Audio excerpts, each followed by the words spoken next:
Ma aspetta, ma avete provato? Sì. Non va lo stesso? Miseria. Dove succede? Chiamo adesso Alessandra, però devo uscire. Adesso ci vediamo.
It's working.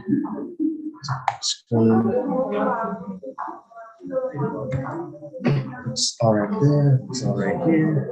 Okay.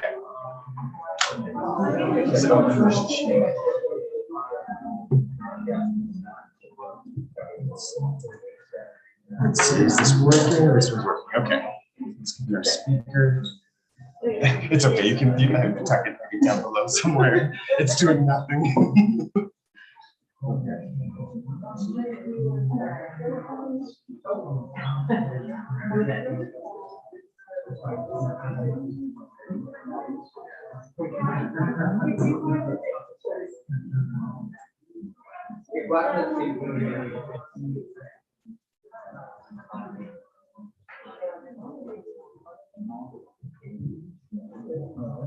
First check.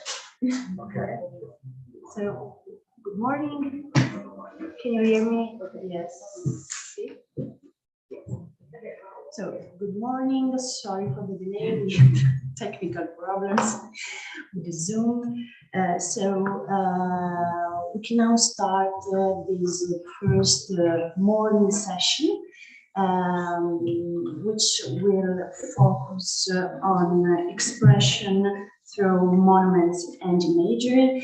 The first speaker is Maya Vasileva of the New Bulgarian University, and the title of the paper is Expression through, the Westernness of the Phrygian Culture. Yes. It's okay. Shall you please? Yes. To change the. Yes. Okay. Thank you.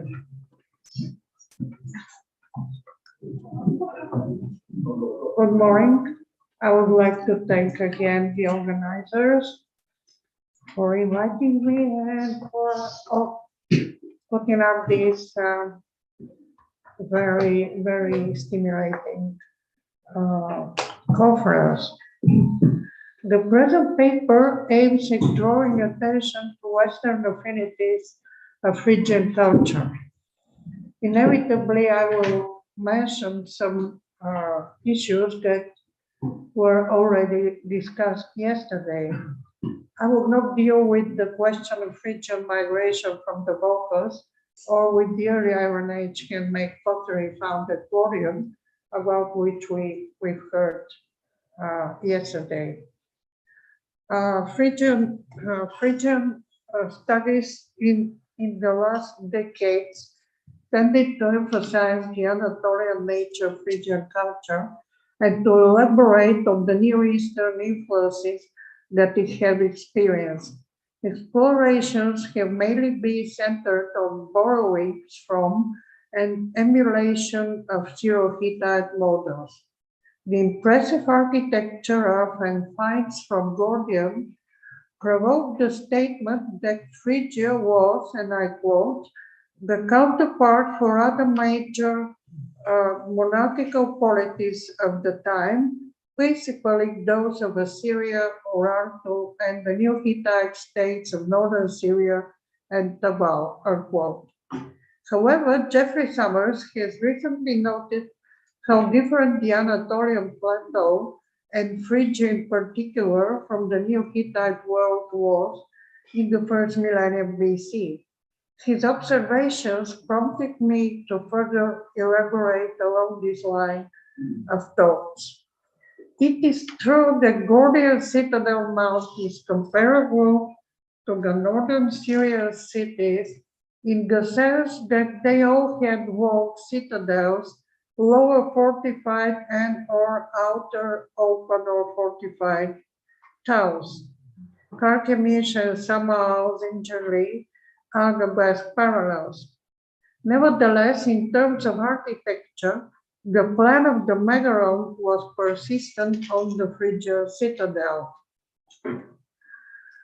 It was applied both in freestanding buildings and in the attached rooms of the terrace building in the early mound, and was used again in the Middle Phrygian period.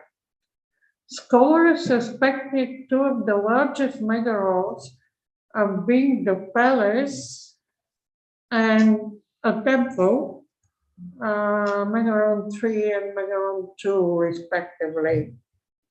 And as we've heard yesterday, there is another possible and earlier candidate, as we heard from Brian Rowe, for a palace. This type of architecture looks westwards, if not to Europe, at least to Western Anatolia. Megarons have been known at Troy since Troy II early Bronze Age. Not simply the mere architectural form, but the prestige functions of the buildings at Gordian, Troy, and Mycenaean Greece are comparable. Megarons have also been discovered at the later site of Kirkenes. The gates of Kirkenes and Gordian are, however, completely different from the new Hittite examples, as Jeffrey Summers reminds us. There is no sculpture in the round discovered at the Phrygian capital. The only exception is the monument from Kirkenes, which pedestal bears a Phrygian inscription, and on top is a human figure interpreted as, quote, powerful male figure, ruler or deity. And also the lion figure, the second possible example is the lion figure that Brian showed us yesterday. The fragmented readily photostates from Gordian were usually interpreted as evidence for Syro-Hittite influence in the Phrygian art. Animal images, lions and griffins, dominating the preserved representations. Only two fragments of human figures are preserved, one of which bears bulls with upturned toes, upper left. Direct stylistic parallels for the architectural decoration of the Gordian early Phrygian citadel are lacking, but the closest similarities have rightfully been noticed by Kebek-Sams to those from Carchemish. Some of the orthostates from Ankara, however, display different style that is closer to the Greek archaic art, I mean lower right, this bull. Their dates cannot be specified as their original scope and context is unknown. A recent study on Syro-Hittite monumental art argues that the orthostates at Carchemish and Tamal were put up at ceremonial open spaces and aimed at reiterating the ritual performance. Quote, the processions represented those stone, mirrored, and at the same time inspired processional events. Neither the architecture of early Gordian nor Phrygian religious context, as we know it, would accommodate such a visual decorative program. And you can see where it is supposed the original place of the orthostates was, and it's not in the courtyard, but in this rather small space. So it's the idea is quite. If this is the case, the idea is quite different from Carchemish. Ideological messages were displayed in Phrygia by quite a different means. They seem to be rather expressed in the tombs and on the rock-cut monuments.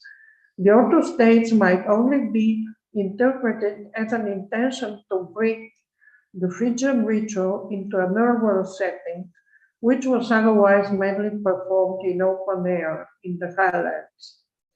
The attempt, however, was short-lived, as Lorenzo noticed yesterday, as the practice of relic decoration did not continue into the Middle Phrygian period of the citadel.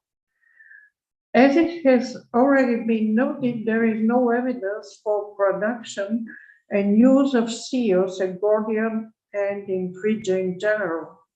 Very few items were found in early Iron Age and early Phrygian contexts at Gordian, 1 and 3 items respectively. Unlike the Near Eastern polities, Phrygians did not use seals for administrative or trading purposes. Nevertheless, they stamped extensively their early pottery, which brings them closer to the local ceramic tradition of the period. Only one ivory pedestal stamps a seal, which finds a parallel at Kamarkalekiyu, has been referred to as betraying Neo-Hittite influence. The titles of Midas inscribed on the Midas monument at Midas City, Lavakte, Vanakte, Intative, point to the Aegean world.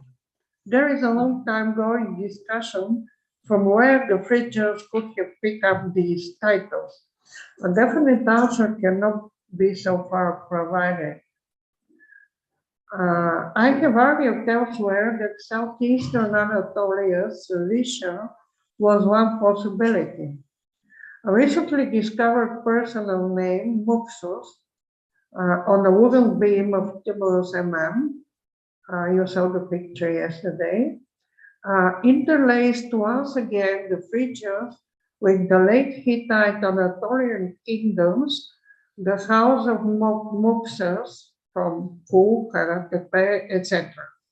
However, southwestern Asia Minor cannot be excluded either. Both locations have been discussed in the context of the Ahiava question, thus in view of the possible early Greek presence on the Anatolian shores. On the other hand, southeastern Anatolia and northern Syria were the areas where most probably the adoption of the alphabet occurred, both by the Greeks and by the Phrygians. The new chronology of early Gordian poses again the problem of an independent adoption of the alphabet earlier or simultaneously with the Greeks. Phrygia differed significantly from its contemporary neighbors in the way it used literacy. As far as we know, there are no royal inscriptions, annals, or any historical text written in Old Phrygian, past the so-called black stones of Tiana, which are interpreted as public and historical texts by club Greeks, but remain mostly impenetrable. No building inscription was discovered, like those found in the Near Eastern monarchies, to which Phrygia was often compared. All of the old Phrygian inscriptions are dedicatory, and most of them are rock-cut walls. The latter are concentrated in the highlands to the west of the Phrygian heartland. Stone slabs with written texts were only sporadically used. If there was a political message, it was probably transmitted through a religious statement. Phrygian language was not an Anatolian one. It is classified as a Paleovocal language. Credible parallels with Thracian language are very hard to draw due to the very scarce Thracian epigraphic evidence. Still, Thracian onomastic material, though of later date, mainly of Hellenistic and Roman imperial time, could offer some opportunity for theoretical comparisons according to the standards of modern linguistics. This opportunity is discarded in a recent study of Phrygian language, where only the close relationship with Greek language is emphasized. This view, accepting the vocal origin of the language, still points to the Westernness of Phrygian culture. A lot of graffiti and several stone inscriptions in Thracian were published from Samothrace and Zone Mesembria on the opposite coast. Unfortunately, most of them have not so far been understood. On the basis of the graffiti of the 6th, 5th century BC, Club Greeks was able to isolate the dedication formula in Thracian, as well as to find the Thracian version of the divine name Bendis, a Thracian goddess, and it is Bezis. I'm not sure how to mute the mouse. Okay, lower right at the beginning, you can see from right to left, the Benzi dated. He pointed out some graphic similarities between these graffiti and old Phrygian script, and the common preservation of the phoneme E, the so-called glide. Otherwise, isoglosses seem to be mainly found in Greek language. That is why Greeks postulated a scrapbook between Greek, Phrygian, and Thracian. Regarding the religious sphere, again, some differences from the Anatolian and North Syrian contemporaries are worth noting. The matter count in Phrygia stands out against the prevailing male storm god-like divinities among the neighboring states. The only exception is Carchemish with its patron deity of Kubaba.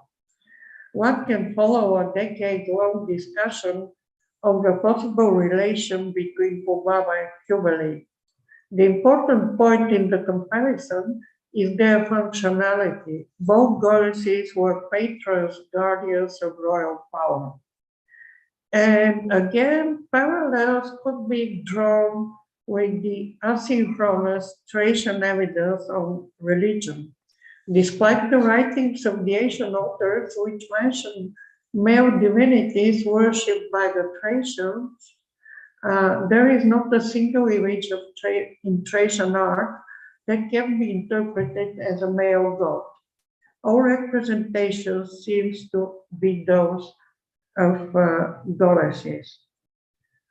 And finally, I would like to briefly remind about the burials under Cymele.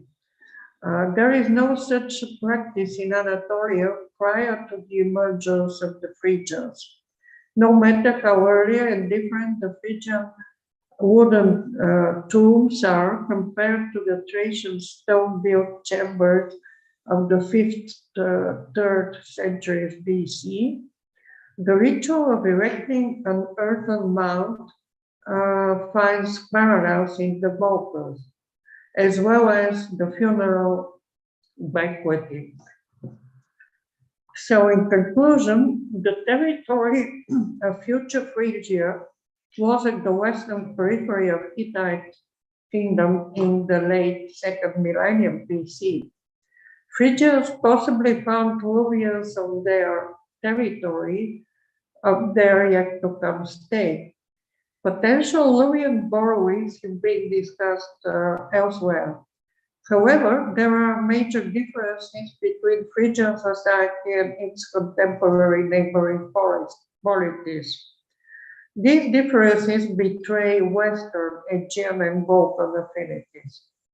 It can be assumed that the Western, Balkan, or Thracian element amalgamated with local traditions and under the Eastern inspirations formed the middle ground Phrygian culture.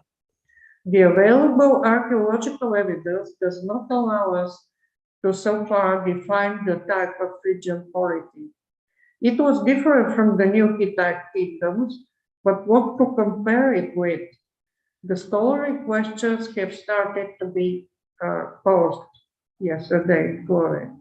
Was it some specific city-state under the Near Eastern models, or was it closer to the Aegean varieties, for example, like Etne and Poleis, as Catherine Drycock hints?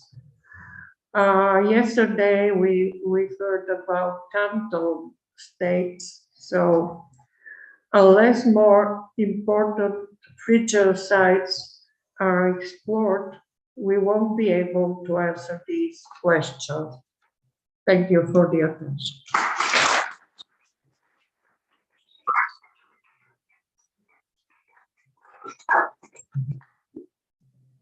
Thank you very much for this analysis. Maybe time for a couple of questions.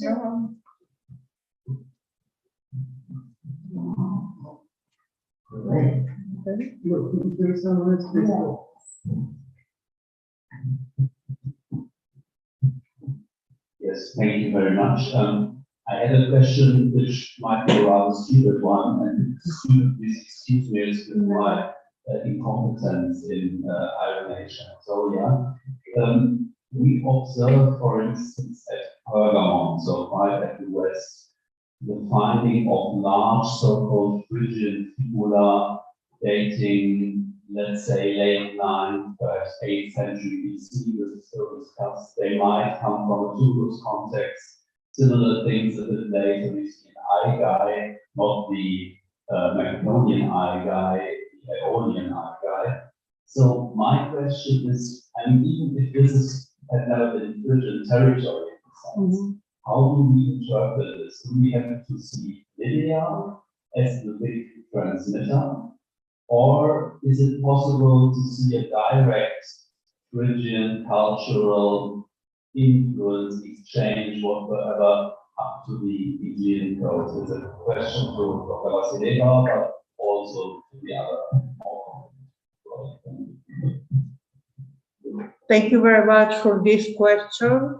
And there is no, in this discussion, there couldn't be a stupid question. This is very interesting.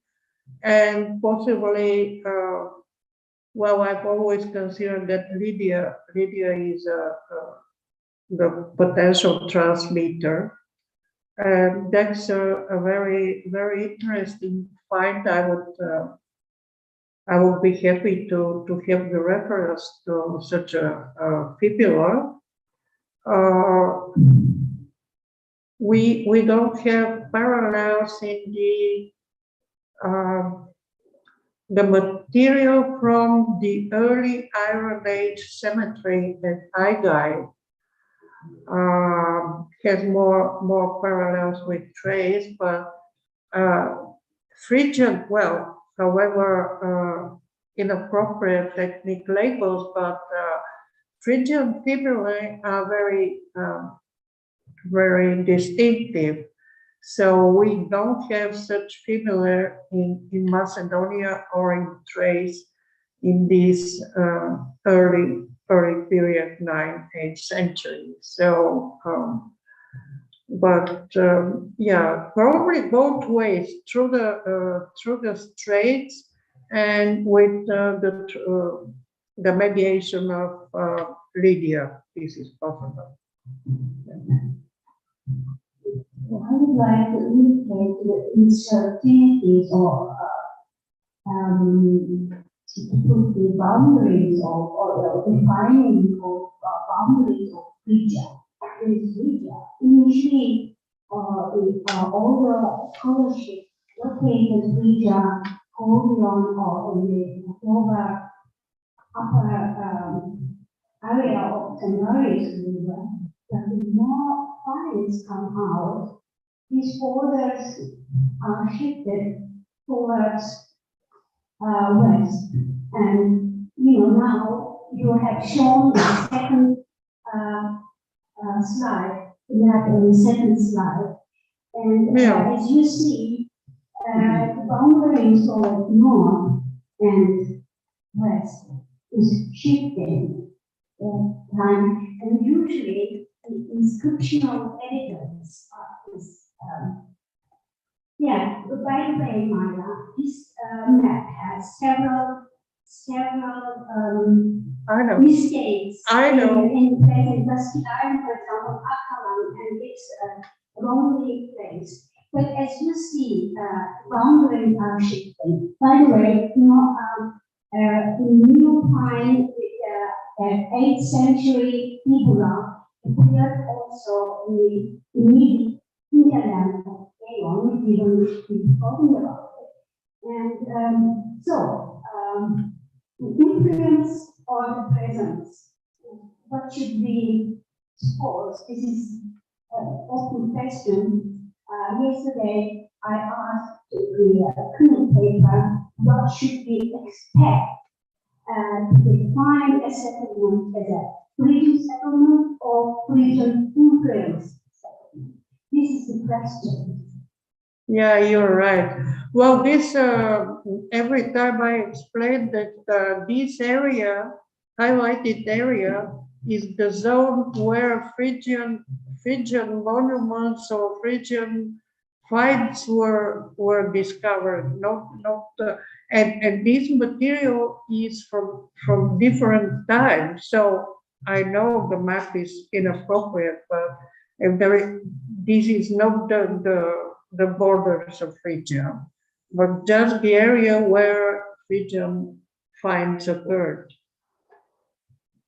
Just a brief comment from Jeff Summers. Oh, yeah.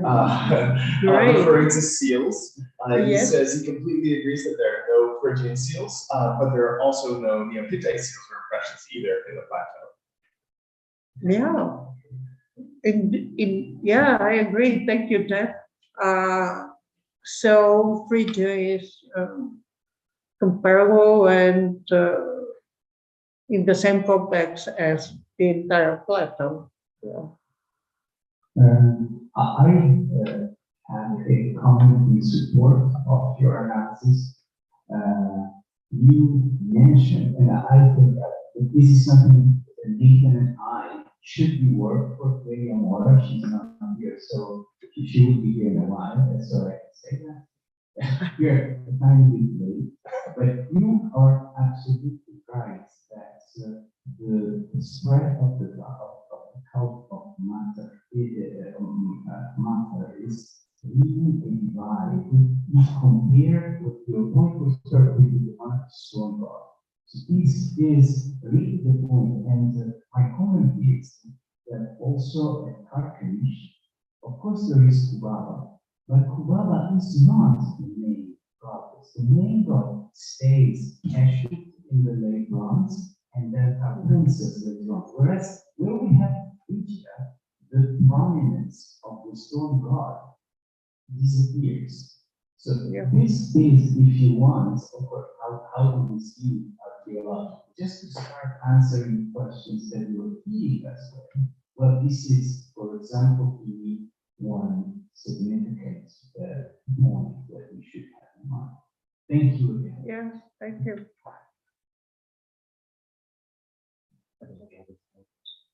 Other questions? I think we have to shift to the next.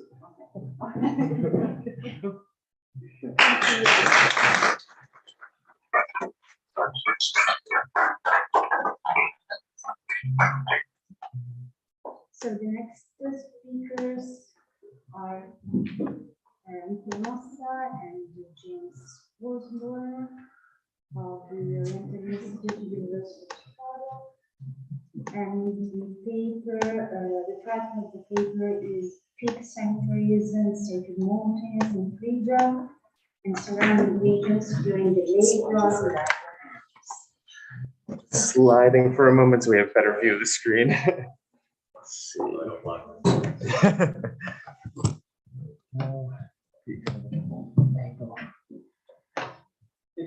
Adjust as we do.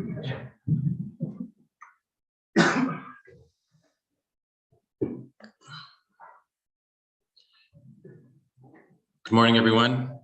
Thanks for being here, and thank you to the organizers for having us here as well. In this paper, we will discuss a feature of Iron Age archaeology on the Anatolian plateau that new evidence is suggested is ready for investigation, namely the sacred peak sites that appear in several different forms and that represent a transformation of related practices attested textually and archaeologically in the preceding late Bronze Age. Little synthetic study of sacred peak sites in the Iron Age is taking place, unlike parts of the Aegean world where they are much more common and consequently much better understood. Collating the disparate lines of evidence for Iron Age peak sanctuaries leads to several related arguments, especially that these sanctuaries provide a fresh perspective on the much debated Bronze and Iron Age transition in Anatolia, where several noteworthy aspects of continuity from the late second into the early first millennium are discernible. In addition, South Central Anatolia emerges as a newly recognizable hotbed of interaction between Iron Age polities and cultures, possibly indicating a shift in the political and cultural center of gravity from within the bend of the Kızılırmak in the north-central Anatolia during the time of the Hittite Empire. We will make these claims primarily through a detailed case study from the Konya Plain, the enigmatic sites of Karadağ and Kızıldağ. These sites strike us as being part of the sacred landscape of the nearby city of Turkmenkarahuy, and the remarkable mix of Phrygian, Syro-Anatolian, and Assyrian cultural influences attested here points to the region having played a key role in cultural exchange. Hittite religious beliefs and practices can be recognized, among many other things, for two characteristics that distinguish them from their Near Eastern contemporaries. The first was a highly syncretistic attitude toward deities and regional practices of worship, and the other was the Hittites' naturalistic belief system, according to which landscape features like springs, caves, rivers, and mountaintops could assume great mythological and ritual importance. Hittite cult inventories preserve long lists of deities associated with such topographic features. And these lists include the sacred mountains themselves that could be summoned for ritualistic purposes, and they're often named individually. But besides being themselves religiously significant and invoked in rituals, mountaintops were also where a wide array of local storm gods resided. As a result, mountaintops were important for Hittite religious beliefs, both as active participants in the Hittite pantheon on the one hand, and as providing the dwelling place or other infrastructural support of divine figures on the other. One outcome of these beliefs associated with mountains were religious practices that actually took place on or near mountains themselves, practices that required infrastructural support in the form of temples and other built features. In some cases, these installations are known archaeologically, and others, our evidence lies in the historical record alone. One of the most well-known mountains in Hittite mythology is Mount Daha, likely to be identified as the modern Kerkenes Dağı in north-central Anatolia. Religious activity in the nearby town of Zifalanda, possibly the site of Uşaklıhöyük, revolved around the storm god of Mount Daha, including worship that took place at a tent erected by a stele on the mountain itself. The mountains are also named in a host of Hittite religious texts, and the festivals taking place on or near sacred peak sites are ubiquitous. Hittite terminology, again, too quickly. Hittite terminology provides some indications of the associations peak sites held as venues for religious worship. The word Hekur was used to denote a rocky outcrop or mountain peak, which often assumed divine attributes and could itself become a sanctuary with built features. Subclasses of the Hekur include those described as the Ena Dingir Lim, or divine stone houses, royal mausolea, and the Hekur Sag Ush, eternal peaks, referring to memorial monuments for the deceased's cult. The other Hittite term that is important here is huwashi, meaning cult stele, an object that appears frequently in ritual texts and cult inventories.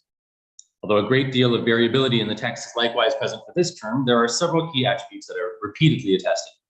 Its material is usually stone. It is typically a fixed installation, although in certain cases it can be small enough to be transported. It is most frequently situated extramurally, such as on rocky outcrops. It embodies a deity and thus receives cultic care. Though generally left undecorated, it may occasionally bear a relief or inscription, and it's often situated in a building or enclosure that can be entered through a gate. Iconographically, the huwashi is reflected in the hieroglyphic Luwian sign for stele, present, for example, in inscription Boazkwe 1 and 2, which themselves consist of bases for now missing stele. Texts associate these cult images with rocky outcrops in many cases. Because most of our late Bronze Age stelae were found in secondary contexts, such as within the walls of much later buildings, it's difficult to reconstruct their original spatial and social contexts. However, one may propose that several of these stelae, despite being engraved with inscriptions, were considered huwashi. In the Iron Age, our textual corpus is restricted to monumental inscriptions that are generally brief and offer none of the detailed rituals and cult inventories that are ubiquitous in the late Bronze Age historical record. However, there is an increase in certain categories of archaeological evidence, including the development of the stele phenomenon. While we do not know the term used to identify them in the Iron Age, their formal similarities with the earlier late Bronze Age examples suggest that they may belong to a similar class of huwashi monuments.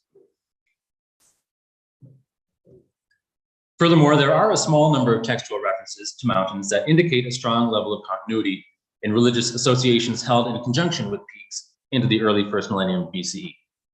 The late 8th century Bulgar-Madan inscription, for example, written by one Tarhunazis, is situated on a rock face in the Taurus Mountains, 20 kilometers from the Cilician Gates Pass, and records how his overlord Warpalawas, of the more famous relief and inscription at Ivries, had donated to him the divine mountain Muti. That mountains possessed a divine force seems an underlying assumption of the text. The same is demonstrated by the Hisargic one inscription, which refers to the offerings of gazelles to Mount Harhara, presumably to be identified with the nearby Ergiesta, or Mount Argaius, on whose slopes the inscription was found. Tekir Debent one, also found ex situ on the slopes of Ergiesta, names that mountain as the divine Mount Harhara, and likewise the Karadal one inscription located at the summit of the Karadal volcano names presumably that very peak as the divine great mountain. For all of our historical sources referring to Hittite rituals pertaining to peaks, there are precious few archaeological examples of peak sites that one can point to confidently. The general absence of peak sites from the late Bronze Age is all the more vexing given the presence of textual passages indicating that such must have existed. The Emir Ghazi inscriptions on the stone altars of Tutalia IV, for example, describe setting up cult objects and stelae, including likely the Emir Ghazi altars themselves on divine Mount Sharpa.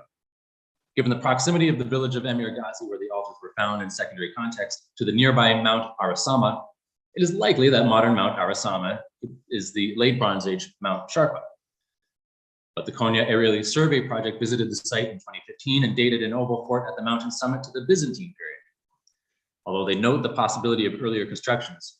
For now, unfortunately, Mount Arasama is symptomatic of our understanding of late Bronze Age peak sanctuaries on the Anatolian Plateau.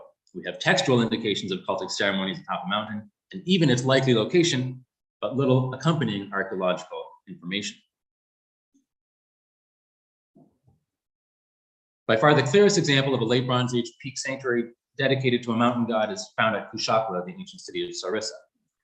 The city is located on the bottom slopes of Mount Karatonis, identified as the Hittite Mount Sarissa in festival texts.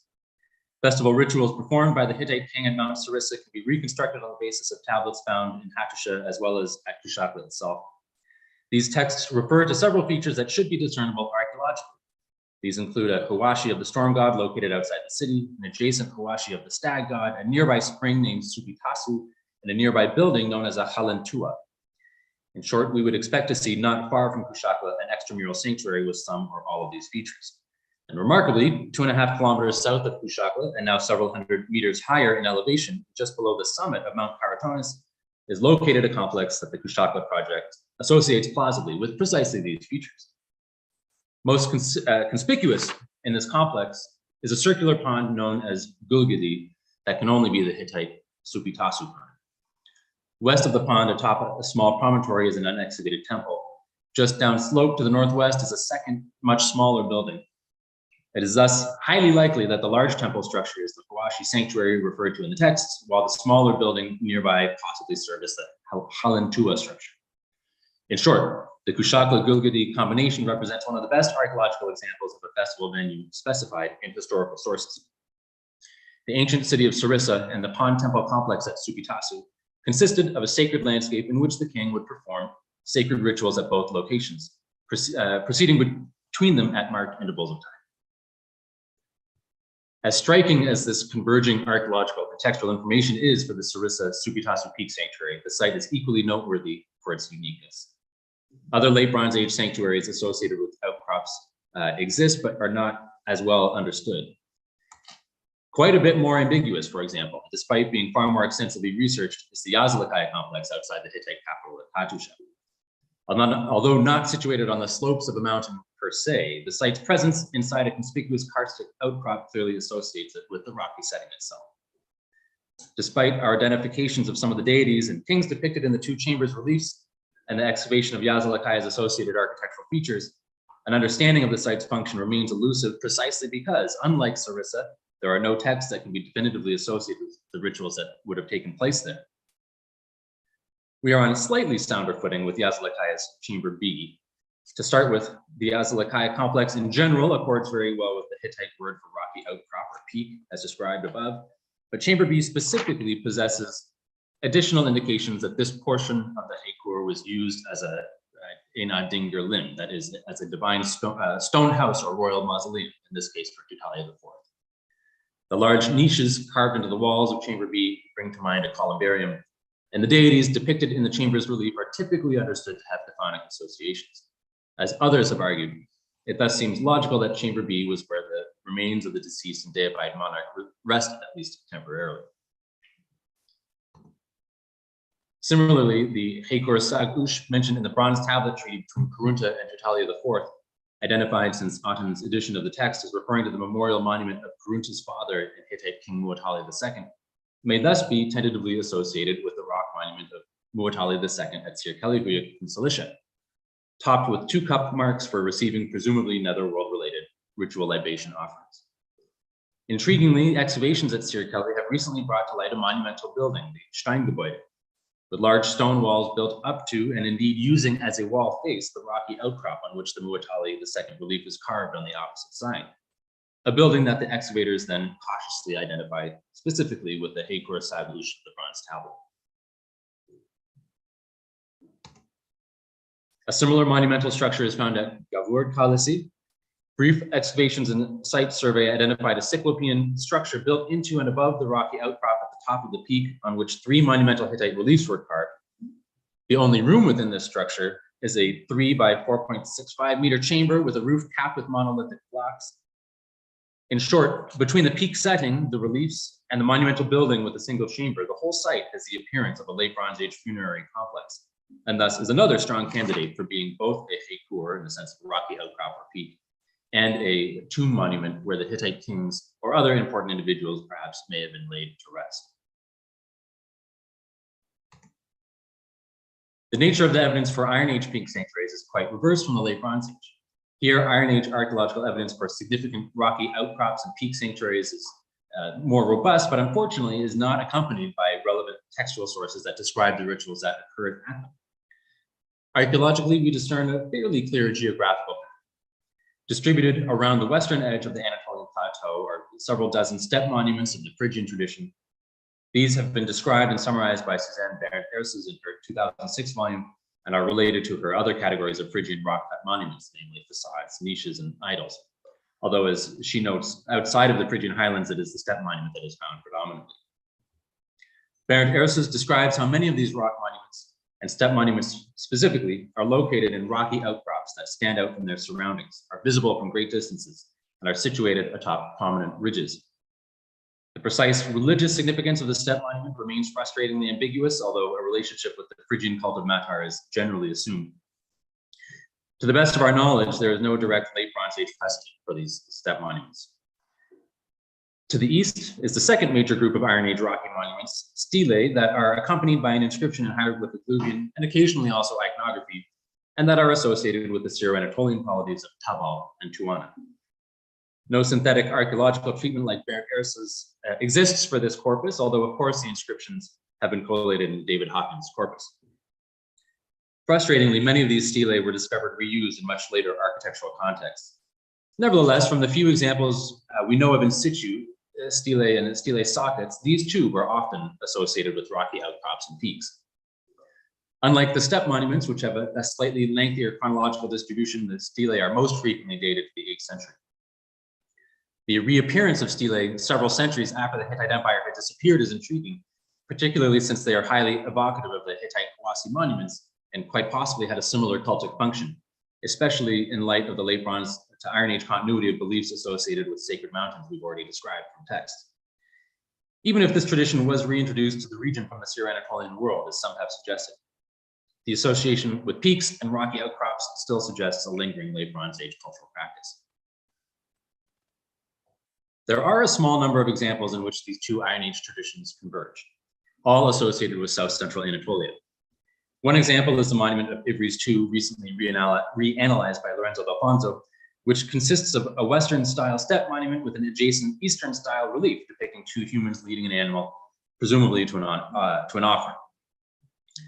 Furthermore, at the top of the steps is a large socket resembling similar sockets for stelae at other monuments nearby, suggesting that Ivries II combined all of a stelae, a relief, and a step monument. The monument is traditionally dated to the 8th century, although D'Alfonso has recently proposed a date to the 11th century, partially on the basis of findings from Kunukuyuk. For our purposes, what is significant about Ivries II is the fact of its merging of cultural traditions, fusing Phrygian steps with Eastern reliefs and stelae on the southern edge of the plateau.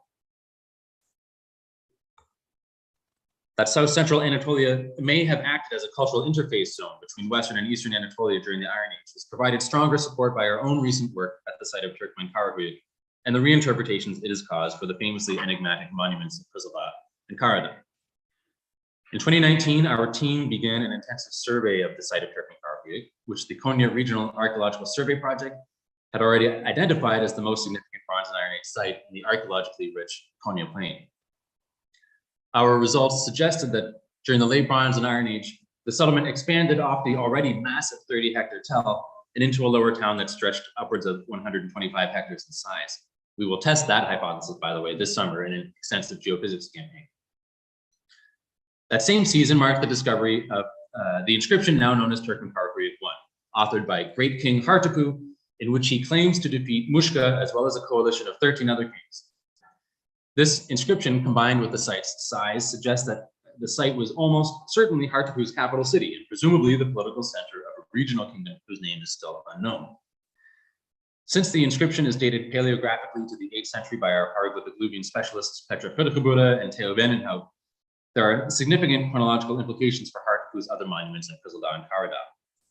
Our team has argued that in light of Turkmenkarakuyu I, all of them should date to the 8th century, a dramatic revision to what had been an emerging consensus that the Phrygia and Karada inscriptions must have been written somewhere around 1200 BC.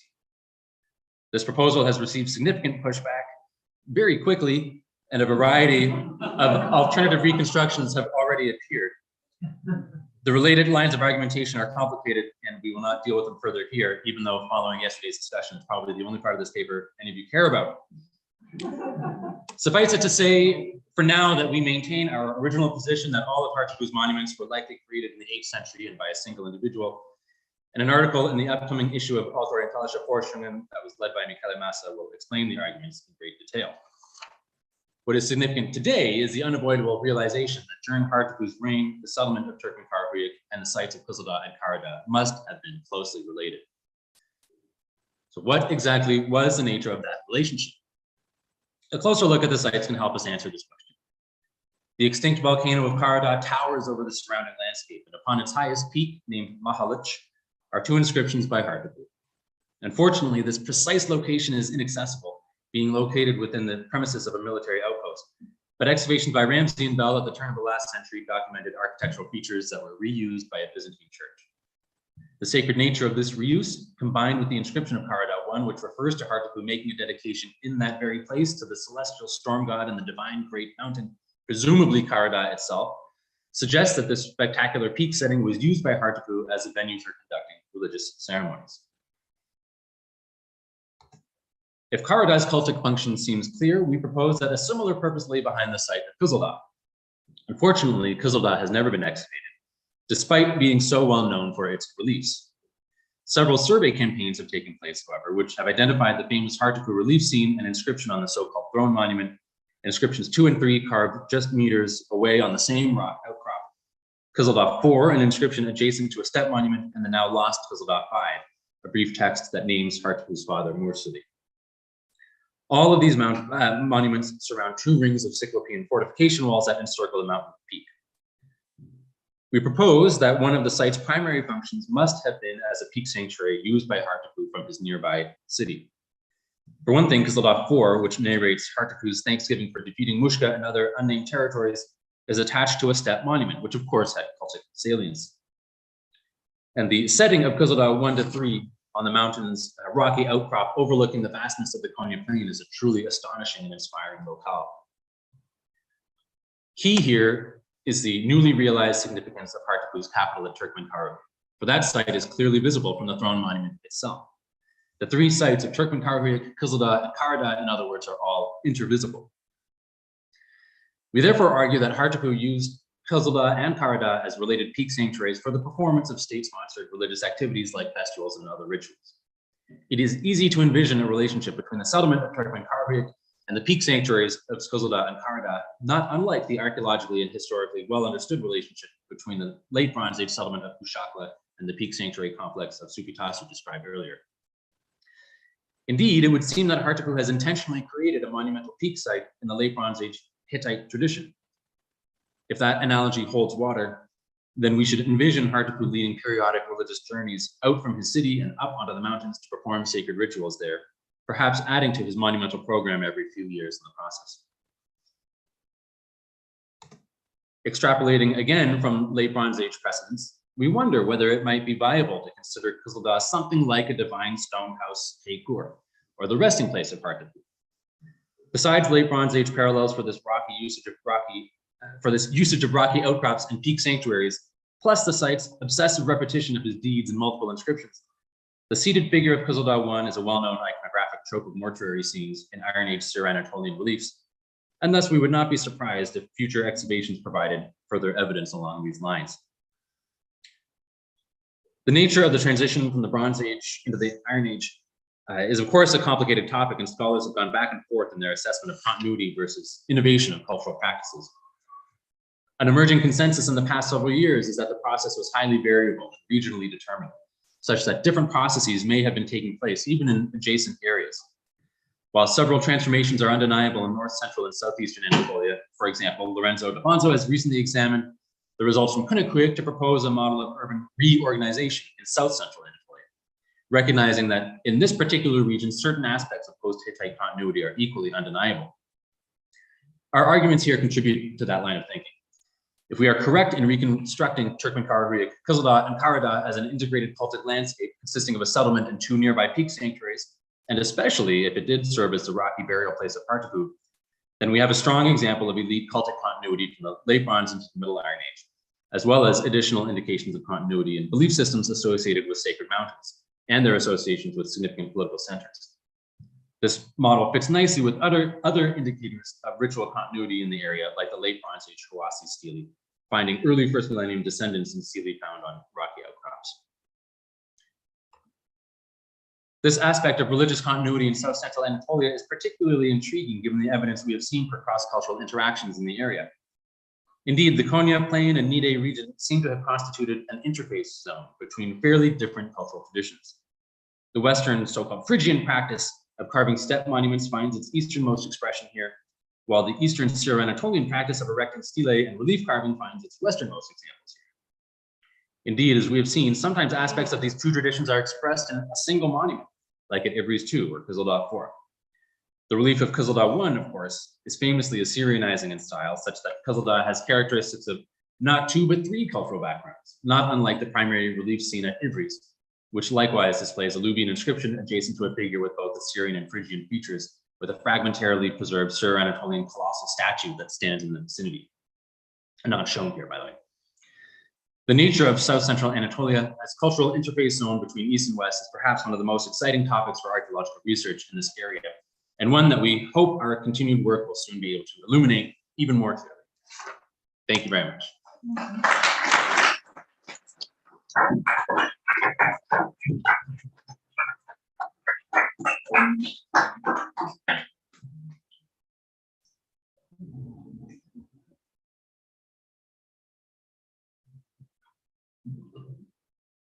Hi, James. Thank you for that talk. It's really interesting. I wanted to know how many books at the evidence from the top of Midas City. I seem to recall there are some carvings there associated with the Phrygia settlements all over the top of it. Yeah, I think that would be a much more Western expression. And Thank you. No, I have knowledge that I'm not aware of that, but I will. Thank you.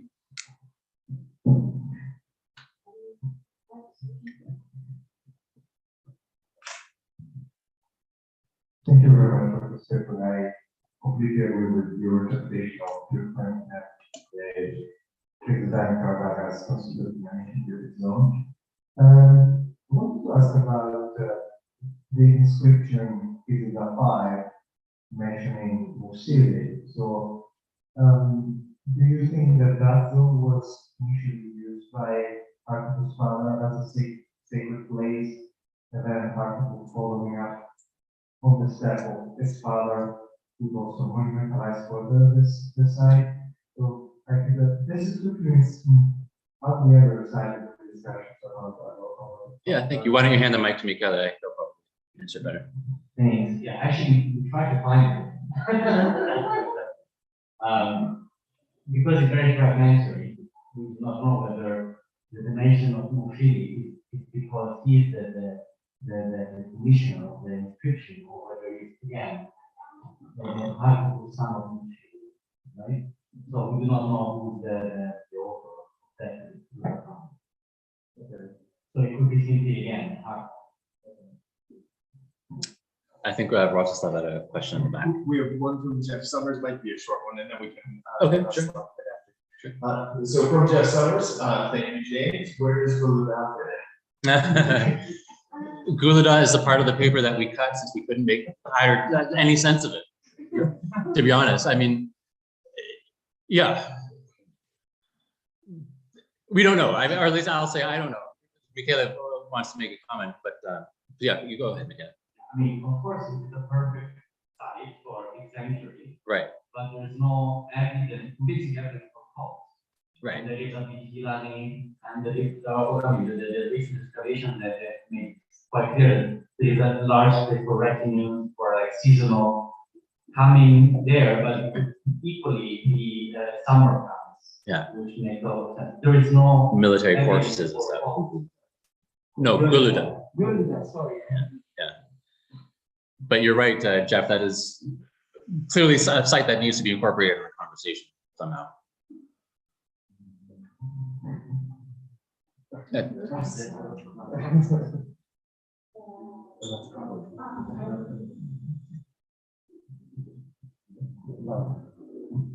you so much, Dave. Well, I think, sorry, so I need to take some little bit of the my own this year, so just to work from not for you, so that for the audience, that needs this to go with not only the possibility of dating and the revision of these monuments, studies even before the so the second institution was formed. Well, to begin with, so I think so we know actually so the quality or so the people which are double group over.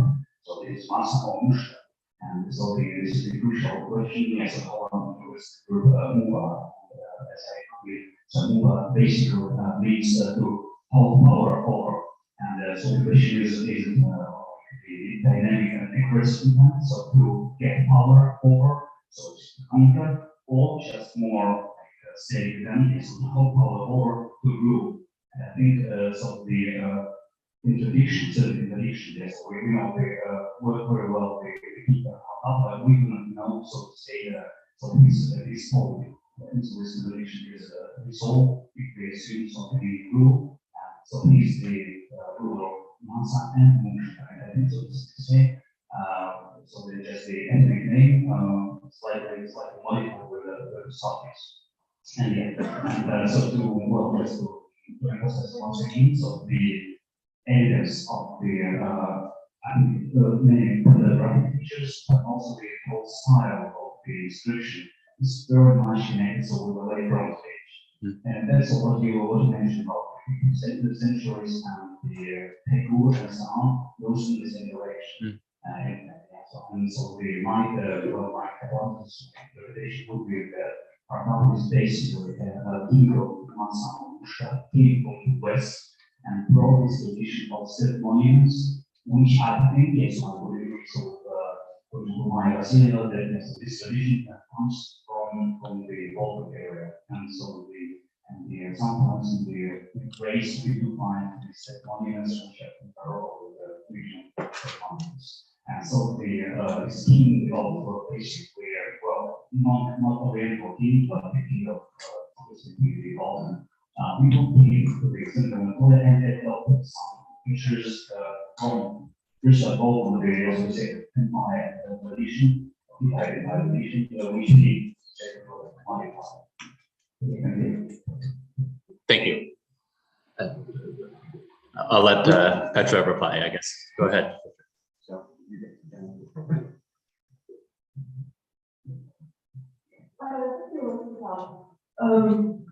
I'm very familiar with your artifacts and arguments, and we should certainly continue this discussion after my talk.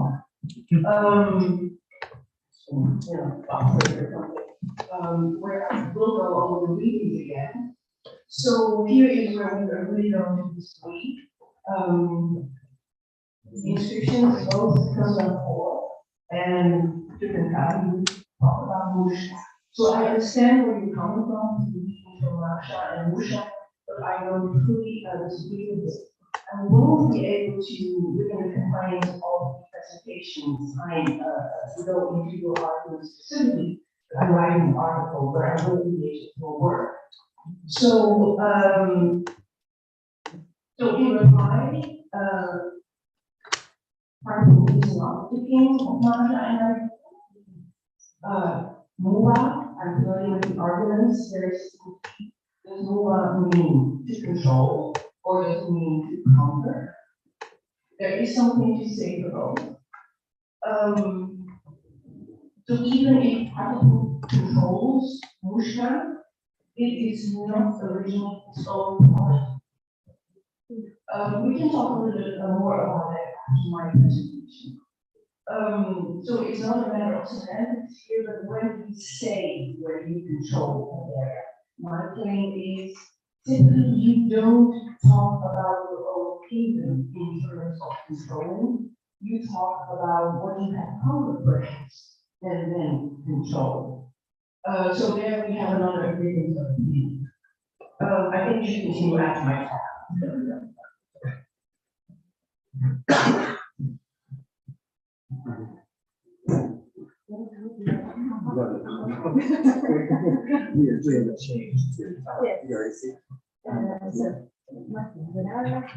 So technical problems, so Thomas, his value is presented up to the grade here. So now, of the Hammurabi to the mountains, with the favorite has bird of prey as bird of power in Phrygia. Thank you. So, the aim of this talk is to better understand the impact of Phrygian traditions and cults on material culture by focusing on the representation of birds of prey, widely attested as an independent object, as an attribute of the goddess Mater. Birds of prey were surely part of the central Anatolia everyday life in the Phrygian period. Rather, they should have been related with important human activities, since they ended up playing a big role in the iconographic milieu of these populations. I'll try here to offer an overlook on birds of prey depiction in the Iron Age Central Anatolia and to explain the enormous iconographic success of this subject. Raptors, oaks, and eagles representation seems to have a wide chronological spread, but a very focused geographical concentration.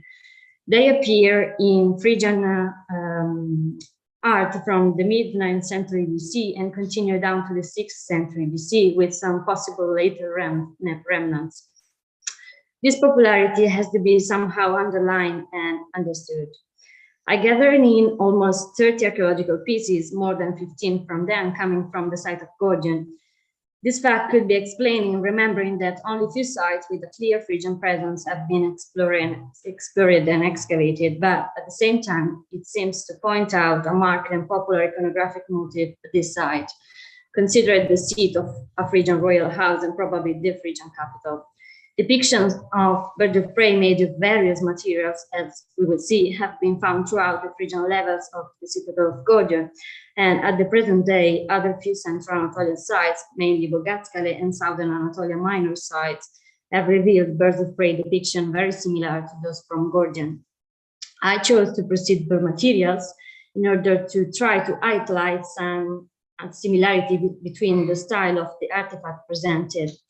An attempt to organize the material in a chronological sequence would result very hazardous, since most of them come from old excavations and fortuitous findings. A case point is the dating of the pieces from Gordion, which should be re-examined and re-evaluated in the light of more recent studies. Raptors statuettes made of stone represent the most numerous material category of Phrygian birds of prey. Rollerne in 1999 cited 19 stone examples of birds of prey, most of which are clearly raptors, but only few of these have been published. These statues are generally made on a small scale, ranging from 5 to 30 centimeters, and are carved out of various types of stones, such as alabaster or porous volcanic stones. One example is the little alabaster bird figurine from Gordion. Another one is the bird of prey from the Lipchitz collections, which presents strong and precise form that emphasize the compactness, proportions, plastic division of the body, and a non-naturalistic character. Both these birds of prey are carved in ground and seated in a compact vertical pose, firmly rooted with the sharp talons, and have a sort of collar around the neck. Another small stone-made raptor comes from Bogatskale. It comes from a very interesting context, the Phrygian shrine excavated in front of the propylon of Hittite Temple 1. I would like to introduce also a finding coming from the archaeological site of Nidek Nikuyuk, located in southern Cappadocia.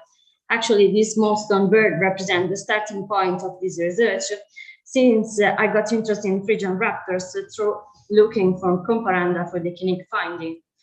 The bird sculpture was found broken in two pieces, the head detached from the body in a 4th century late Achaemenid century.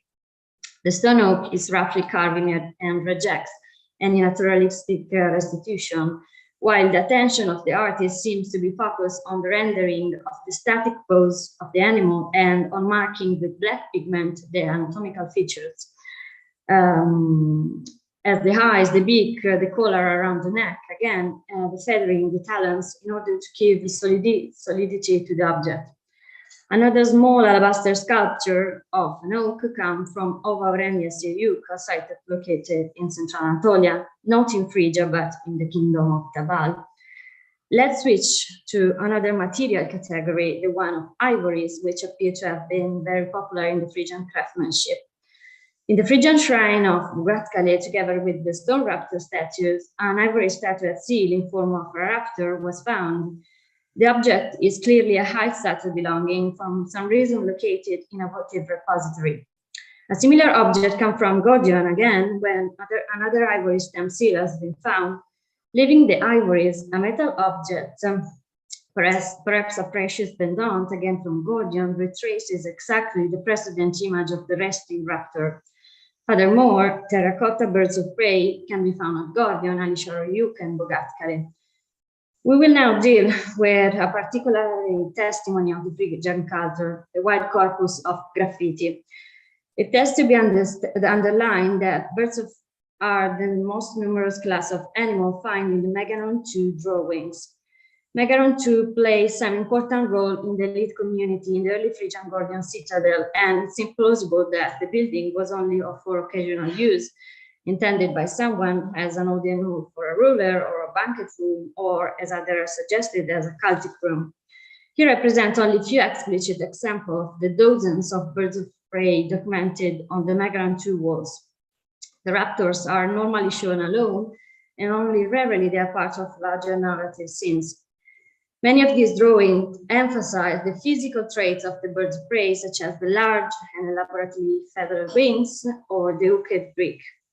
The pose of this drawn raptor is, as already seen, the one of the resting, static animal, not occupied with the hunt or flying, but seated and calm. Why so many birds of prey drawn upon the porous blocks used for the construction of the Megaron 2 is still a matter of debate. The Gordian drawings were added to the stone prior to their placement on the walls of Megaron 2, and they clearly feature working sketches for the early Phrygian Megaron. In this way, we could suggest that the drawings could have had a practical meaning, used maybe as models for certain decorations, or perhaps even a cultic meaning, functioning as a foundation offer. It is interesting to note that some similar graffiti have been recognized also on some pottery shared from the same site. But for what it concerns pottery, birds of prey appear also on the painted decoration of some published vases from the Gordian destruction level, and on pottery fragments from other sites. Based on what we have seen so far, the seated bird of prey in the Phrygian art was an established figurative element which recurs on different Phrygian products. Clearly, the symbolism of the bird of prey carried important ideological meanings. What do the Phrygian artists want to emphasize? A starting point for an answer could come from four possibilities, which resume the theories developed by various scholars. In the first case, raptors could reflect real-life examples with the added connotation of elite status, but birds of prey have long been associated with swiftness, keen eyesight, and excellent hunting abilities, and depiction of them expressed the wish to transfer this quality to the elite of a society. Raptors are hunters, and we know very well how important hunt for the elite's self-definition in the ancient societies. However, we must remember that the birds of prey represented in Phrygian art are not depicted while hunting or with their prey, but in a static and resting pose. Ferocious scenes are avoided, as well as flying or eating scenes. Roller states that the majority of Gordian 2 Megaron's drawings do not depict the multiple layers of political, religious, and other deep meaning, but they are based on actual observation and interest in depicting avian wildlife.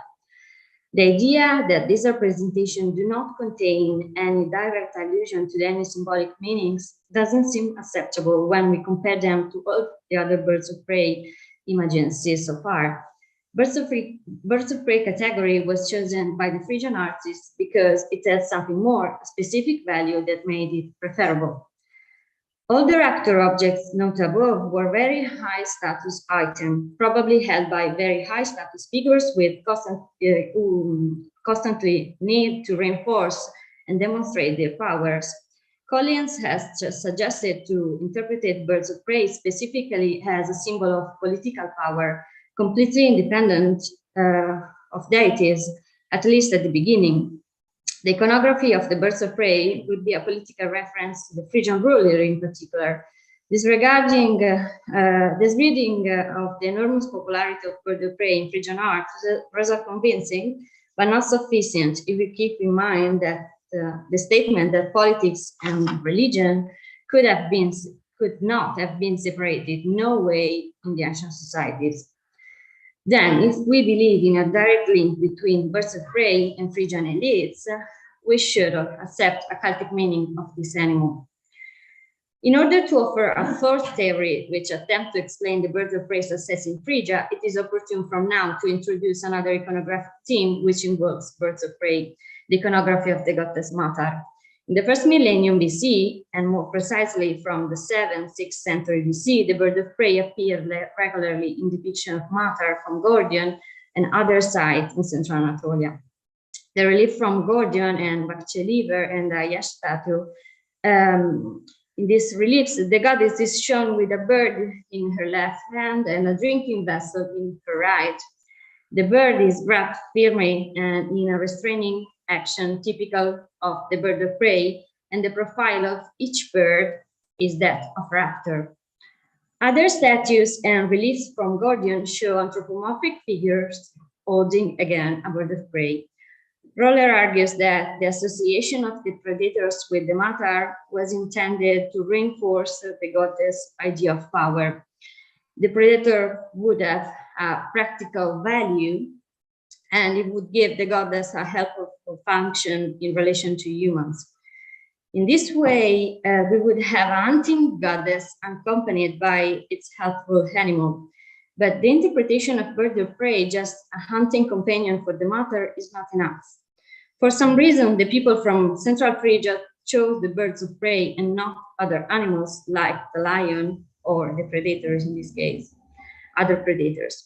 The depiction of birds of prey permeated the Phrygian artistic panorama long before the association with the goddess, and even more than Matar image if we look at the archaeological material. The first graffiti from Gordion depicting raptors are dated to the 9th century, and many of the stone, ivory, and terracotta materials should be redated and placed before the 7th century BC. Let's give a look to the Hittite past now. In absence of written sources, we could try to explain certain iconographic choices looking at the local past. It is hard to prove continuity of a certain tradition throughout century and even millennia. However, Phrygians could have sourced from the former Anatolia traditions from some elements, as the image of the bird of prey. The bird of prey, as an attribute of male hunting deity, is as old as the iconography of the Kanishkarum II period and continues in the Hittite times. From the Hittite figurative cultures, various meanings for the birds of prey emerge. We find sacred scenes where a sort of god of wildlife marked by association with the bird of prey and the stag, ritual scenes with a seated god holding a bird of prey and a bow, profane scenes with a naturalistic depiction of the bird of prey hunting a hare or a fawn, profane scene with a standing maimed human figure holding the kalmush, the bird of prey, and the prey. Goddesses are less evidently concerned with birds of prey and hunt in the Hittite culture. We have two seals impression from Kultepe and Bogatskoi, with a goddess seated on a mountain sheep holding a goblet and a raptor. Seated goddesses with the same attributes are rendered in relief at Alchoyuk and Firakten. We don't suggest it in any way that the Phrygian Matar has something to do with the Hittite seated figure. Instead, we are interested in the iconographic representation of a goddess with a perched and resting bird of prey in her hand. The attitude of the raptor is very similar to the one of the Phrygian representation, which I presented before. The bird is depicted in profile and seated and seems to characterize the goddesses as a specific attribute. It is possible that the iconography of the Hittite goddess associated with the hunting bird survived in the Iron Age, particularly in the Phrygian Courland. There is no advantage in oversimplifying the pantheon of Phrygian area, but we know of the tenacity of Anatolian tradition in many instances, and we have to consider the possibility of Bronze Age elements in the nature of some Celtic phenomena emerging from Phrygian sources. That being the case, we can assume that bird of prey as an attribute of a female figure was a religious, political, and maybe high status symbol already used in the Hittite iconography. Whether the Phrygians adopted this iconography when they arrived in Anatolia or they had already developed it and assumed the resting raptor image is still a matter of debate. Let's introduce now a short question about the bird of prey attested in the hieroglyphic name of the Syrian goddess Kubaba. A certain similarity of the Phrygian bird of prey and the sign Avis, which appears between the phonetic syllables Ku and Baba written in Anatolian hieroglyphic, should be noted. The Phrygians did indeed use some of the visual iconography of Kubaba to depict their mother goddess, but in general the points of closest contacts between Kubaba and Phrygian mothers seem to rest in fairly superficial features. It is important to say that the bird of prey has never been associated to Kubaba as an attribute. The Carchemish goddess has other typical attributes such as the lion, the mirror, the pomegranate.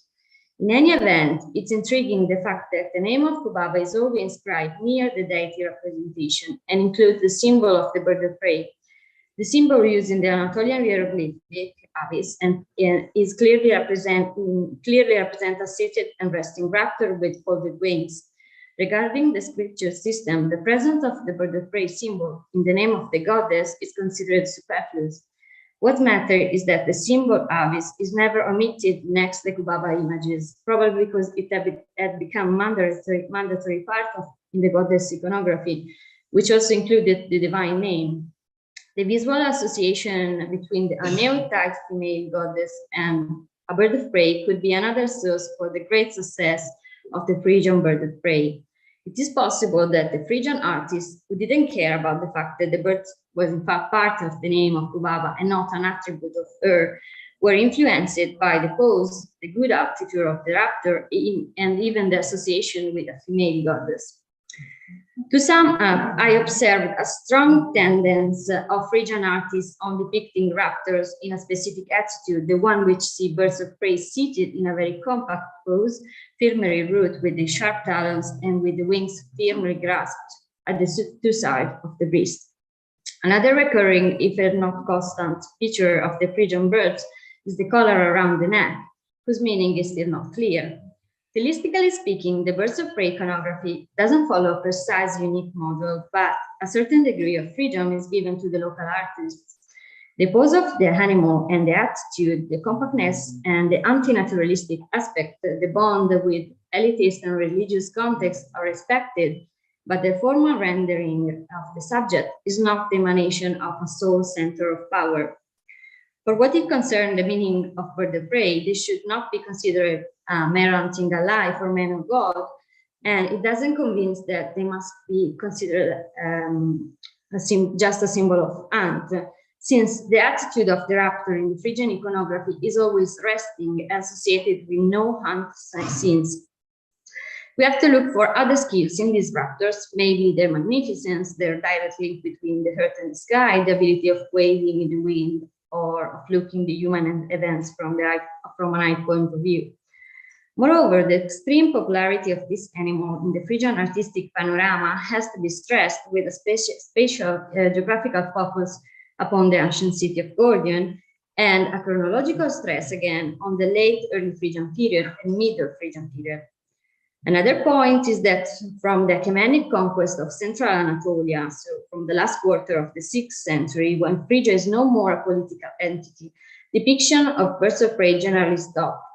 Raptors in this way could be interpreted as an identification mark for the Phrygian community concentrated in central Anatolia, which maintained some iconographic values for at least 4 centuries, from the 9th to the 6th century BC. Evidently, this iconography was not adopted by the Achaemenid rulers and was even abandoned by the Phrygian still living culture of central Anatolia.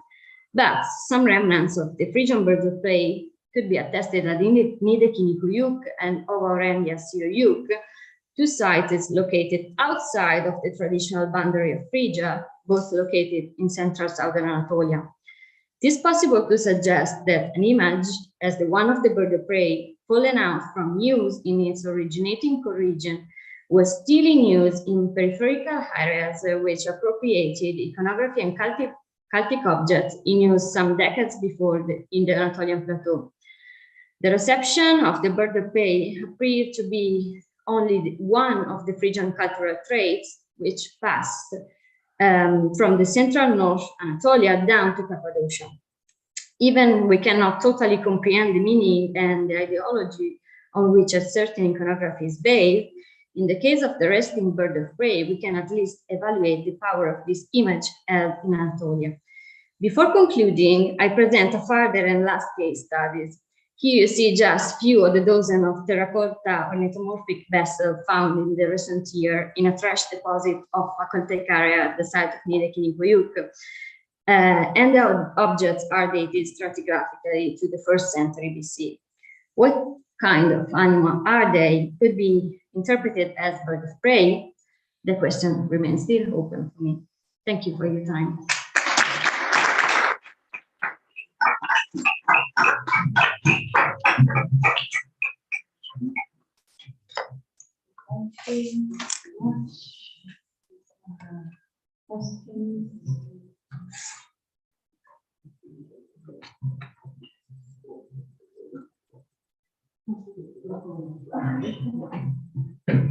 Thank you. So, very interesting to hear. So my question is just out of curiosity about the name of Baba.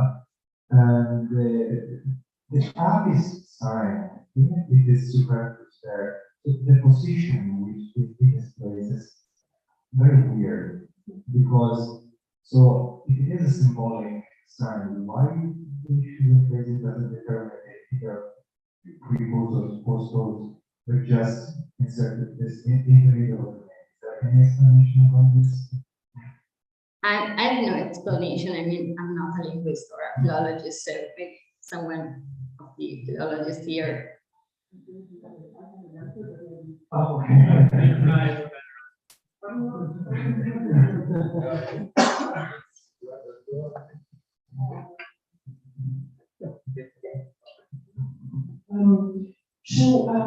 looked at this as well when I analyzed. I looked at the sign itself, reading of Amis 128 Wa, but not necessarily in Kuba.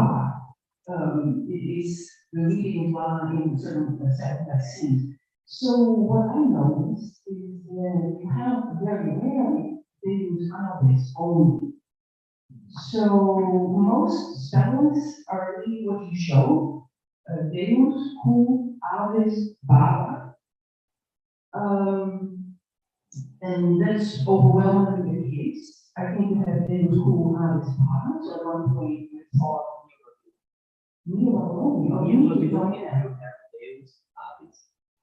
okay, so there are a few cases of Deus, Aves, and so then they meet in is Kubaba also a name of a bird. Okay? I mean, that's purely speculation. Yeah. But it is a possibility, and we do not have a bird name in the technical department. We don't have bird names in the people have suggested comparison with other birds in other societies, but you have to, I connected the data on that data on my art, and I can send the article to you, or if you want. Yeah.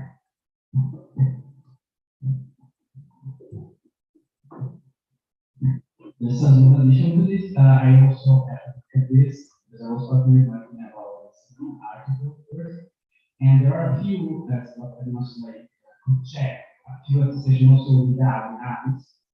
So there's two rarely, I think on some schools, and so these really think that to some degree is a cover which why it's not connected necessarily, as you want to say.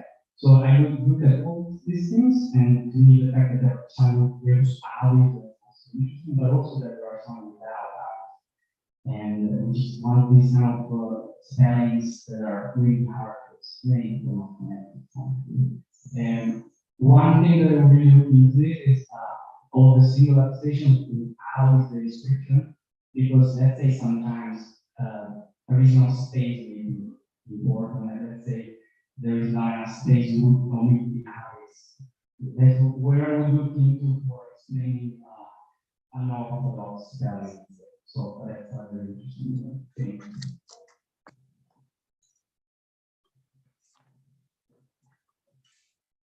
We have one comment from the street, from Tomas Pispali, who's participating virtually. He says the Vesenhansky is another layer or peripheral monument that retains the association between a female deity and birds of prey. So perhaps something to look at. Okay. Thank you. We're actually probably at a time where we should, yes, one more round of applause.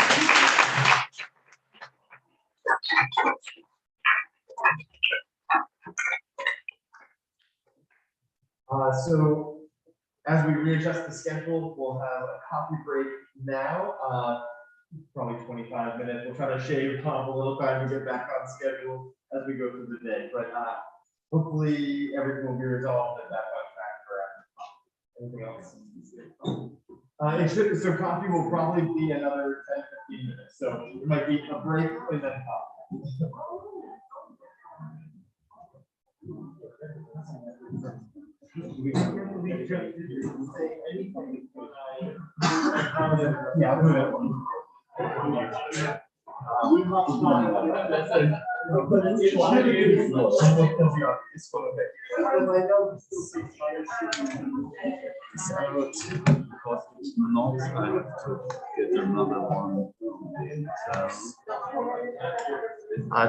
Thomas, if you can hear us, give me one second. I'm going to load up a few PowerPoints and then pray that we have. Sure. Okay.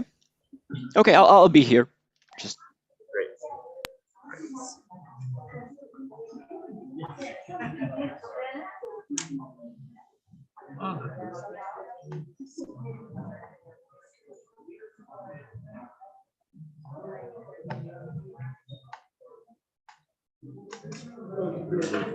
And I'll test that. Yeah, that looks okay. So I can get this out? Yes, I already ejected it. Other questions I would like to do it in the way that Julian sits here. Okay. And is doing the presentation. In your and I will speak here. Okay. And so I don't know if we place this microphone over here. Yeah, I might just slide the two mics. Yeah. These ones are much better. Okay, excellent. Thanks a lot. Yeah, of course. Maybe I can even see if I can get an attachment because it looks like that's just the same thing. So it's support. Yeah. If not, we'll do support. Thank you. Okay, so where is this book? All right, so my assumption, Thomas, is that we have to manage the actual audio equipment in the back. So I'm going to play with a few switches and see what we can come up with there. For the audience at home, since you are getting to enjoy this process of us figure out our live stream, this is active troubleshooting for audio without, at least for now, tech support, but hopefully they will be here. So please bear with us for a few minutes while we try to get this working. technical troubleshooting is the most important part in the academic process.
Tomas, can you hear me right now?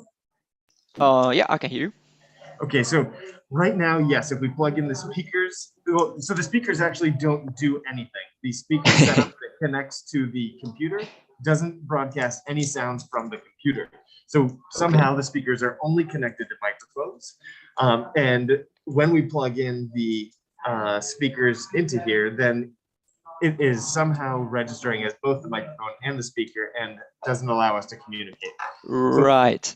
One option we're going to try, which is probably going to cause feedback and be impossible, but it might be our last attempt to do it in this way. I'm going to activate the microphone here and try to place it as close to the speakers of the computer and see how good or horrible that sounds. Oh, so you want to like amplify the computer's speakers through the microphone? We're going to give it a try, but I don't know. Yeah, let's try. Yeah. Although it might be. You want to speak? Okay, I'm speaking. Is it any better? Is it working? Keep speaking. Testing. Yeah. Okay. So far everything is. So I just have to stay here like this. Okay. It's going to be crazy. We have to balance the computer because the speaker's on the bottom and put the microphone there. But okay. Yeah, that will be okay. But there's no feedback, right? So it's not causing any feedback here. I will hop onto the restream to make sure that they can actually hear the talk. And through Zoom, once we give you screen share, you should be able to control your own presentation. But we can test it out. Okay. Yeah, I can test it out while you check the stream. Okay, perfect. Let me just test this here. Oh yeah, I cannot share it now because your sharing is on. You will have to switch off the like the placeholder, the little. Yeah. You just have to. You have to stop sharing so I can start sharing mine. Sorry. Jumping between. Okay. Yep. Okay. I'm sharing now. Okay, so it looks good here. Let me just check on the restream. Like it's Looks good on there. Okay.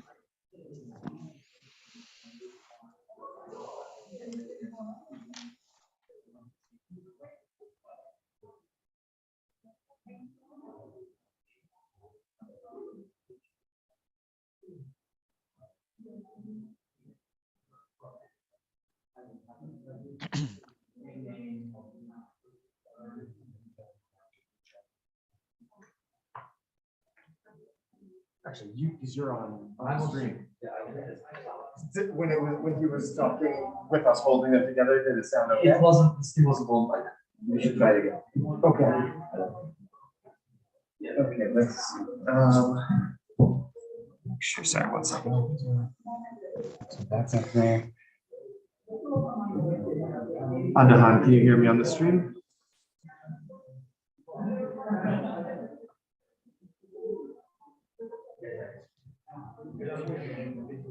Okay, Tomas, we're going to test one more time with the speaker to mic setup. Okay, let's do it. Just say something for testing. Yeah, just for testing purposes. So yeah, my topic is carving yourself a niche in Anatolia, Phrygian rock cut monuments in a regional context. Yeah, this is the testing phase. Great, thank you. So is it audible in the room? We will let you know in 1 moment. There's a slight delay. Okay. Okay, it looks like it's good. So we're just going to position this. I'm going to disable actually, your screen should be good. I'm going to go check over, make sure it still looks good on the screen. And then in maybe 3 or 4 minutes, assuming we can corral everyone into the room, we can begin with your talk and I'll transition over for the others. Okay, so it will be about so I should be ready to begin in about 5 minutes? If that works for you. Yeah, just checking. Okay, good. Thanks. His voice is clearer than yours. Okay, perfect. Awesome. Okay, so I'm going to mute just for 1 second. Actually, yeah, I'm going to upload a few slides and prepare for the next session as well. And then we'll set back up and I'll let you know when everyone's kind of in the room and give you a minute to prepare.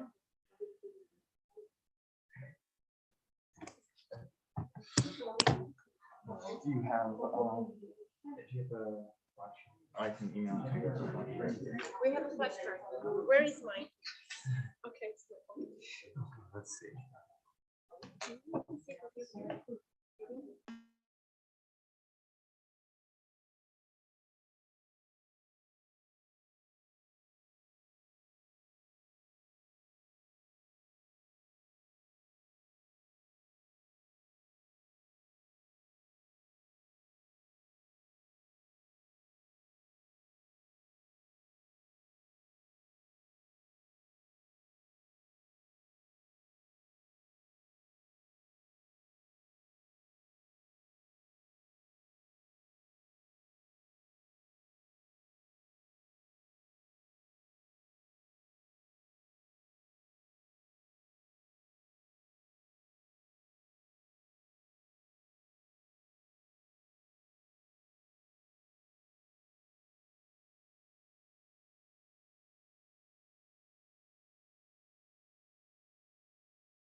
Thomas, we are just waiting for the room to refill, and then we will begin. So probably another minute, 90 seconds, because I don't see a lot of movement yet, but we're working on it.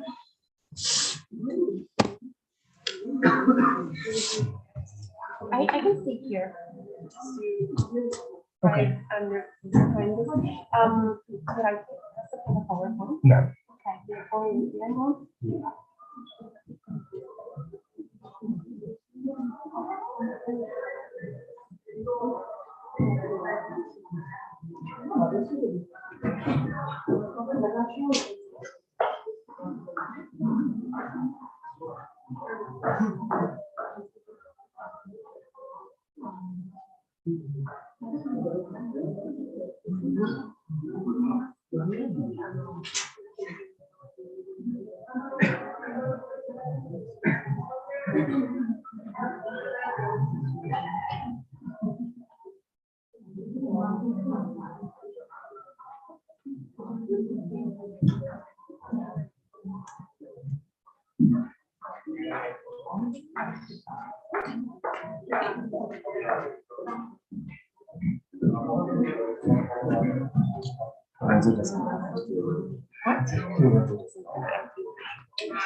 Yeah, he's able to.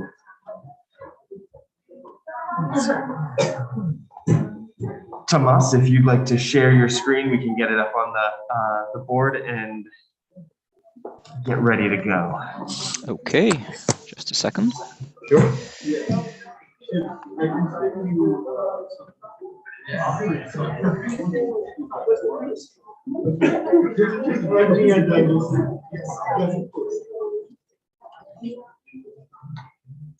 Okay, so here's my screen. Great, yeah, it looks good here. We'll have somebody kind of here to make sure that the sound continues to function for us. Okay. And I can help introduce this one. And then we'll get the ball rolling in maybe 30 seconds. Okay. I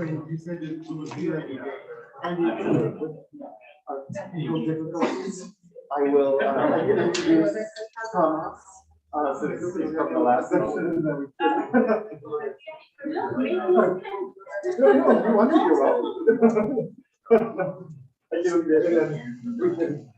It's the stronger session.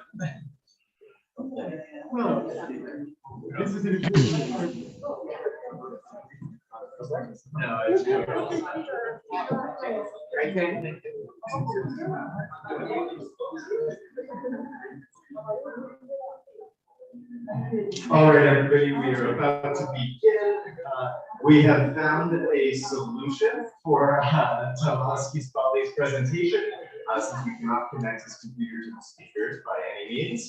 We are using a microphone against the speakers. It appears to sound good on the live stream, so we will hope that it sounds good enough for the duration.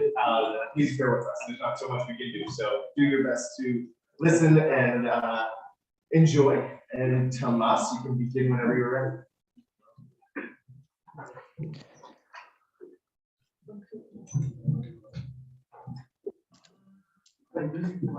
Yes, Tomas, you can begin if you couldn't hear me. Okay, yes, I could hear you just a little bit. Okay, so thank you, dear colleagues. First of all, I would like to thank the organizers of the conference for accepting my paper and accommodating my online participation. It means a lot to me to be able to be here despite all the circumstances. So in my presentation, I would like to share some ideas and observations regarding the spatial perception of Phrygian rock cut monuments in a regional perspective. And several overarching themes have already been touched upon by the previous participants. It's both the use and modification of natural features in religious contexts in Anatolia and other regions. I really appreciated the sober and very balanced formal comparison of rock cut monuments between Urartu and Phrygia yesterday, for example. And also the importance of geographic locations, like mountain peaks in one of the previous in peak sanctuaries in one of the previous presentations, and also the expression of power and control through monumentality and the modification of the landscape, as was demonstrated yesterday on the example of Sardis. And of course, the question of Phrygianness and the sort of the character and affiliation of the Phrygian civilization, Phrygian culture, was also discussed. And the rock cut monuments are indeed the calling cards of Phrygia. We have several unique types, which are characteristic only for the Phrygian cultural circle, but there are also parallels and similarities. But the problem is that rock-cut monuments are a rather tricky and even sometimes treacherous material to tackle, especially in a comparative aspect. On the one hand, most rock-cut monuments lack hard evidence regarding basic chronology, the context of creation, or their intended use. On the other hand, there are many formal and spatial similarities, and in many cases it remains to be established whether these similarities are due to mere coincidence, some sort of environmental predetermination, or universal typological traits, or perhaps shared regional practices, or maybe some direct link, such as influence, imitation, or sort of a cross-pollination in the development of said features. Luckily for the Phrygian rock-cut world, we have many important contributions. Susan Bernd-Erse's seminal Phrygian rock-cut shrines also is a wonderful compendium of data and analysis. There are also a number of scholarly works on rock-cut reliefs and features in the south and southeast of Anatolia, on Neo-Hittite rock-cut reliefs. However, if we turn to Western Anatolia is not so well covered. For example, for Lydia, we have the important overview of Charles Roosevelt's From Gyges to Alexander, in which many landscape monuments are collected. But for the numerous rock-cut installations and sanctuaries found in the Greek settlements on the coast, we have no fundamental work or catalogue, although there is currently a strong interest, a strong scholarly interest in this topic, so this might change in the near future. In this paper, I will concentrate mainly on the step monuments or throne-like monuments, beginning with the Phrygian Midas city, and then compare them with possible regional parallels. As I said, the southeastern direction has received more scholarly attention, and also it was discussed already today. So to broaden the scope, I will try to add to this and compare the Phrygian examples to the monuments located in the Western Anatolian and Aegean region in Lydia and Ionia. I will not consider the Thracian possible parallels because that's out of my scope of expertise. So these parallels that I'm going to touch upon are in any case not new, but still somewhat underdeveloped.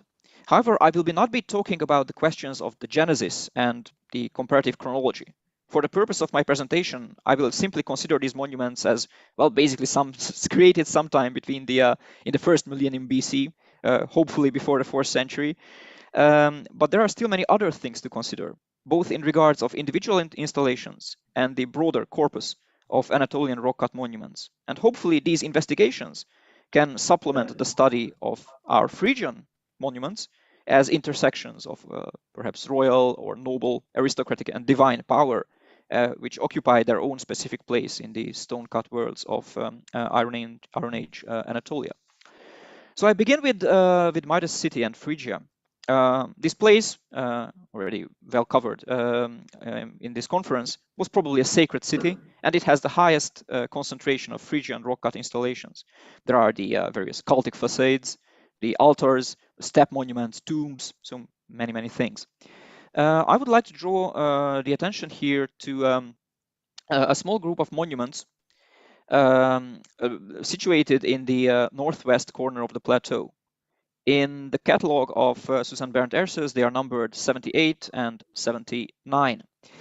They are considered among the relatively early monuments, but dating is always problematic. They lack inscriptions or figurative reliefs.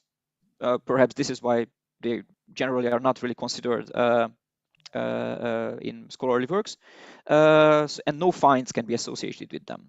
But despite the lack of such distinguishing features, I think, in my opinion, this cluster is a great example of a specific perception of landscape and a good example of how places for the creation of monuments are chosen.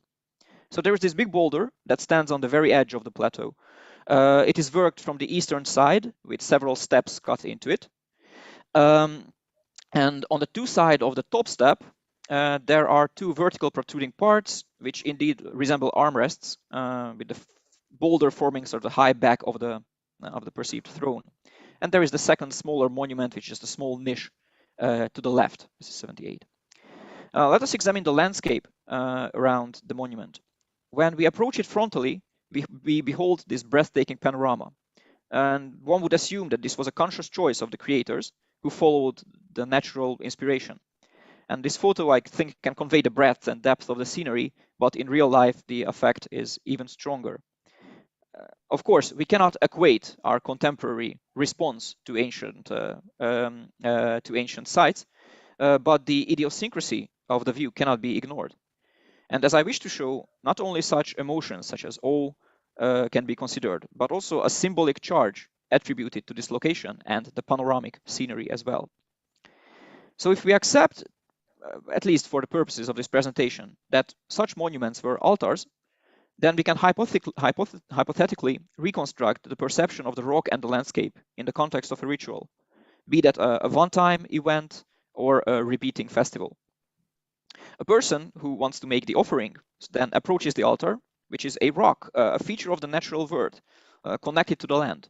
But it is also artificially modified and turned into this artificial structure that otherwise, without the human interaction, doesn't exist in the natural environment. The rock is located on the edge of the ravine on a natural border, sort of the meeting point of two different spaces. At the same time, the scenery beyond this border opens up before the spectator. So this bird's eye view, the ability to perceive a large territory like a bird of prey. Yeah, these capabilities can be then connected with either the religious figure whose altar or place of epiphany this is, and in this case this might be Matar, but this is just conjectural. So if we take the throne analogy at face value and imagine that at the time of the approach, a person or a statue is situated there, then the occupant of this throne, let's say, is highlighted before this scenic backdrop, an overview of the land that he or she rules over and protects. Alternatively, the occupant who may be seated there can be associated with the deity. In any case, the deity's power over the world materializes and becomes evident through the symbolism and placement of the monument. And in this connection, I will just briefly turn to a monument that was well presented in one of the previous papers, Kızıldağ, in the southern reaches of Anatolia. This is a well studied place, so I will just skip over some of my text. But I would like to stress one of the things that James talked about, and this is the interconnection of these various installations and their intervisibility with both between the sanctuaries and the settlements, the cities. And I too would like to sort of envision the rulers of the city of Türkmen Karahöyük sort of leading their procession to Kızıldağ and perhaps then over to Karadağ. And I would also like to think that the link between the two peak sanctuaries or the two mountains was also very strong. For example, Kızıldağ 4, the stabbed altar, could have been oriented both towards the Kızıldağ mountain, but at the same time, the Karadağ mountain was also visible from it. So the offering had sort of two orientations. So and already today, and probably even more in the future, the chronology and interpretation of the Kızıldağ complex will have a strong bearing on our understanding of Phrygian rock-cut monuments. And of course, there is the often cited parallel of Kızıldağ 4, another monument of Hartepu, to step monument number 70 in Midas city. But this also leads often to the consideration of a specific type of monument, unlike the large ornamented facades, which are very Phrygian. But other specific types of monuments were not just purely Phrygian creation, but an element of a wider cultural tendency in Iron Age Anatolia. However, it's also worth noting that, at least in my opinion, but now I've heard that others agree with this as well, that the Kızıldağ complex is not a typical Neo-Hittite rock-cut complex, because it emphasizes a sort of three-dimensionality as opposed to the two-dimensional reliefs. And of course, there's the Luwian inscription and the relief, but they are placed upon the surface of a rock volume that is much more in keeping with models we find in Phrygia and central Anatolia. And as for monument number 70, which I will not analyze in detail here, I will just quickly note that this is one of the rare lucky occasions when we have the inscription on a step monument, a Phrygian inscription on a step monument, which shows that this step monument might have been a dedication by a ruler of Modra, perhaps. Therefore, it is tempting to understand this monument as a dedication by the leader of one of the interrelated or allied tribes of the region, who all worshipped at the same shared sanctuary at Midas city. But let me now just move on to Lydia and to Mount Sipylus. This area is of special importance because of Pausanias, who calls it his home country and mentions it several times in his work. His interest is mainly in the ancient history of the area and how it still lives on in monuments.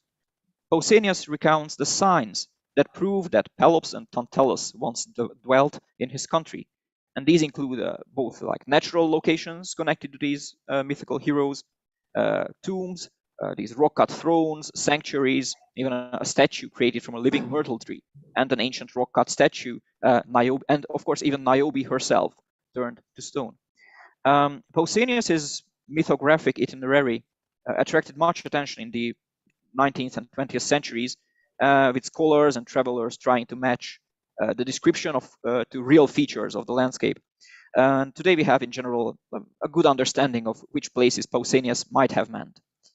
And the author and his guides, of course, populate the land with legendary kings of the Lydian dynasty, or the Tantalid dynasty, like Pelops or Proteus, who are mentioned also, which is I think is important. These kings are mentioned also as creators and patrons of monuments, which is of course relatable to to the practice we saw in Phrygia and on Kızıldag or in other Anatolian places. Because I think that despite the very mixed chronological, tempological, and ontological mishmash, as Felipe Rojas called it, this mishmash that's Pausanias' text, these legends can contain a trace of the local tradition, which retains knowledge, if not about the exact dignitaries, but about the practice of royal or aristocratic or high priestly dedications of rock-cut structures. So in this context, it's interesting to examine the so-called throne of Pelops. We can be quite certain that Pausanias attached this label to a rock-cut structure on Mount Sipylus next to the narrow canyon called Yarikaya. Carl Humann was one of the first Western travelers to describe this monument, and he instantly connected it to the throne of Pelops. And it was also soon discussed by others who posited that the throne probably served some religious purpose. The lofty commanding position, this is a quote from William Ramsay, the lofty commanding position points to this conclusion. And he added that it probably wasn't a grave, but rather an altar on which offerings were placed. And George Bean also thought that this was originally an altar, but in view of its shape and size, it may have well passed in antiquity under the name of the throne of Pelops. So the structure itself is this gigantic niche shaped like a bisected hollow cube, and its position in the landscape is most peculiar. Here on the northeastern segment of Mount Sipylus, the mountain is separated from the main body by a canyon. And the throne stands on this outcrop. Here, where the red arrow is. The throne stands on this outcrop on the edge of a dangerous void. The chasm behind the monument is at least 150 meters deep. So such extreme geography could be understood as the working of mighty natural forces. And indeed, Pausanias even tells a story about a town destroyed by an earthquake. Thus, it can be said that a special location was picked for the creation of this monument. This is a place where the working of the forces of nature is visible, and where there is a clear-cut border between spaces, where there are both rocks and water. And next we can examine the scenery. So if we turn the other way, not towards the throne, but away from it, or if we, sit on the throne, we overlook the whole plain of the Hermos River, and the view of this fertile land conveys a sense of prosperity and riches. And we also see the road connecting two important cities, Magnesia and Sardis. Thus, this elevated watchtower-like position of the monument fosters the idea of dominion and control. The so-called throne itself is actually quite big. It's not really meant to be sat on, as it can be seen in these various methods of interaction. But perhaps it wasn't even meant to be. perhaps it was meant to be occupied by a seated person. And I suppose that it was supposed to be stood on like a balcony with a tall parapet, which now that I think about it is also comparable to archaic Greek altars. But let's see what happens if we consider the view like from the throne. When approached frontally, the niche is aligned with the dominant feature of the landscape, the summit of Mount Sipylus. And if we extend the vertical armrests of this altar, then they highlight the peak of the sacred mountain, giving it a natural monumental frame. So in this case, the peak itself is sort of left to the god. Mortals get to look at it through this ritual window of this altar. And next, I would like to travel further to the west and take a look at Ephesus on the Ionian coast. Actually, there are numerous rock-cut features in Ionian cities. Often they are centuries of Cybele, various niches and altars. But the one I would like to talk about is located in Ephesus on the southeastern slope of Bubulda, the ancient Mount Pion. This installation was already described by Otto Bendorf in the early 20th century and additionally measured and studied by Anton Bammer and Ulrike Muss in 2006. The scholars pointed out the, quote, Phrygian character of this monument and stressed that it is one more piece of evidence that shows that Ephesus was a contact zone between the Phrygians and the Greeks. They also note that there was possibly a spring on the mountain here and that the rock-cut altar might be connected to it ritually. So the monument is situated some 200 meters above sea level, midway up the southeastern slope of the hill. And from what I was able to ascertain just by the maps, this means that the monument lies higher than the settlement itself and higher than the top of Panayırdag, however, still lower than the top of Bülbüldag or the top of other nearby mountains. The monument itself is oriented towards the south, and after 3 steps, there is a rectangular platform with clean-cut sides, somewhat similar in configuration to the balcony of the throne of Pelops overlooking Sipylus, or some monuments in the Phrygian zone. I think a very interesting comparison would be the altar at Baikei, at the necropolis. At Ephesus, however, there are also 2 libation halls present, a central one to the south and a secondary one slightly lower to the east. So in my opinion, the configuration and spatial orientation gives some rather clear clues about the dedication of the altar. Towards the south, the central libation hall is oriented towards an important location in the vicinity, which is Mount Solmissus, Aladar. So the secondary place points towards the valley with its several river streams or perhaps the mountain over the valley. But likely the main star is of course Mount Solmissus. The mountain and the grove beneath it are said to be the place in the Ephesian tradition where Leto hid and where the Curetes protected her while she was in labor. I don't necessarily think that the rock-cut altar has to be connected with the rites of the Curetes, but it could have been a stopping point, one of the stages during the city's sacred processions, and perhaps in its original conception was a place to offer libations towards the deity associated with Mount Solmissus to the south. And I would like to examine one more monument, this time on the island of Halki, just off the coast of Rhodes. This monument is cut into an irregular boulder on the slope of a hill. It is a sort of a double throne with a shared armrest in the middle, and the names of Zeus and Hecate are carved under each respective place, giving us a rare example of a clear connection between a rock-cut, like throne-like altar, and specific gods. This monument was very well described by Millet Geifman, who studied this monument and even placed it on the cover of her book on aniconism in Greek antiquity. Her study of the double throne has a number of valuable observations applicable to other rock-cut monuments as well. She points out that the natural roughness was not hidden by the carving of the seats, but remained visible from all vantage points. And then she traces the path to approach the monument, which lies up on the way to the peak. And she describes how at first the 2 carved seats are not visible, but then gradually they are revealed as the spectator changes position. And at this point, when viewed against the backdrop of the mountains and the sea, that's a quote, it appears as much more as an awe-inspiring locus of divine presence. Her next assertion, however, is something open to criticism in the same way my current presentation is open to criticism. What I am describing is mostly what I personally feel and observe when walking around the ruins and the rocks. To what extent can we project our modern sensibilities and the descriptions of our effects onto the ancient experience?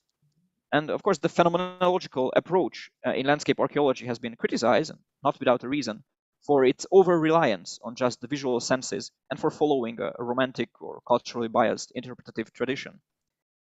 And another important point of criticism that we have to take into account is the question of the universality of human experience.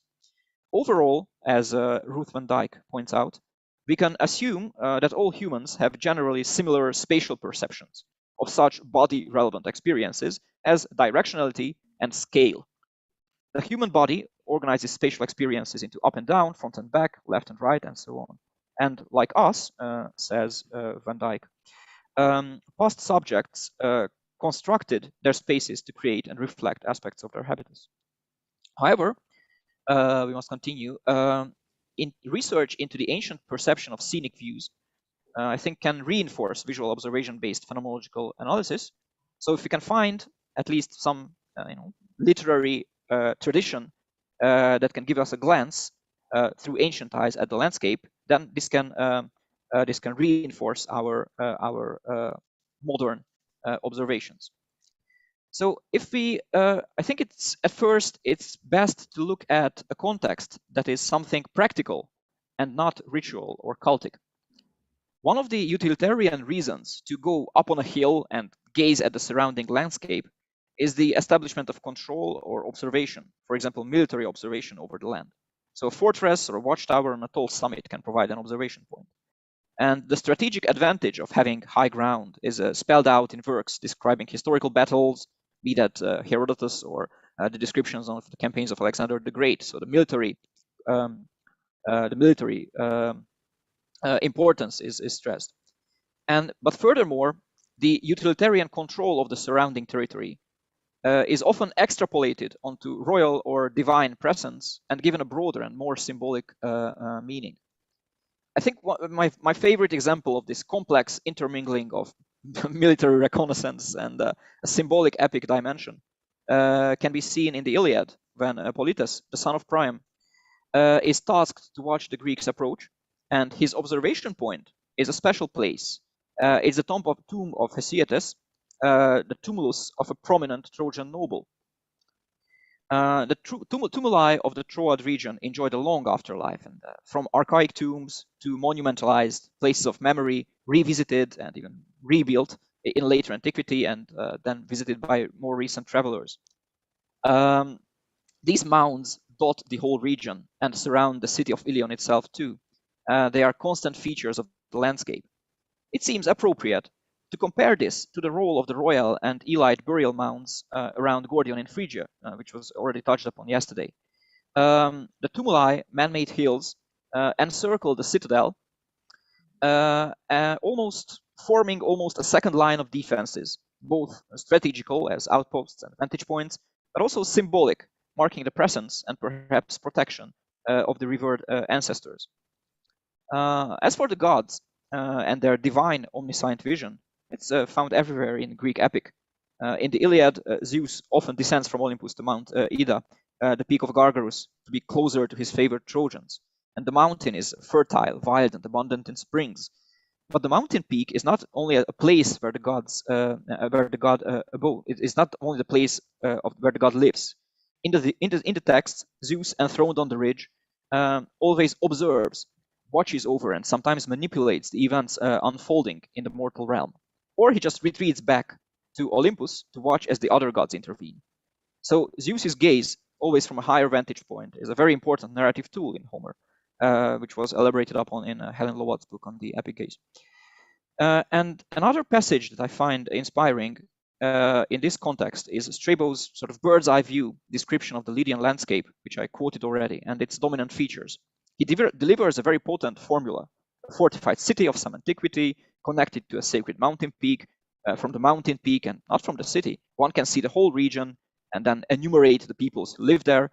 But also there are the rivers and the fertile plains, and this dominating peak of the mountain was even, according to Strabo, monumentalized in Persian times. And there are even some remains on Keldag, which are connected, might be connected to the buildings mentioned by Strabo. And overall, it seems that in the Persian period in Lydia, saw a further use of rock-cut features in high places for cultic and strategic purposes, with the introduction of new types of rock-cut monuments as well, such as the perhaps a fire altar type of installation on Shahan Kaya in Lydia, in the sort of this saddle of the hill. Therefore, in conclusion, in my presentation, I try to show that these rock-cut installations, when created for religious purposes, allowed to frame cultic practices and provide a place of contact. And they facilitated the expression of ideas about the character of the divinity and its sway over the environment and the surroundings, which could have been then extrapolated on the control of the dedicator, of the person, of the patron of the monument, or his connection to the divinity. The Phrygian cultural zone was one of the parts of Anatolia where this potential was fully recognized and consciously developed. And the active carving of rock-cut altars in Phrygia definitely catalyzed the processes in other regions. And it shows in some way the high compatibility between Phrygia, both with its southeast, but also between Phrygia and its western Anatolian neighbors. Thank you for your attention.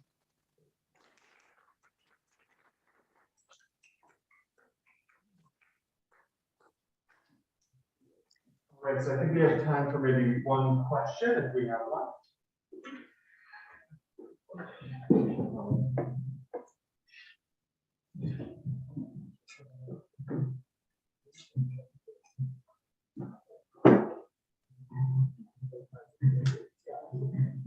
Thank you very much for this wonderful talk.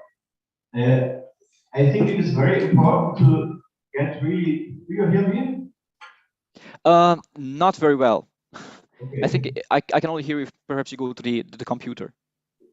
I can try to repeat for you if you want. Okay. This one, yeah, unfortunately. This one. Do you hear me now? Yes. Okay. I think this is a very good thing what you are doing, putting together the rock-cut monuments of Central Anatolia and of the West and the coast. And this is an area which is really underexplored in this respect. I have been working not very far from your Halki in the Pavia and Thessalonisos since many years, and alone in Lorima, which is very close to it, I just memorized, I have 6 rock-cut monuments, and there are much more in the area, and this really needs a systematic research. So thank you very much for that. Yes, I've also seen very Phrygian type step monuments in Caria, and in many Ionian cities there are many more, and on the islands as well. Yes, I will, if possible, if you can send me the reference later, I can look it up as well. Thank you. Great. Okay, I think for the sake of time, we'll move on, but we can bring back more questions later if we have time. So one more round of applause.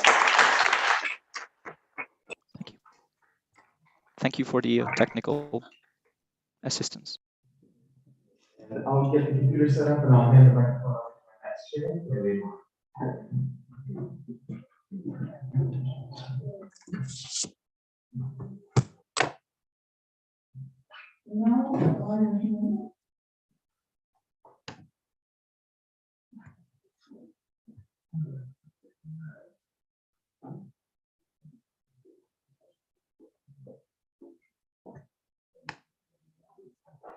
Is this one there too?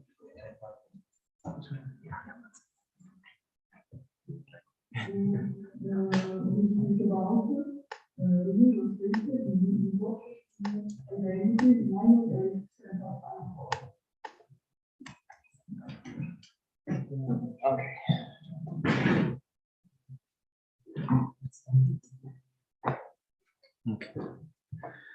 I guess I can still say good morning,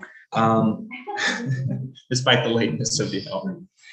In any case, I just want to, for those who don't know, I added a little bit of a prefix to my title. So I added in eparchis or caperis scalprum, which, if any of you know, eparchis is just the Phrygian word for to inscribe or to carve, and then caperis scalprum would be the logographic term for kwanza, which is the Luwian word for to carve. So, and this is kind of what I wanted to reference and talk about in my lecture today, is this idea of choice in why different people on the Central Anatolian Plateau are using different scripts at different times, not just in terms of language users and spoken language, but actually in terms of the writing itself.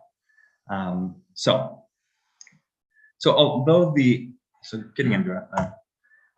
the Anatolian hieroglyphic script has been in use since the late 2nd millennium in Central Anatolia, its use as a true cultural marker came with the introduction of alphabetic scripts into the region in the early 1st millennium, as evidenced by Anatolian hieroglyphic inscriptions like Topada and Turkmen Koruk I. The growth of the Phrygian state-based Agordian led to friction with other established kingdoms on the Anatolian Plateau.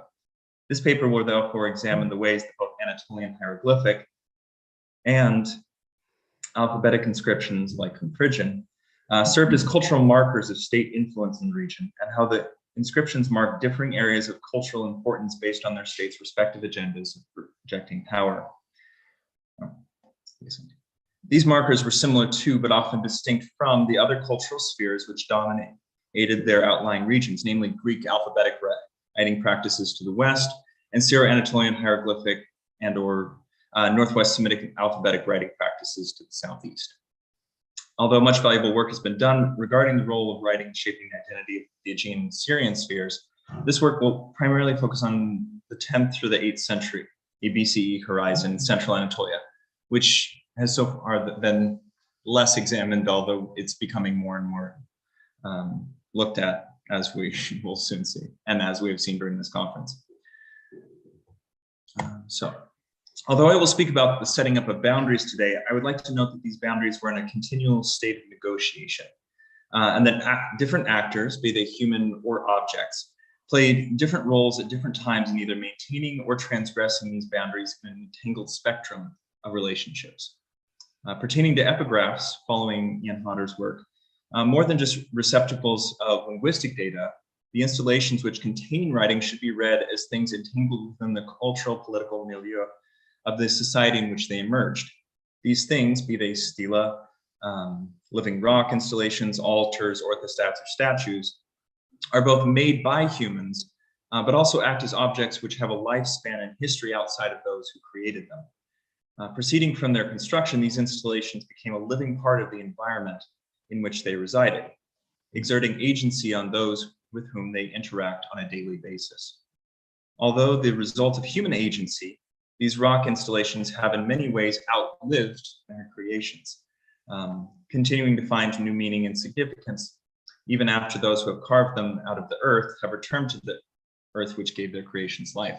This is especially true in our region because, to a great extent, there are no more Phrygian speakers, there are no more Luwian speakers, and yet their monuments still remain here and we get to interact with them.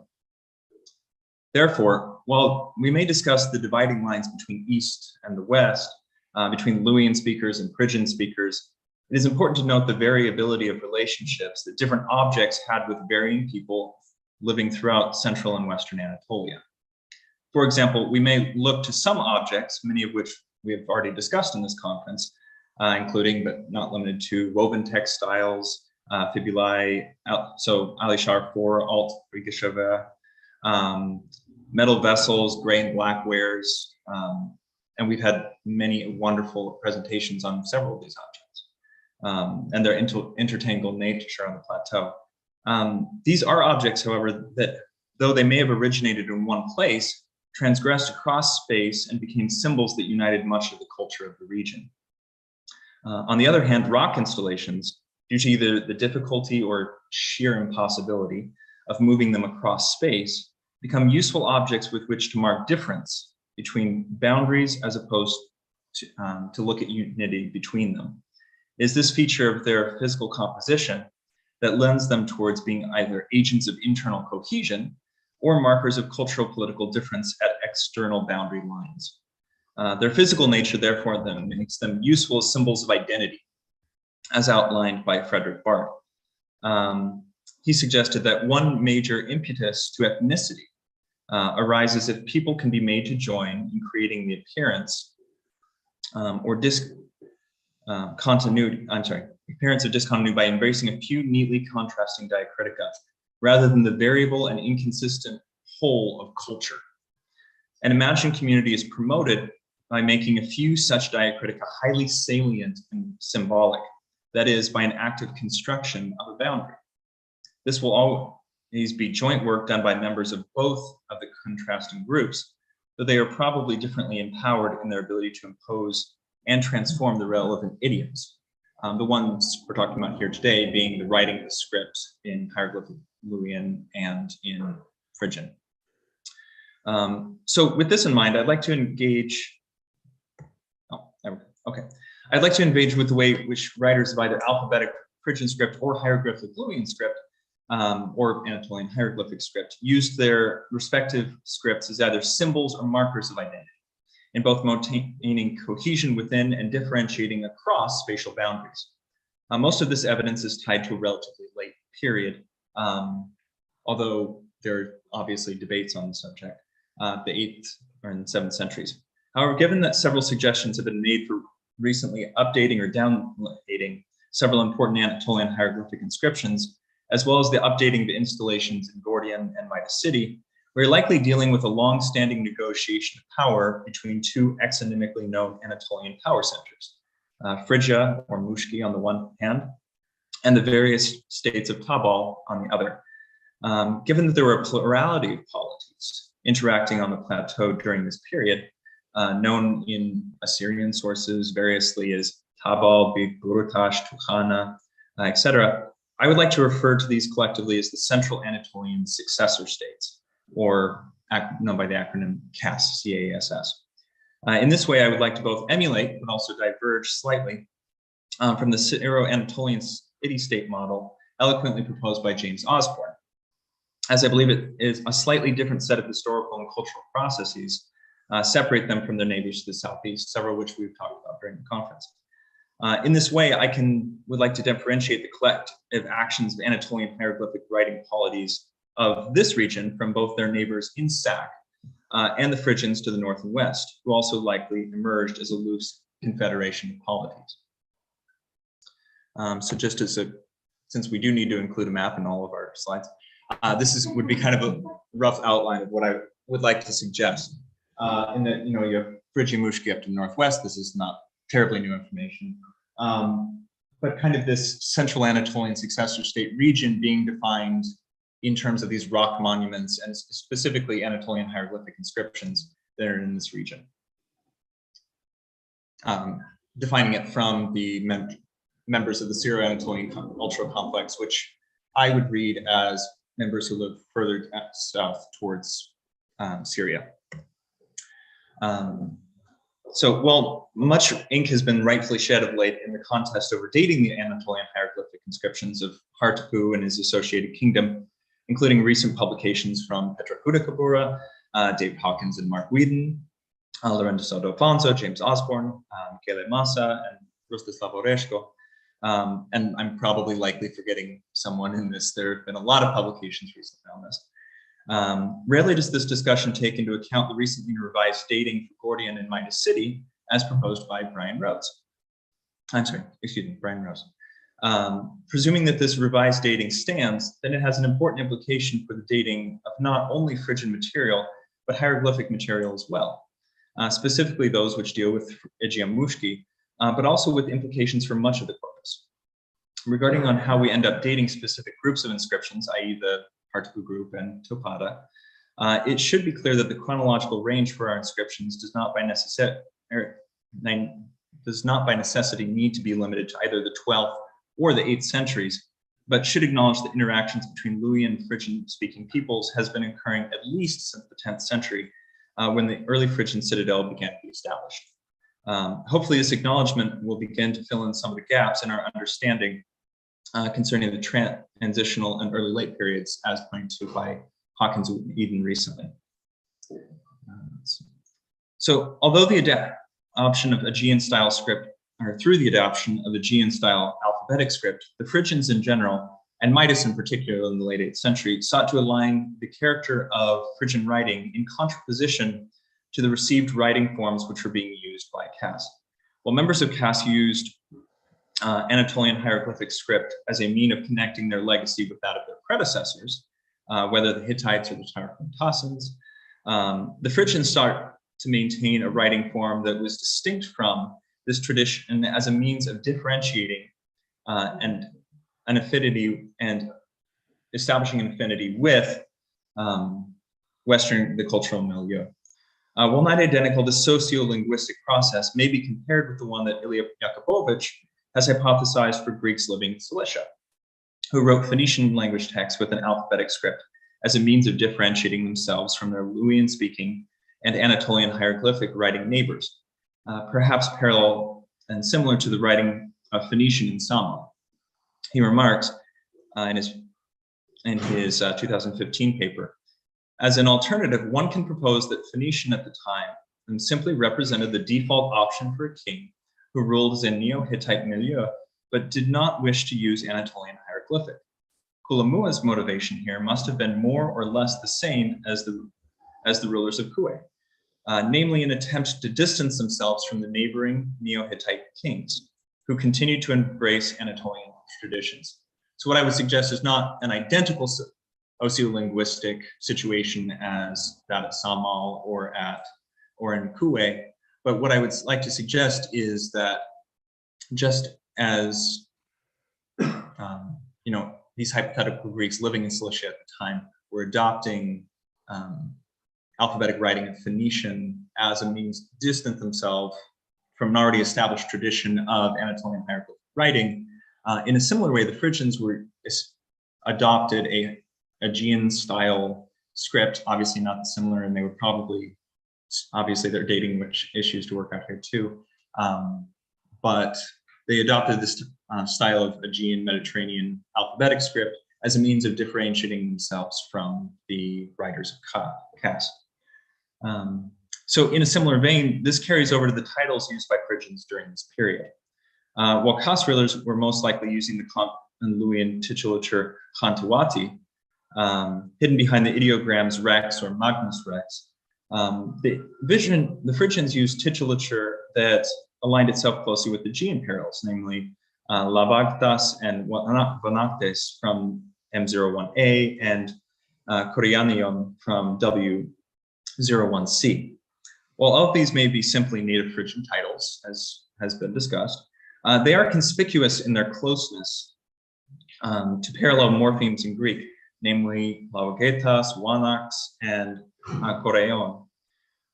Whether these are borrowings from Greek into Phrygian, Phrygian into Greek, or just genetically related, in essence, this matters less for this argument. What is important is that the Phrygian rulers who commissioned these inscriptions wanted to be identified with titles that placed them in a westward-facing milieu, distinct from the Hantuantini that had ruled the area for a millennium. The point is important for the 8th century flowering of monumental inscriptions that we do see in Anatolia from both sides. While writing and monumental inscriptions had been used by both groups in the previous centuries, since the 13th century for the Anatolian hieroglyphic writers, and since at least the end of the 9th century for Phrygian writers, the 8th century brought with it a new degree of tension between these groups, and with it a political need to define their respective identities. While writers among us had been utilizing Anatolian hieroglyphic to craft dedicatory and demarcational inscriptions since the fragmentation of the Hittite Empire, the 8th century may be the first time since the 12th century that monumental writing was used in an urban context, or at least a centralized planned community context. For the Phrygian, Brian Rose has pointed to the inscription on the Midas monument as an example of an 8th century public inscription. And for caste, James Osborne and Michele Massa have suggested in their forthcoming paper that there may be a need to see Turkmen Karahoy I in a monumental urban context, seeing that this is a monumental public inscription likely characterized as an architectural element. Whether this holds true may be seen, is yet to be seen in light of more excavation at the site. But if this is true, it would be a striking departure from the Sitzenleben of all known post-Hittite monumental inscriptions from this region, wherein inscriptions have not been identified in monumental gates or other urban contexts since the dissolution of the empire. Whether this practice can be seen as an import from the Syro Anatolian region to the southeast is yet to be seen, as Petra Kudakura, I'm sure we'll talk about in a little bit. But it may be considered given the possibility of artisans and intellectuals moving into the area, given the incursions of Assyrians into North Syria during this period. So just as a brief kind of overview, I just want to go over some of these titles that I was talking about real quick.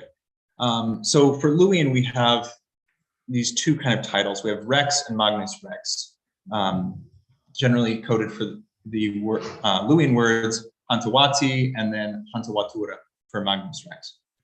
So we know that Hantawati is king in Luwian from cuneiform inscriptions from Boaz Quaib on the late Bronze Age. We have 3 attestations for that.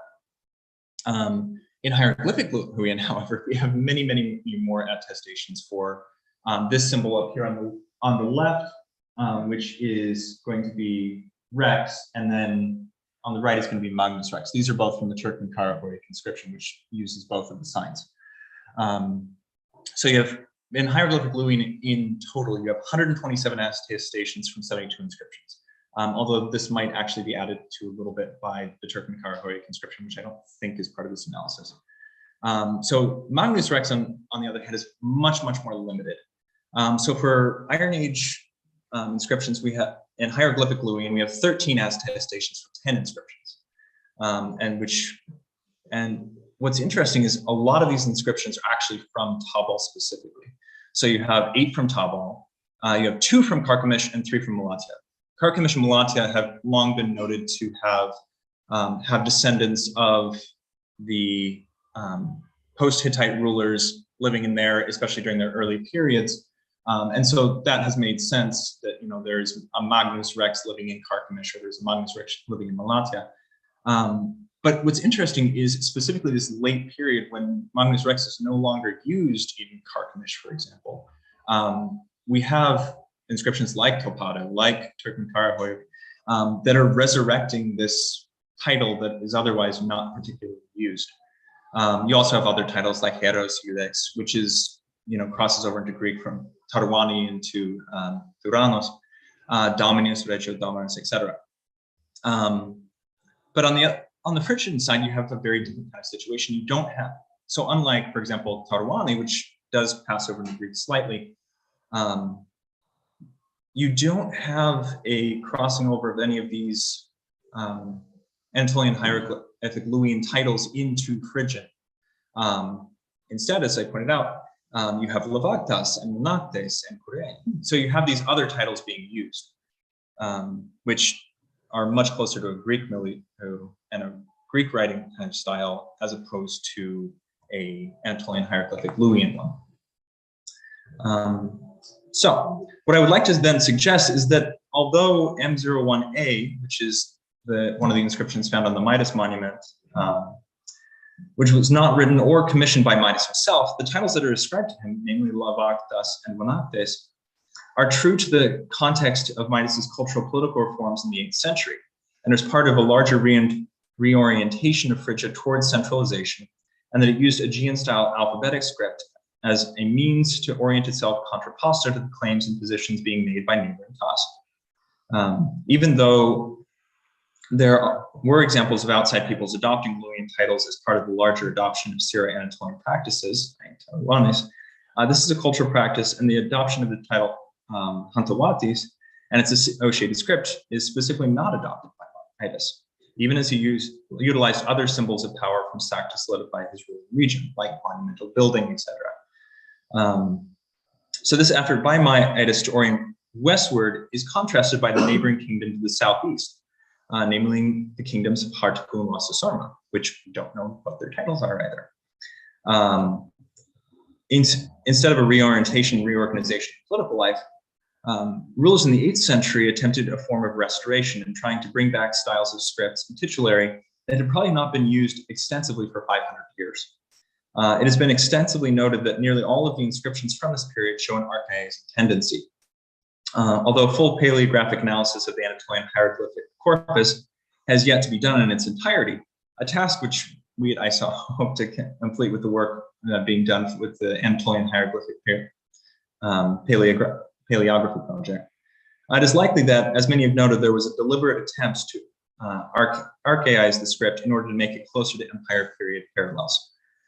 This attempt is paralleled by the titulature used during this period, namely the title Magnus Rex, which, although it was used by both Hartku and Wassersaarma, could not have had the same meaning from a political organization perspective, as the world of regional kingdoms trying to fend off Assyrian hegemony in the 8th century was drastically different from the world of great powers with their respective Caneo-centric administrations in the 13th century. Whether or not there was an actual large-scale conflict between the members of castes is yet to be seen. While both Topada, depending on the dating, and Turkmenkarakoy I testify of conflict in the region, it seems more likely, to me at least, that these are evidence of Phrygo-Anatolian conflict as opposed to intercaste conflict. As a point of comparison, although there was certainly conflict both interstate and between members of SAC in Syria and Anatolia, this is very rarely, if ever, attested in the numerous inscriptions found in the northern Syria and southeast Anatolia. They oftentimes will speak of battles or expanding the borders, but actually named kind of polities don't show up, little if at all. So examples of small disputes attested from inscriptions include those such as Halperinthia II versus Hirika from Gurgum in the middle 9th century, and Katua versus Apizi and Awanaya from Carchemish in the late 10th century. And occasionally border disputes between states like these are mentioned, but the type of large-scale coalitions of Syro-Anatolians that are spoken of in Assyrian and biblical sources always seem to be in response to a large-scale threat that comes from outside of the imagined community. While this is still a question, but perhaps it may have been a taboo to mention these kinds of things in writing, maybe mentioning the name of your enemy or something like that. This would mean that the Arani or Alani enemy suggested by Kurukubura et al. In TKH1 line 2 would be referring to the Mushka in line 1 and not the coalition Wassersaarma mentioned in Topada. The coalitions referred to in Topada and TKH1, Turkmenkarakoy 1, would then be either referring to the same or parallel or coalition of castes fighting against a coalition of Phrygian polities or tribes. If the conflicts mentioned in Topada and Turkmenkarakoy 1 are in fact referencing inter-caste conflict, then this would go against the trend seen in SAC and would need to be accounted for as a regional difference. Nevertheless, there may very well have been some sort of tension between the kingdoms when it came to titulature. The fact that multiple rulers are claiming the title of Magnus Rex means that one of several postulates may be true. Our dating might be off, and different kingdoms claim great kingship at different times. Second, there may have been multiple claimants at the same time. In this case, there must have been a shift in the understanding of what made a true great king, and the claim of great kingship was more about the right of inheritance of legacy from the Hittite kings and their followers, rather than a claim to an LBA style of political organization. So, in conclusion, regardless of the intricacies of dating these inscriptions, a process that will likely continue for some time and then be completely changed by the next incredible find, I would hope to make clear several points which do not depend strictly on exact dating per se. I would like to stress here that there was a negotiation of identities happening between castes on the one hand and Phrygia on the other, in which the propagation of scripts and inscriptions played an intrinsic part. This being true in spite of, and also likely as a result of, the entangling nature of polylingualism, intersectional societies, and the widespread material culture in Anatolia, as we've heard from so many wonderful speakers in this conference. It was, in fact, the entangled nature of these societies that made it politically necessary to divide them along certain distinguishing lines, one of those being scripts and their respective languages. It was Phrygia's scriptural turn towards the West and Cassa's entrenchment in the script of the East that made it emblematic of the relationship that we see portrayed in both historical and monumental inscriptions from the period, and served as a systematic markers of their diverging identities. Thank you.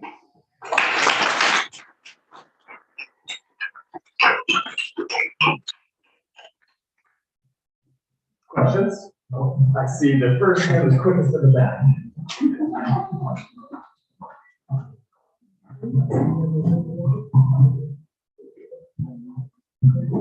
Hi, thank you so much for that.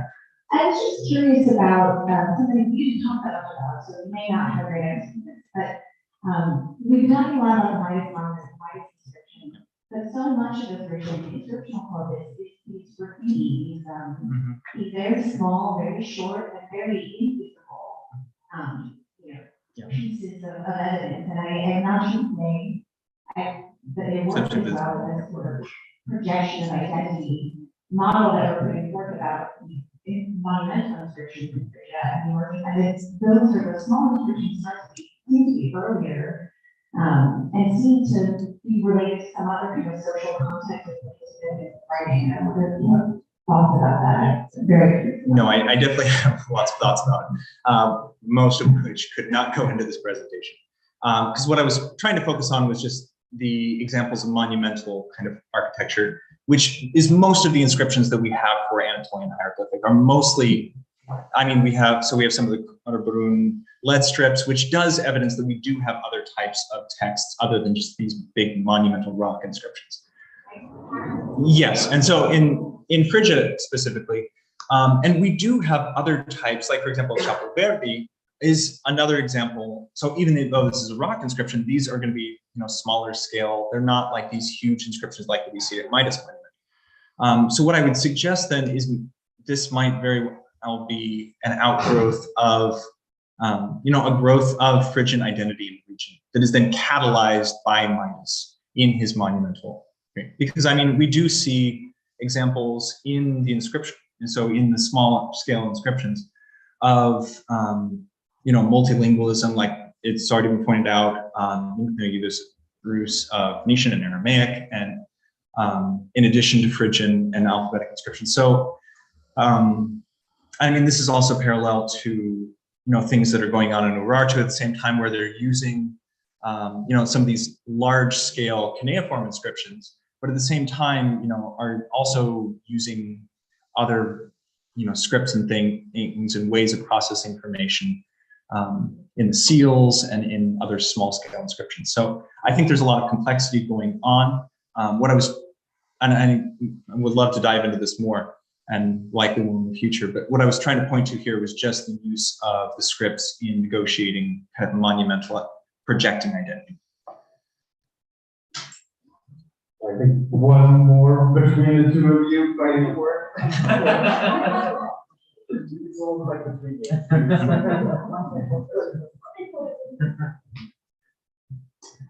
you very much for your paper. I really enjoyed it.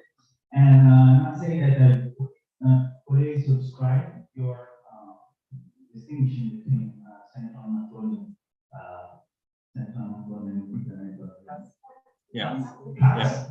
Cass and Sack.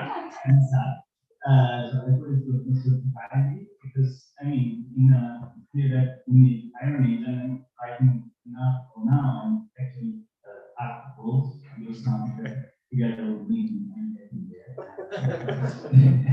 So about the fact that the doors in during the Iron Age actually function as a formidable cultural driver as well.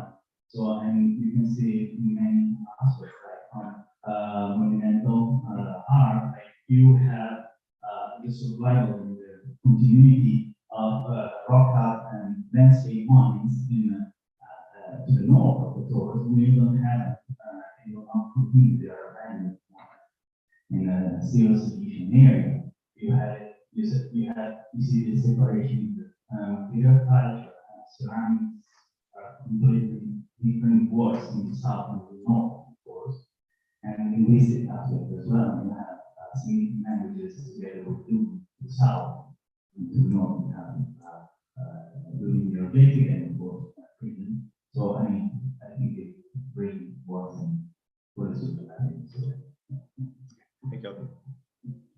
very quickly. Very briefly. So, yeah, I also like very much the concept of cars.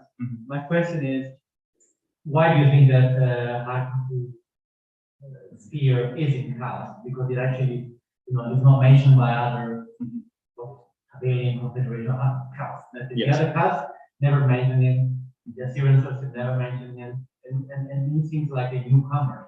There's no dynasty as in Cappadocia. Well, this is a question that I would take back to you in terms of your excavations. But really briefly, so what I would suggest is, we're dealing with a slightly earlier period with some of these maybe around 750 or so, because by the time the Assyrians come into the region, he's essentially gone. So I don't know exactly what happened to him. The reason that he's not specifically mentioned by name might have something to do with this, mentioning of one's enemy trend, which I think still needs to be played out more. But does that answer your question? I'm sure we'll be talking about this later. Okay, thank you. I'm terribly sorry. I know there are many more questions, but we have to keep moving. We can come back to more questions during the next break. One more good round of applause.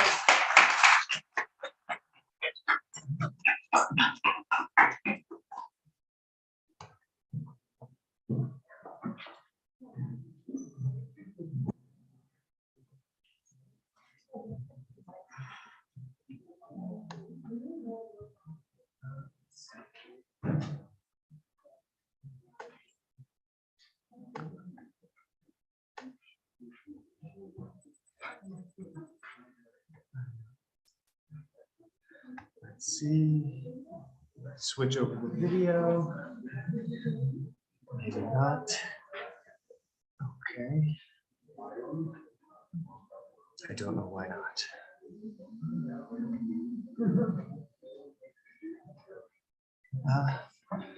For now, if you want to introduce it, then I'll work on this for a moment. Actually, easiest way is this microphone, and I will stand in the corner and manage this very quickly. If you'd like to sit right here.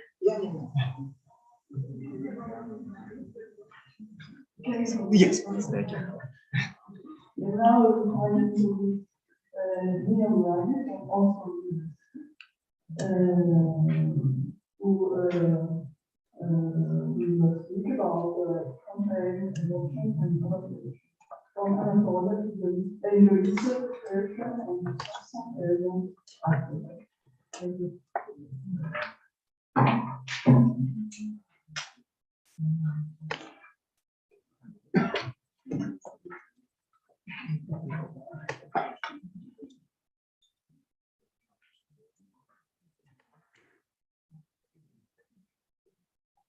So there is a handout to go with this lecture.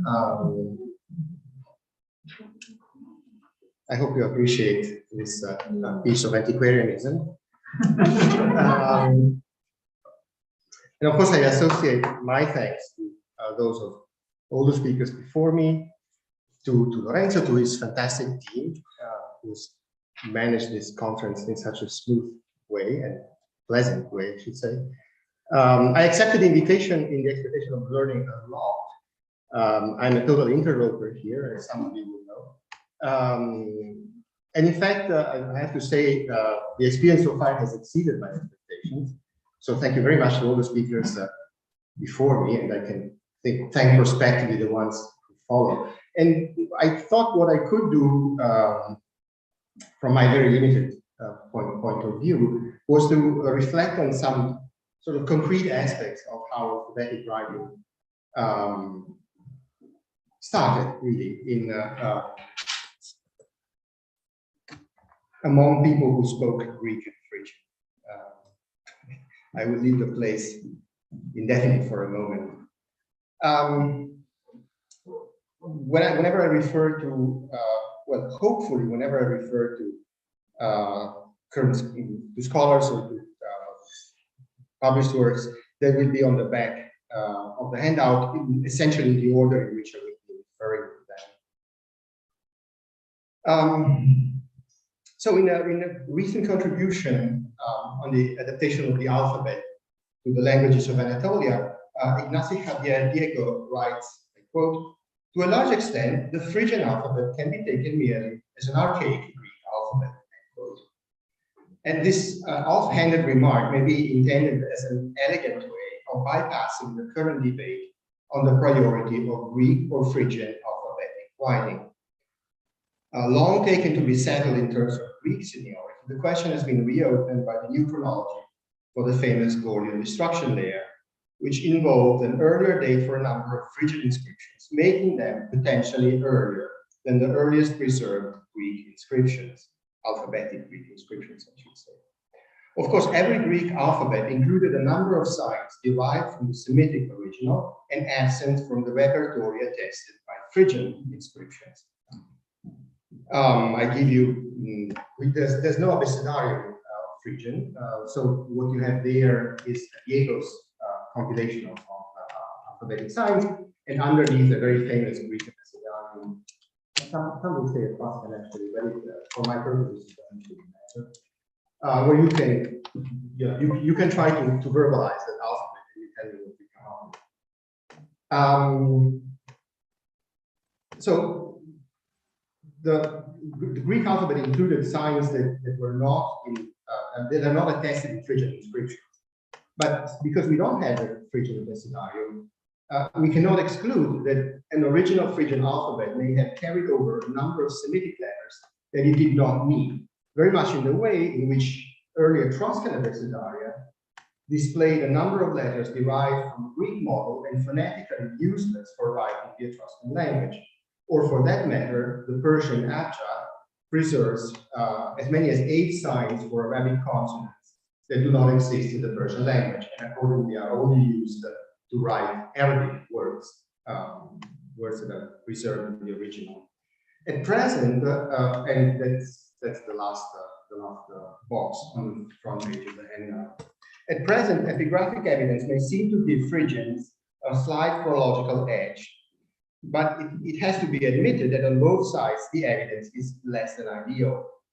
The somewhat obscure graffito from the necropoli of Osteria del Nosa, coming from a grave datable around 770 BCE at the latest, and including 3 vowels, and accordingly not Phoenician, may be taken as a direct or indirect terminus ante for the origin of the Greek alphabet. And it would be really great if we actually knew what it says. On the other hand, the 3 inscriptions from Gordian, invoked by Claude Brix as evidence for a late 9th or early 8th century date for the Phrygian alphabet, come from, shall we say, rather non-diagnostic contexts, as far as I understand.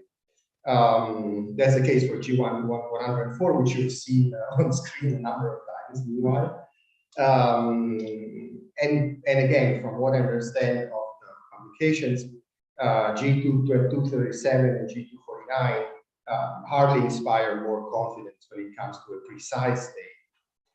In his recent book on the Phrygian language, Bartolomeo Obrador indicates a window from the late 9th century to the first half of 8th, depending on how much earlier than the earliest documents using the alphabet was.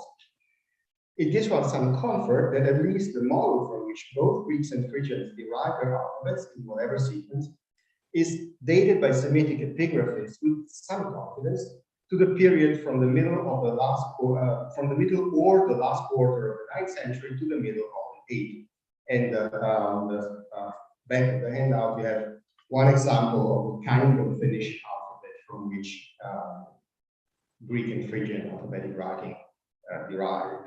The kind, not specifically this one. It's the famous Bal of Lebanon kind. In the current state of the evidence for Phrygian and Greek, this same window of time appears most likely, perhaps with some preference for its second half, depending on how pessimistic one is. One first conclusion to be drawn from these remarks is that the introduction and spread of alphabetic writing in the Mediterranean world remains a poorly understood phenomenon. The main reason for this is, of course, lack of evidence, a problem that could potentially be obviated by further discoveries by people in this room, for instance.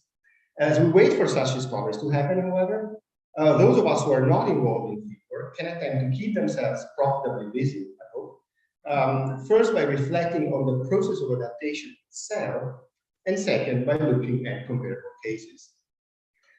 First of all, it strikes me that the concrete question of how the Western Semitic repertoire of signs was adapted to languages such as Phrygian and Greek is still envisioned in rather unrealistic ways.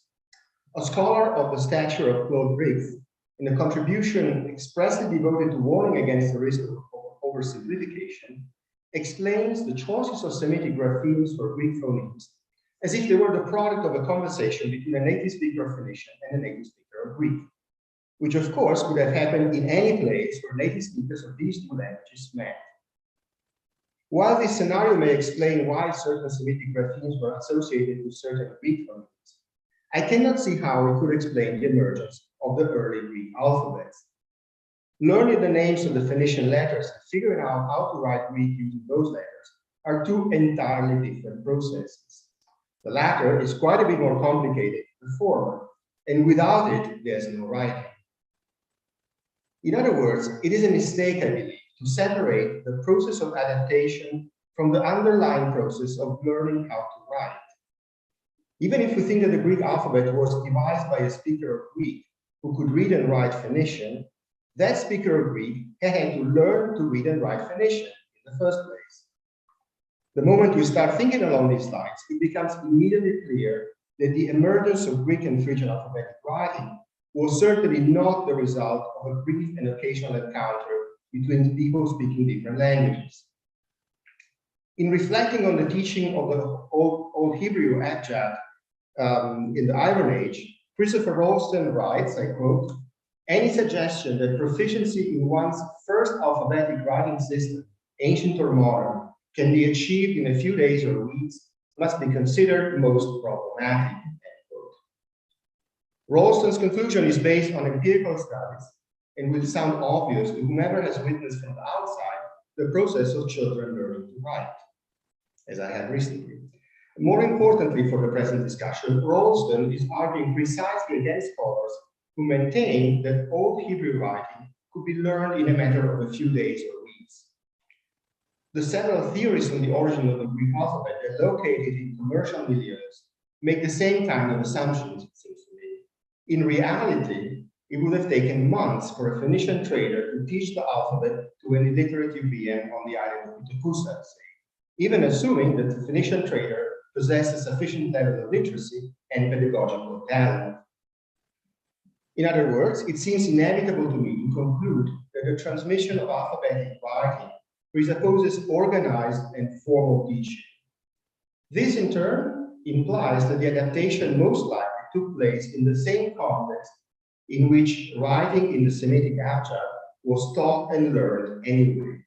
The kind of context we should envision for the adaptation are the scribal schools, most likely attached to the several regional powers that form the political geography of Eastern Anatolia and Northern Syria, an area where often different languages were used for official purposes, as witnessed by a growing corpus of multilingual inscriptions. That we should not attach anachronistic features to the word school does not require further comments, I suppose. We need not envision groups of more than a few students, typically young, I imagine, being taught in what was not necessarily a bespoke structure. What was formalized was the teaching method itself. This conclusion is consistent with broader studies of the anthropology of writing, such as Giorgio Raimondo Cardona's, which emphasize that among the various forms of social knowledge transmitted within a given society, writing is one that tends to take place in a formalized context. Now, in arguing along these lines, I'm to a large extent following the footsteps of Benjamin Suss, whose alphabet at the turn of the millennium represents, in my opinion, a milestone in the study of writing in the ancient Mediterranean. In a forthcoming contribution, Suss has pointed to a possible scenario that had been envisioned by other scholars, including Briggs himself, in a less explicit way. He calls it the co-occurrence of the Greek and Phrygian alphabets and locates it in an area including Cilicia and possibly Cyprus. The focus on Cilicia as a potential cradle of the Greek alphabet goes back to the work of Otto Elena, who rightly pointed to the presence of inscriptions in Phoenician whose number has increased since he wrote, produced, in his opinion, by non-native speakers of Phoenician. I think Karatepe, Chinikoyuk, and so forth, and needed the one we're waiting for. Lemaire pointed especially to the adaptation of Phoenician to writing names from the local non-Semitic language, which inevitably involved using vocalic notation. Incidentally, let me bring to the attention of the linguists among us the fact that Lemaire's theory presupposes that native speakers of Phoenician were not present on either side of the adaptation process. Surely this would have implications for the transposition of certain consonant signs, for instance. The scenario envisioned by Lemaire and Sast accounts for the extreme resemblance between Phrygian and Greek alphabets and for the chronological proximity of the earliest documents of both. It also eliminates the problem of figuring out where and how the alphabet would have been taught by the Phrygians to the Greeks or vice versa. The presence of both a Luwian Phoenician bilingual stele and of an old Phrygian inscription at Chiana, immediately to the north of the Cilician Gate, may be taken in your tabal, may be taken to support this scenario, although both documents seem to go back to the late 8th century, as do the bilingual inscriptions of Chineke and Karatepe. I conclude this part of my presentation with a summary. The investment of time and resources required to devise and teach the Phrygian and Greek alphabets is best seen as taking place in the context of the scribal schools that train the literate personnel that manned the chantries of one of the kingdoms in the area between, say, the kingdoms of Yawa and Moasti. This tentative conclusion, of course, immediately generates new questions. Thus, the co-occurrence of the Greek and Phrygian alphabets imply that they were created for the same or similar reasons and or with the same or similar purposes. If we compare early Phrygian Gordian to any Greek site from the 9th century currently known, the differences in complexity and scale are staggering.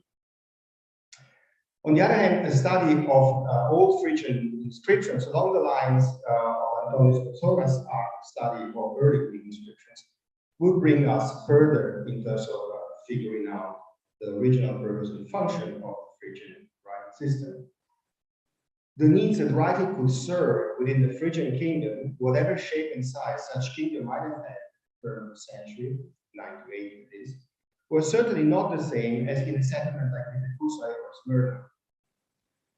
Maybe then we should look at the context where the adaptation took place and ask ourselves if and why Greeks and Phrygians may have converged towards this area. At the moment, I confess I cannot see much more than speculation. The presence of people of Aegean origin in Cilicia is usually connected to the transition to the Bronze, from the Bronze to the Iron Age, long before the emergence of the alphabet. From the 9th and 8th century, the evidence does not help. The situation is completely different in neighboring Palestine, of course. Here, apart from the uniquely abundant presence of Greek imports, the name of the main harbor in the Syrian document, Akhta, has recently been suspected of being originally Greek, by Karen Radner. And in any case, what of the Phrygians? Is their case more complicated or indeed simpler? The kingdom of Tuvana, we have recently learned, used both Luwian hieroglyphs and Phoenician letters for its monumental inscriptions, rather like Yawa. Could this more explicit political interface have been the one where adaptation and transmission happened? This question could perhaps be rephrased. To what extent can we think of the area that goes from the upper course of the Halys to the lower course of the Orontes as a unified cultural area? I have no doubt that many participants will take such questions much further than we already have. As I wait for them to do so, let me turn to my second group of remarks. As far as I'm aware, the creation of the Greek alphabet has regularly been treated as a phenomenon sui generis, as many things Greek. And as far as I can tell, the Phrygian alphabet seems now to be caught in the same trap. And what I mean with this is that I'm not aware of studies on this subject that make any reference to other cases in which a writing system was adapted to a language that previously had none. The only exception I can think of is Etruscan, and here the comparison has suggested several interesting points. especially thanks to the relative abundance of Etruscan lexidaria. It's something I alluded to earlier in my presentation. Now, the first writing system used to write a version of a Persian language, as far as we know, was a syllabary composed of 37 cuneiform graphemes, which could indicate either CB syllables or isolated vowels. Besides the signs with a phonetic value, all Persian cuneiform also included 6 logograms, standing for the words king, land, god, people, and Aura Mazda. It is documented almost exclusively by royal inscriptions, most of them monumental, although there is at least one clay tablet from the Persephone Fortifications archive that is inscribed in Old Persian cuneiform as well. The mapping of sounds on graphemes is independent of precedence. In other words, the Old Persian cuneiform script was not derived in any meaningful way from any of its many cuneiform predecessors.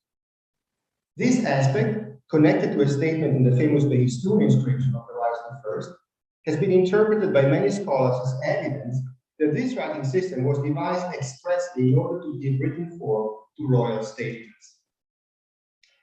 While it still seems true that there is no example of Old Persian cuneiform that is incontrovertibly dated before Darius, it is also true, or so I'm told, that the sculpted relief, that the relevant sentence in the Behistun inscription might in theory refer to the fashioning of the sculpted relief rather than of the writing system. Although I still kind of like the idea that it refers to the writing system. In any case, if we consider also the fact that the administrative languages of the Achaemenid Empire were Aramaic and Elamite, the overall evidence for a close relation between the ruling dynasty and this writing system is very strong. The other case study that I wanted to bring to your attention is the adaptation of the Arabic Abjad to some languages of sub-Saharan West Africa. The resulting group of writing systems is usually indicated with the Arabic term Ajami, meaning something like barbarian. It's the same term that in Arabic you use for the Persian Arabic style writing, by the way. A barbarian in the etymological sense of somebody who mumbles rather than uttering sounds or recognizing the language, very much in the sense of barbarous. The history of these writing systems is inseparable from the history of Islam south of the Sahara Desert, a history that is controversial and still surprisingly underinvestigated. West African languages for which an Ajami script is documented include Hausa, Swahili, and Fulfulde, also known as Bulaar. As is the case with other scripts adapted from the Arabic original, in the several Ajami, a number of consonant signs are carried over, often producing over-differentiation. Where the spoken language does not perceive a phonemic difference, 2 different Arabic signs can be used for purely conservative reasons, very much like Koppa and Kappa in early Greek inscriptions, and on this I refer to the study of Julian Mendes Osuna, I mean on Koppa and Kappa. This phenomenon corresponds to what Prosnotchumi discussed in the adaptation of Greek to the Etruscan language called the perspective of the teachers. The mapping of phonemes from the target language is conditioned by the perceptions and expectations of the language from which the writing system derives. The correlate of over-differentiation also occurs when different phonemes of the target language are not distinguished in the new writing system, as it often happens for vowels and scripts derived from the Arabic abjad, of course. In the case of the West African languages, for instance, the Ajami script has no separate notation for the vowels A and O, which exist in the languages with phonemic value. The Ajami scripts, with their conservative aspects with regard to Arabic writing and their relative orthographic regularity, are clearly a byproduct of the teaching of Arabic that was central to Islamic culture in sub-Saharan Africa. A highly organized and structured process, the teaching of Arabic in sub-Saharan Africa took place in Quranic schools, where both the religious and the legal and scientific tradition associated with Islamic culture was cultivated and transmitted. Ajami literacy originated within this same context. It was a school product. In historical terms, the process is still poorly understood, as the relevant evidence is in the process of being assessed. Ajami manuscripts in Hausa and Fulfulde go back at least to the 17th century. In the case of the Sokoto Caliphate, during the 19th century, the relatively extensive use of Ajami by the political leadership, most notably by the founder Sheikh Uthman Fodio, was clearly functional to the creation and transmission of a body of text that might be more broadly accessible when spread by oral recitation. This, however, represents a rather late stage of Ajami literacy and does not necessarily tell us anything about the original creation of these writing systems. Now, the two case studies that are very sketchily presented may seem analogous in the sense that both Old Persian cuneiform and the Ajami scripts were derived from already existing writing systems in order to give a written form to a language that did not yet have one. At a closer look, though, they constitute, it seems to be, two opposite ends of a spectrum. When both build on the foundations of a pre-existing tradition of writing, Old Persian cuneiform was clearly devised without any particular concern for the phonetic legacy of such tradition. In other words, there is no sign here of the perspective of the teacher. The features of the writing system and the kinds of text for which it was employed, and probably also created, mirror each other, pointing to a highly centralized, power-driven process of adaptation. At the other end of the spectrum, Ajami writing systems display all the signs of having been derived from the practice of teaching and learning a different, much more prestigious language, whose continuity was guaranteed by its centrality to a whole system of education. This is why Ajami writing systems, like almost all other Arabic-derived writing systems of the Muslim world, preserve the complete Arabic abjad, including Arabic consonants that are used only in order to transcribe Arabic words. So my final question is, where would we locate the Greek and Phrygian alphabets within this spectrum? Clearly, whatever we think of the level of political centralization of early Phrygia, whatever early Phrygia might mean, the corresponding alphabet was not a creation of the royal chancery like Old Persian cuneiform. On the other hand, neither Greek nor Phrygian alphabets preserved Semitic consonant signs beyond an early period. Strictly speaking, this statement applies only to Greek alphabets in the absence of Phrygian in this scenario, of course. While the closeness of both to the model points to their branching out from the teaching and learning of the Phoenician alphabet, they clearly acquired an independent shape fairly soon, shedding the superfluous signs from the original writing systems, unlike the African Ajami, which never did. This is, I think, a first step towards a more complete way of envisioning how, and maybe where, the Greek and Phrygian alphabetic writing started. Thank you for your attention.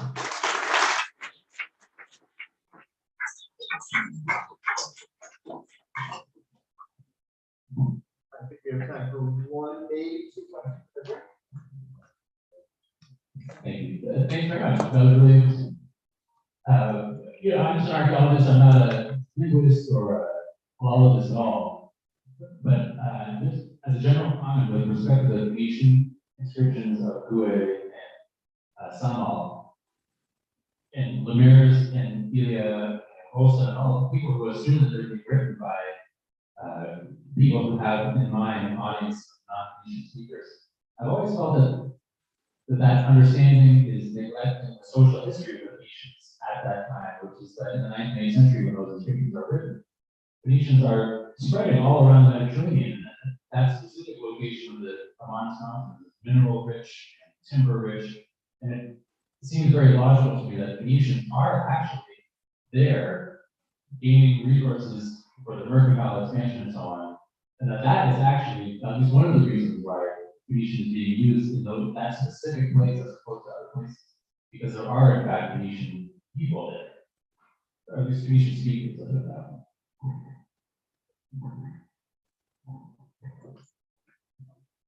There's one in Ivrit, by the way.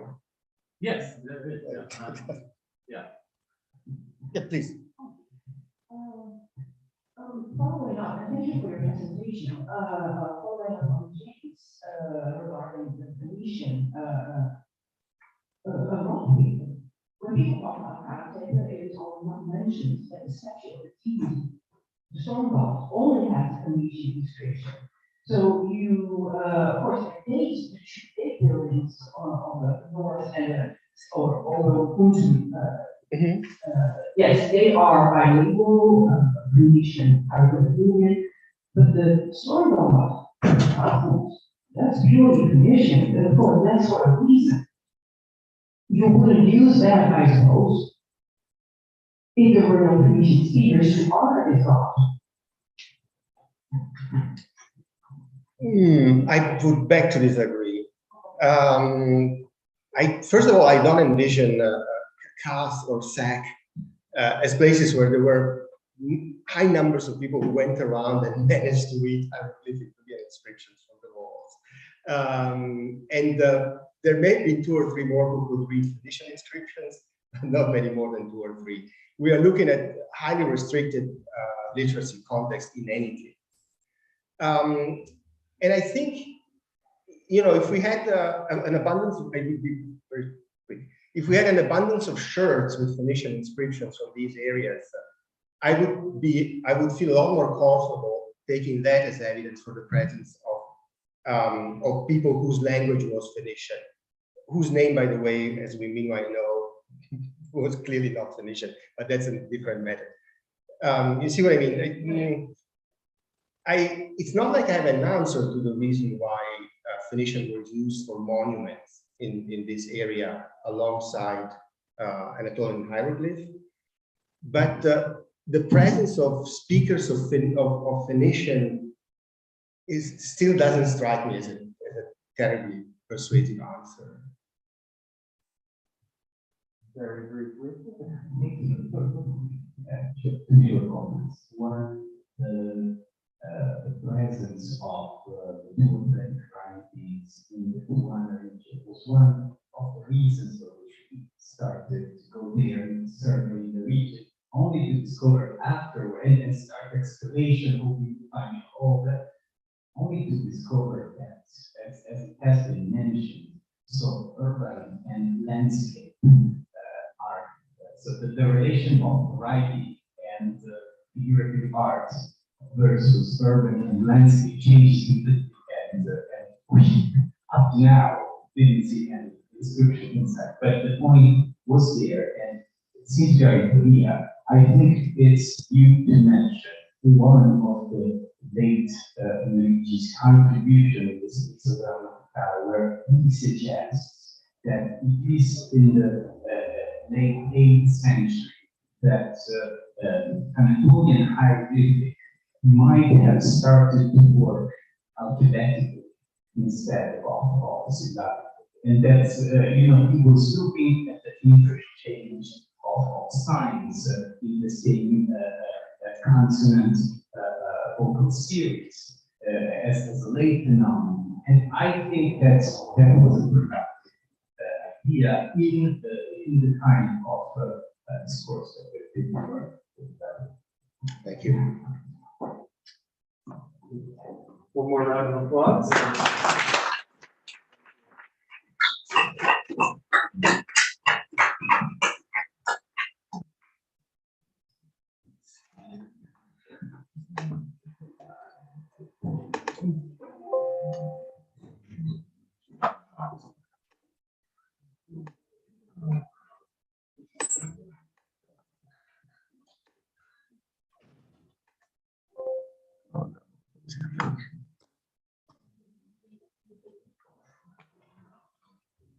I don't know.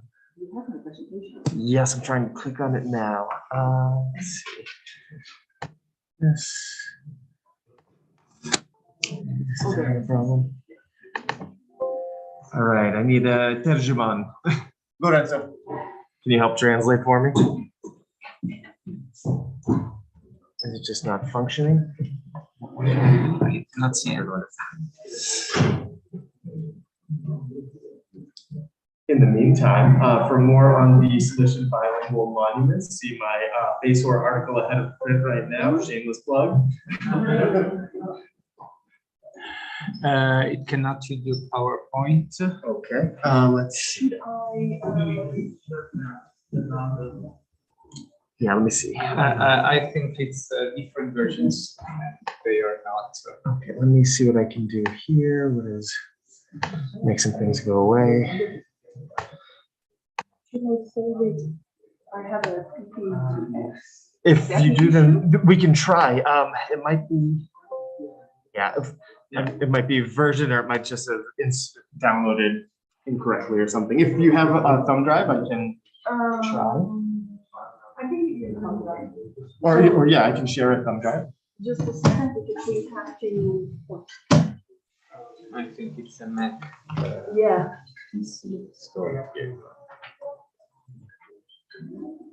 There you go. I can give you this.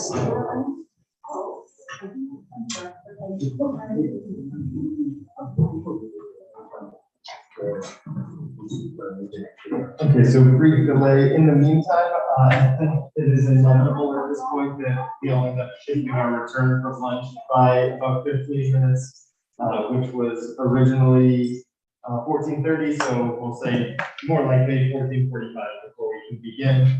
So don't feel too rushed going. We almost survived. So I'm going to say it again in a different version. Okay. Let's see if that in a regular PPT, if that's going to help. We can surely give it a try. Because I sent it last night and I really didn't see it. So Okay. I hope it's going on.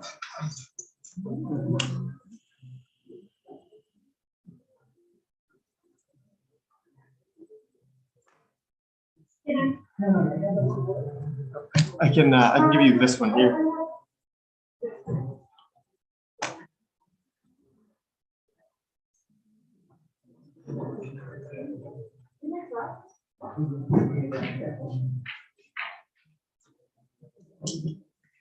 Oh, it does. Okay. So this is the chart in this document.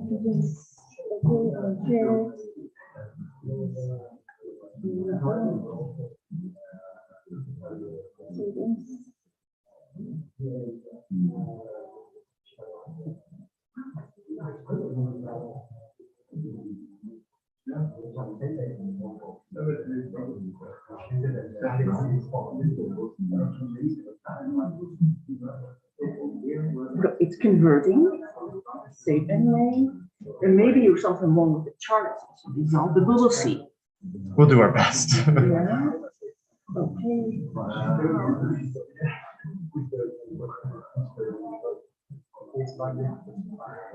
So, okay, let's see. That's good.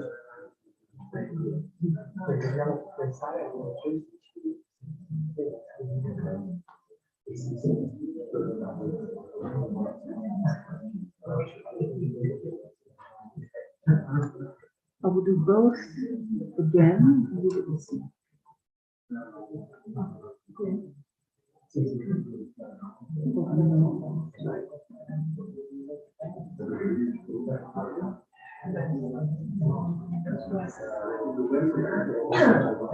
One and two. And for the live stream, please just bear with us for a moment as we fix some more difficulties. So they're on it. That's good. Let's eject.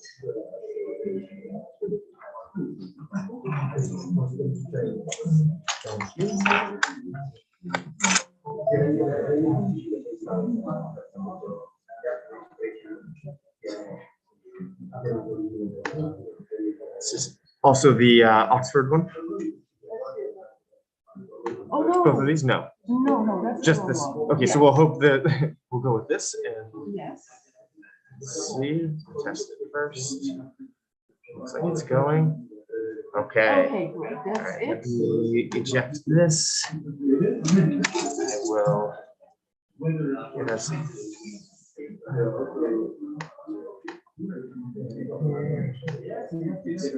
Share screen.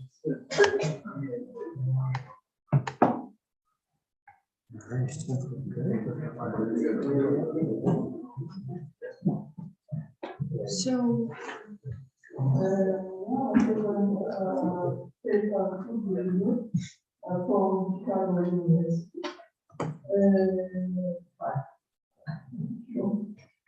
say you are already writing in the next time, early 8th century BC, Anatolia, influence or continue? Thank you. Okay, thank you. Let me start. So this was my original title until I heard that Ryan was going to talk more about this. So then I had a new title, The State of Hieroglyphic Writing in the mid-late 8th century BCE, Resisting an Emulated Empire. And then I talked to people at this conference and you wanted to hear about the inscriptions. So in the end, I'm going to talk much more about Tutankhamun I and the Kızılderili inscriptions. I will also, of course, still talk about the development of the scripts in this period. So the roadmap of my talk. First, of course, I wanted to thank the organizers for inviting me and for the wonderful conference. You know, you have everything is perfect. Thank you so much. And the food. That's what's amazing. So I will have a brief intro that was part of my really original presentation on societies that write and do not write. Then move into writing in Anatolia, Anatolian hieroglyphs, when and why. Then, of course, so here, of course, is what I'm going to do most of the time now, talk about the mushka. That seems to be appropriate for a conference on Phrygia. The term occurs, and we heard it yesterday. I mean, I was sleeping when the discussion about that went on yesterday, but I'm sorry I missed that. We have time to revisit, I suppose, now. Mushka occur in 3 Luwian inscriptions, Tutankhamun I, Kızılderili IV, Carchemish A6. And the issue, of course, is, and that's what the massive fight is about since the publication of our article, what is the date of the Kızılderili inscriptions? We say it is 8th, other people, basically everyone else, says 12th.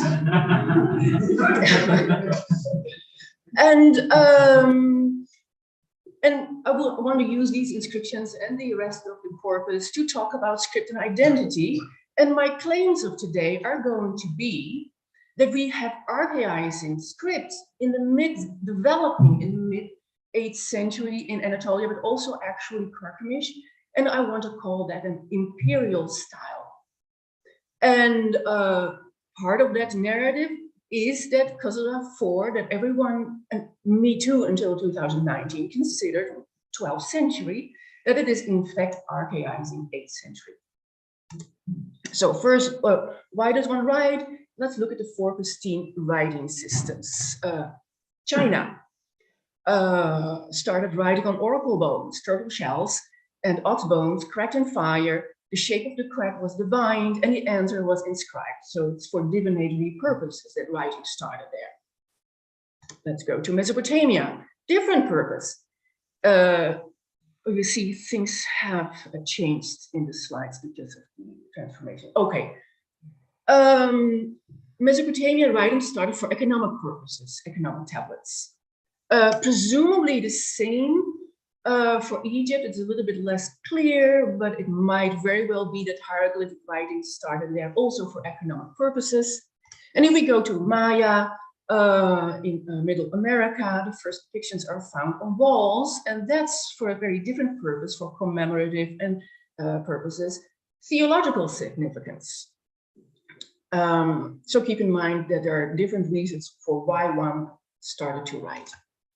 But complex societies do not need writing. And this is important to remember when we look at Anatolia. You can have a complex society and you don't need writing. So a few examples are the Wari Empire, pre-Inca, a very large empire. It's a trade empire. So this is trade, right? Economic basics, but they didn't need writing to maintain their trade empire. Or you go to Africa, to Great Zimbabwe.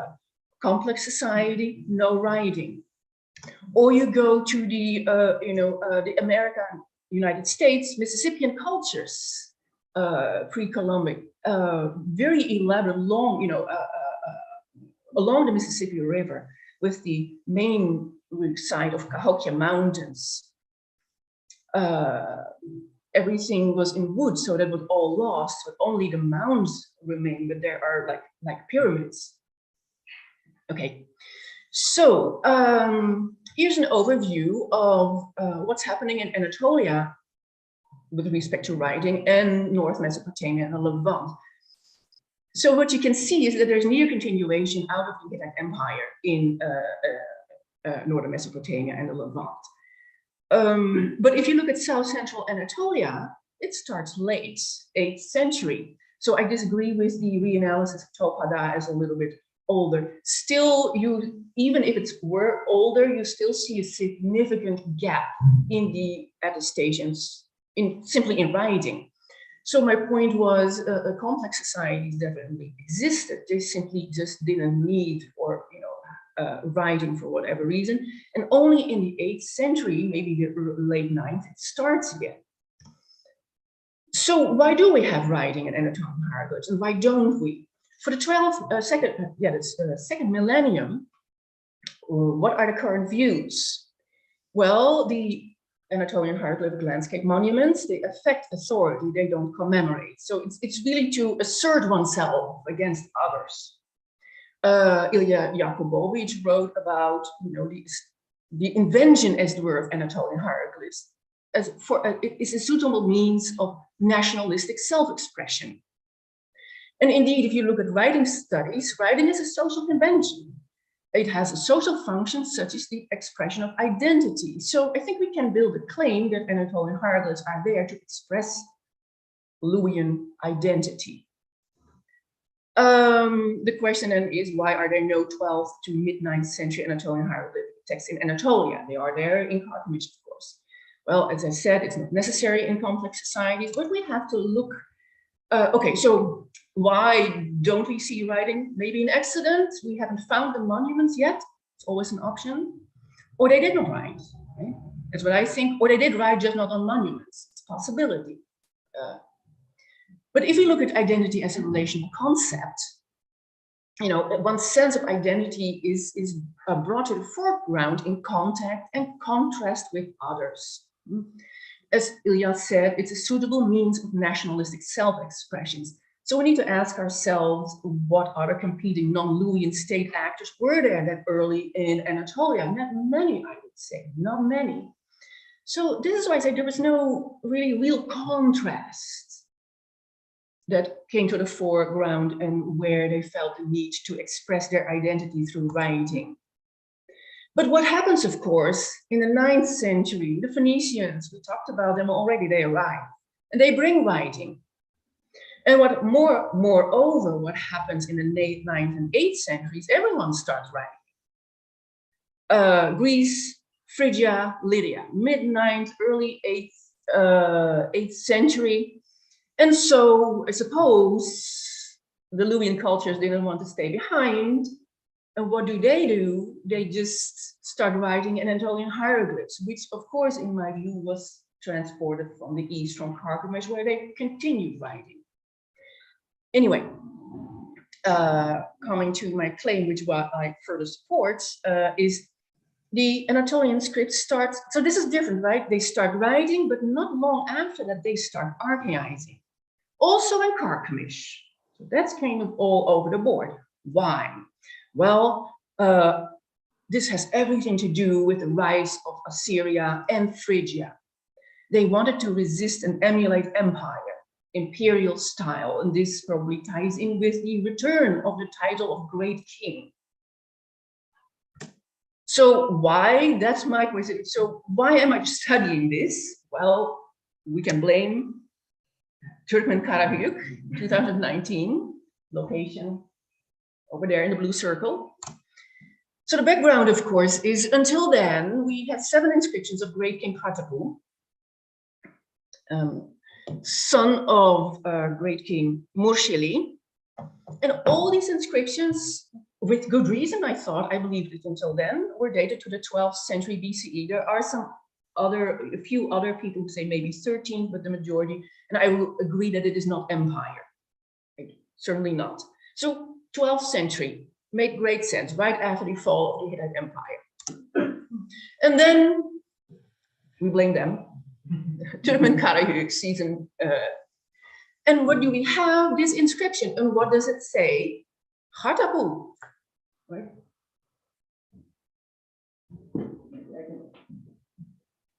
Great king, Karata, Kusa, hero, son of Mushili, Musaka,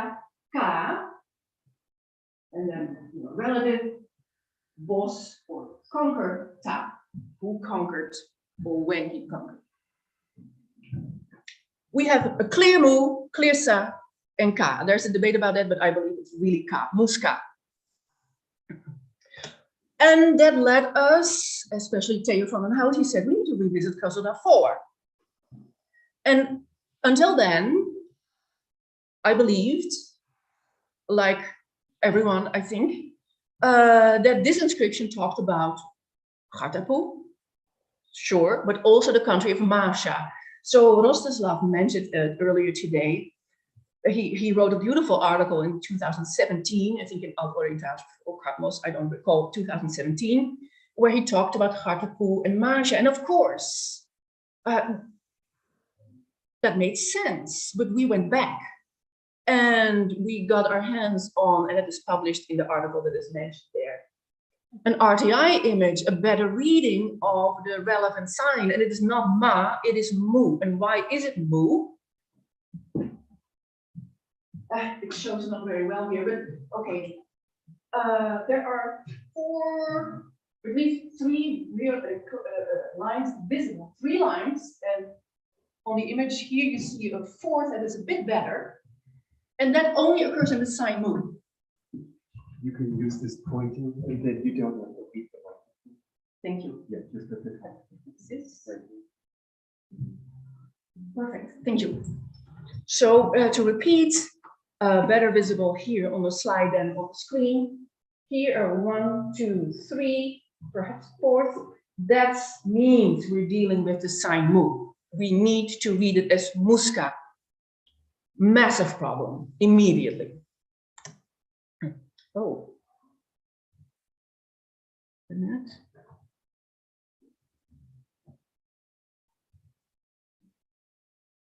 Right. Okay, something changed. So I had another slide with the third mention, and I had a transliteration of it from Karkemish inscription A6 from Regent Yari or Yariri, you find mostly in the literature, late 9th, early 8th century, where they talk about my name was heard among, in Egypt. They heard my name in Egypt, in Babylon perhaps, and among the Musa, the Mushka, and the Sura.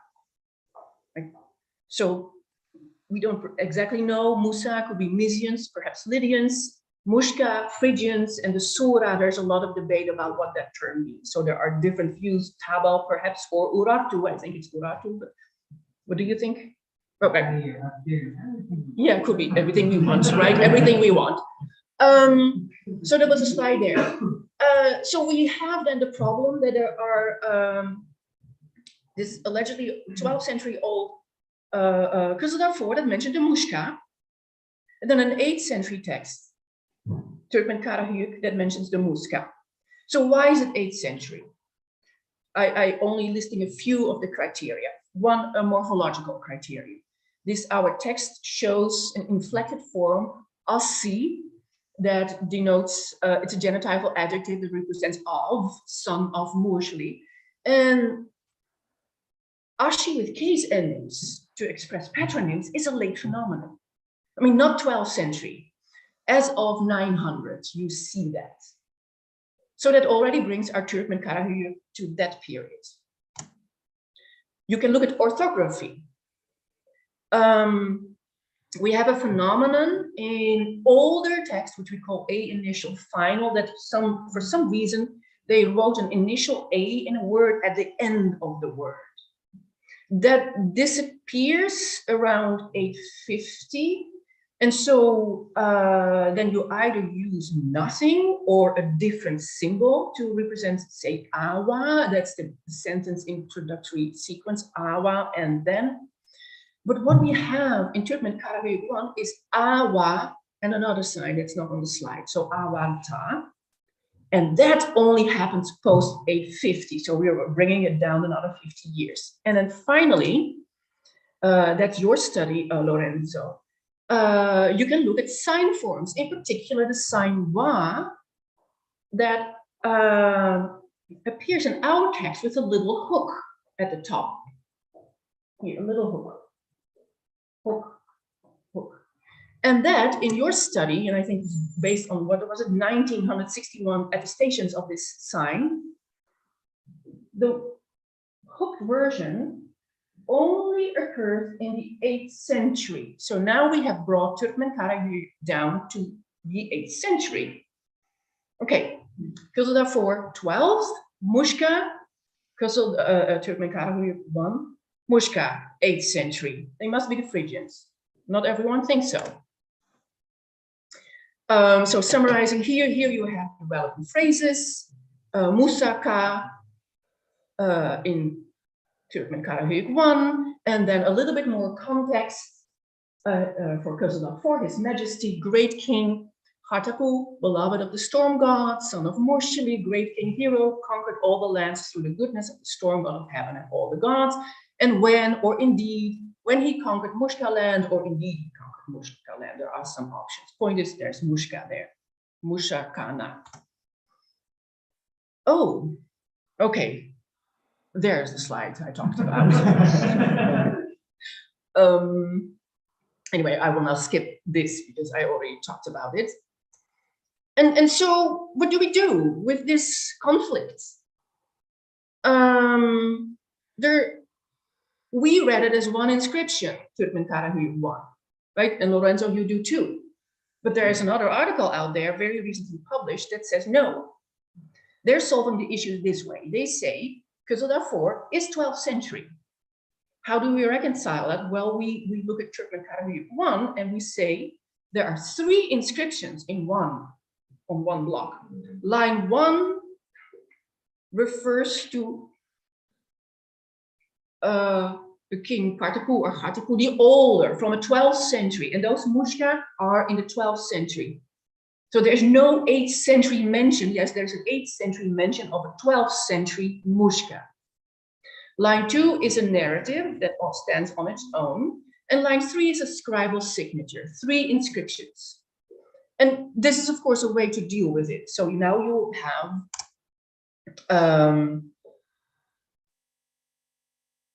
a 12th century Mushka and no 8th century. They also read the inscription differently in other ways, which I'm going to agree. So we read originally when great King Kartapu, hero, son of Mushli, conquered the country of Mushka. The enemy came down into the land, but the storm god of heaven and all the gods delivered its 13 kings to His Majesty, great King Kartapu. In a single year, he placed the 13 kings, their weapons, or troops, we didn't know what to do, and wild beasts, even more problematic, under the authority of 10 strong walled fortresses, and they are there as His Majesty's chiefs of the weekend. We have no clue what it says. And Hawkins and Whedon then do 3 inscriptions. Great King Kartapu, hero, son of Mushli, is the one who conquered the land Mushka, period. Next inscription. The enemy came down to the land, the storm god of heaven, and all the gods gave 13 kings to Kartapu, the great king. I defeated 13 kings. I'm going to go with that, by the way. And in 1 year, I or he set or took down 10 strong fortresses, ... And the scribe is the sun-blessed ... Apai. So to summarize, we say the Mushka are Phrygians in our 8th century text, and Kızıldağ 4, perhaps in archaizing script. We were very careful to say perhaps. Hawkins and Whedon say no. 3 inscriptions. The Mushka only occur in the 12th inscription. They accept that reading Mushka, by the way, in Kızıldağ 4. And it is mentioned in Turkmenkara 1. And these Mushka are not the Phrygians, but they are the Eastern Mushka or Mushki mentioned, of course, in Assyrian sources. That's their claim. Now, James and Michele it's about to be published, I think, have written against this. And I'm going to provide the paleographic support for their historical and, inscriptional analysis. So let me take a look at the time. So I have done an analysis. First of all, there is no scribal signature because scribal signatures never start with awa, and our text in line 3 does start. So we have to, abandon the notion of a scribal signature here. I do adopt their name, Abari, His Majesty's Man, does something, we just don't know what, but that's irrelevant for the date of the text in the end. I am accepting some of their new proposals for the readings, and that's in red. Again, not relevant, we're going to skip it, it's not relevant for the date of the text.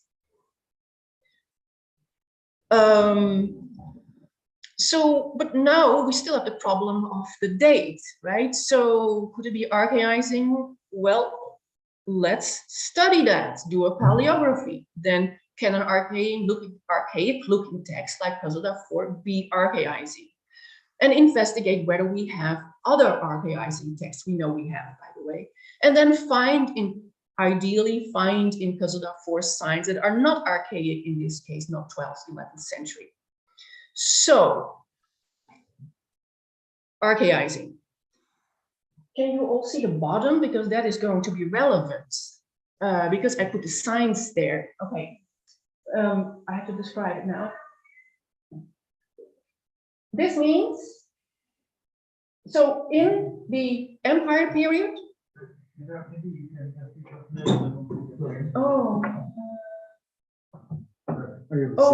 okay. Oh, no, you can't. Good. In the Empire period, the sign Sa looked like this, or this. And already very early, you see that this starts, the sign is replaced by a form with little hooks. Starts very early. And then until in Carchemish, you arrive 750, you see the empire sign return. Moreover, you see it in several Anatolian texts as well, all around 750. So we see a return to an empire sign very late. Ta-2, the sign Ta. Here we see that the empire form continues pretty late. Then it is replaced by let's call it an Iron Age form with a closed. It's pretty consistent, a closed arm. These are sometimes tiny details, but it is consistent. And then around the 8th century, everywhere they return to the older form. Sign now. These are all forms that occur a lot. So the database is pretty large. I'm not looking at really rarely occurring signs. You see that the empire form continues, especially in Malatya. Malatya has pretty old forms typically. And in the other Mesopotamian, Syrian polities, you see a typical Iron Age form until, again, the latest inscriptions from Carchemish pretty consistently. They use an archaizing sign, empire style. Now, nowhere else. Let me go back, by the way. These are the signs that occur in Puzzle 4 every time. So we see the older form. That could, of course, mean it's old, right?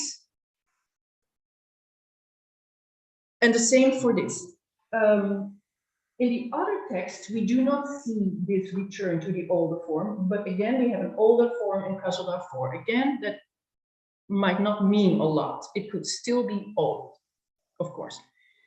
Now I'm going to use Marcus Whedon's words against him. Always nice when you do that, because this is about another inscription. It's the Zuidburg inscription, which is under heavy debate. It's an elaborate inscription with very archaic looking sign forms. And the problem in the Empire period is Zuidburg mentions the king Shupililuma. Is it Shupililuma I, 1315 BC, or Shupililuma II, 1200? And Mark recently published an article, what was it? Oh, I didn't put a date, where he actually argues that, you know, the Zuidborg inscription is from Shupililuma II, based on historical arguments. And that means you have to accept that the text that looks completely archaic is actually archaizing, and you don't find any later forms, he said. So in the case of the Zuidborg, there are no cases of signs being used that display a distinctively later form, by contrast to signs that were used at the time of Shupililuma I. There are, however, earlier sign forms which could be explained as part of an archaizing style. So if he wants to maintain that it is a Shupililuma II inscription, he must accept a text that is written in purely old forms. If you can do that for Zuidborg, you can do that for Kazadar IV. So his whole article on Hawkins and Whedon's, I'm sorry, you either accept this or you then accept that Kazadar IV would be late. Fortunately, there is a little bit more support. As I said, you need to look for sign forms that cannot be interpreted as early. So here we have, again, it doesn't look good, but an empire Mu, this is Mu, is still, you can see it as, it's kind of an abstract ox head. It doesn't have 4 lines in it. You can maybe see a horn, a little bit, a tiny horn, but it is rather abstract compared to what we find later. So already in Malatya, we do not see this form anymore. We see a specific form over here. I hope you can see it. It's a bull's head with the little 4 scratches, and I call it the knobs. Instead of horns, it is represented by some knobs. Continues a little bit in Carchemish, and then becomes a little bit messy. It was difficult to represent it. Suddenly, around the same time, we see 2 things in all these inscriptions, both in Mesopotamia and the Levant. You see a very abstract form here, very abstract, but the same inscription can have a fully developed ox head with clearly visible horns on both sides. That is really a new development in monumental inscriptions. And it starts around here. This was the earliest attestation, the 10th century, and runs on until the end. Orange, which means that I only found the abstract, and the mixture, it's actually running along inside. I couldn't represent it well. As I said, a lot of texts have both a very abstract form and the fully fleshed out bull's head with the horns. This is relevant, the horns. And only in Carchemish, late Carchemish text, we see a kind of a return to, but not exactly. The difference is that you do not see the 2 horns. More or less, it seems to be an adaptation of empire. It's not real empire style. It occurs in 1 or 2 texts. But here are our Kazadar forms. And Kazadar IV forms. And what do we have? And there is another one. You have the 2 horns. And that pushes it at least to the 10th century. However, so that could still be 10th century. Now, and it lasts until the end. So somewhere between the 10th, between 1000 and 700. Now we need to return to this. If it must be younger than the 10th century, but it also has empire Sa, it must be here in the 8th century. So, and there is more evidence that I didn't put on the slides. So, Kazadar IV has, fortunately, signs that have to be later than the 12th century. the combination with the archaizing signs that only occur in the 8th century means this is an 8th century text, almost perfectly executed, like, for example, Carchemish 821, which everyone agrees, as Mark said at one point, perfectly archaizing, because of that 4 is perfectly archaizing. So how did they play? So this is imperial, I call it imperial style, and they played with it, I think. We have Ivris 1 with the dedication here to the storm god and the name. So this is the image of the king, and we saw a beautiful presentation yesterday, elaborating on the dress and everything. Here's the name of the king, Wa Pa La Wa Sa. If you now look at the distribution of ancient or archaic, archaizing imperial style sign forms and non-imperial style, what we see in the dedication is that they use the late Wa and the typical Sa for the Iron Age. If you look at his name, you see an older Wa and the imperial Sa in the name, imperial style in the dedication, not. So to conclude, based on signs like Mu and Sa and Tonitrus, I didn't talk about the storm god sign. Kursula 4 is archaizing. It's a mid-8th century inscription. The Mushka mentioned, or mid-8th century, are therefore the Phrygians. I would say pre-Midas. And what's happening with the script? It is an archaizing, it's an imperial style. It harks back to glorious days. They start using, we saw that, the title Great King again. We see landscape monuments, but also monumental, I mean, the block was found. I mean, it's a return to an imperial style in both script and title and monuments. And to conclude then, it is an expression of their identity facing the rising empires of both Phrygia and Ashur. Thank you.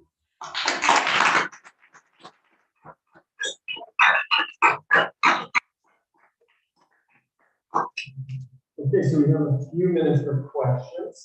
And just before I hand it off, thinking of archaizing names, the Tainat Shibuliuma Purus Fons Me seems to fit exactly that model that you just showed. So seems to be substantial evidence. I'll be interested to see if you can find a trajectory for some of this knowledge.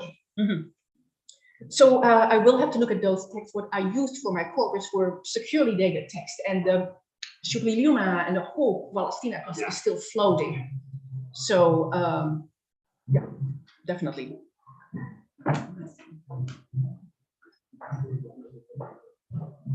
Thank you very much. So as you can imagine, yes, I can what say many things. I hope I'm not dumb. Otherwise, I'll skip one. Yes, we should talk. We should talk. So I will just 2 points. First, good to have this formula as the last one. So no, the first sign of the name is not more. Just because you have more precise, it's clearly different. So it's kind of so because you have more description, so you have the full forms of the group and it's here. So it cannot be used. So just 2 forms use one goes to another in the same sign. So it's a month. It's a month. It is. You do have lots of inscriptions where you have both variants, without a doubt. So I hear your argument, but they do occur. Okay, but we can talk later. The sign which is here, so about na is so it's as already recognized by whatever side it is this one count. So you can see it's a very so there is an I. So this and there is a sort of and so as again so and so it is not or yeah. So this is the move. What Rosa was talking about, just, I mean, I want to point it out for the audience. Here is one move and there the other, right? And then the sign we're talking about now is this. Okay, yeah. Yes, okay. Ka is not a verb and have ka is simply something more or less abstract. So I don't know the well, forgiveness for revision of this reading. And so the other point, so which you address is well, very general point. So the very notion of archaization. I think it's the void notion. It's absolutely anti-verb. I'm sorry, yes, I'm reading very much also the question of vision. So there are we have thousands and thousands of texts on the library, on inscriptions every period.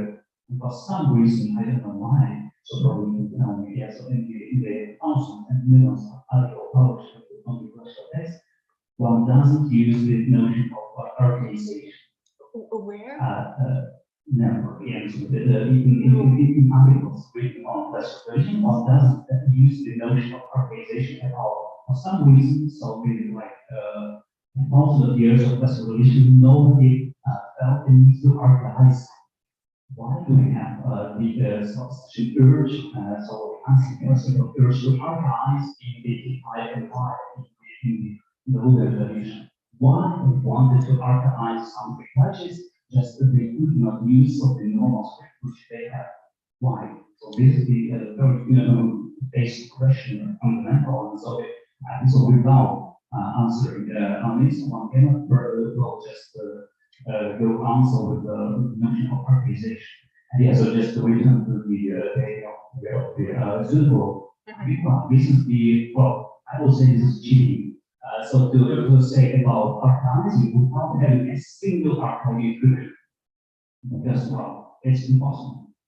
So I didn't. You talked about a society with thousands. Were you talking about Egypt? Because I didn't understand what. The what?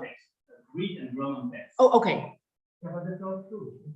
They are Roman inscriptions of imperial data, these are Phrygia and Attic Alpha. And all the stuff, the student was not a moment. Yeah, well, that's the how many? It's like 1% or 0.5% of the yeah. That's not yeah, but so the notion of archiving, is not something that we should use. Also because I wanted to mention yesterday if we take the physician inspection, then we bring back the microphone. It's not going any further.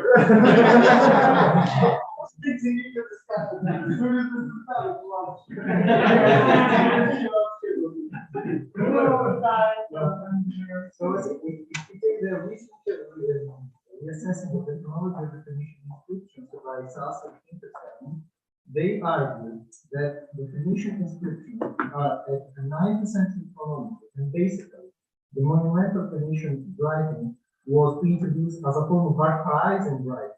So from the very start, this I also wanted to mention yesterday, to corroborate the argument that the archaizing style is something that is true when it comes to expressing political claims or identity claims in this royal traditions, and we have the same kind of aspects both in the Phoenician civic state and here with art.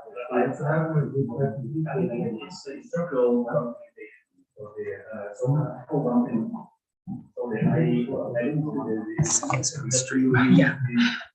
so the general idea of like establishing some tradition, so the thing is applied or probably just normal style at the same time from the thinking point or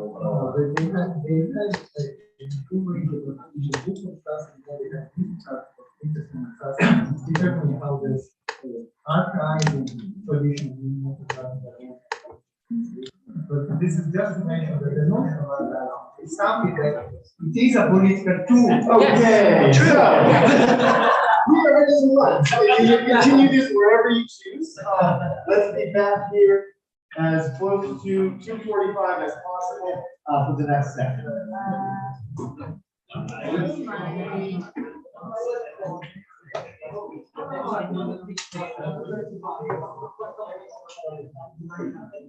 Thank you very much. Great pleasure. Fully agree with you. Other than hard pages, but it's very writing. Like you know, for it. Yeah, I'll do it. Thank you.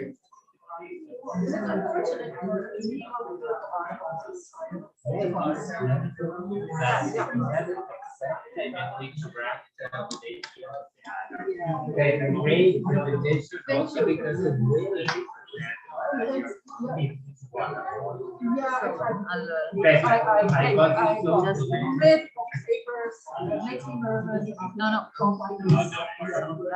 it was great to see you. Thank you very much. The next time. And say hello to Thea. I will. It was my pleasure. It's quite a new. Right, this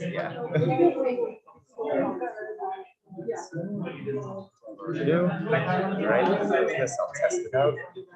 Maybe you can. Yeah, we'll do a test run.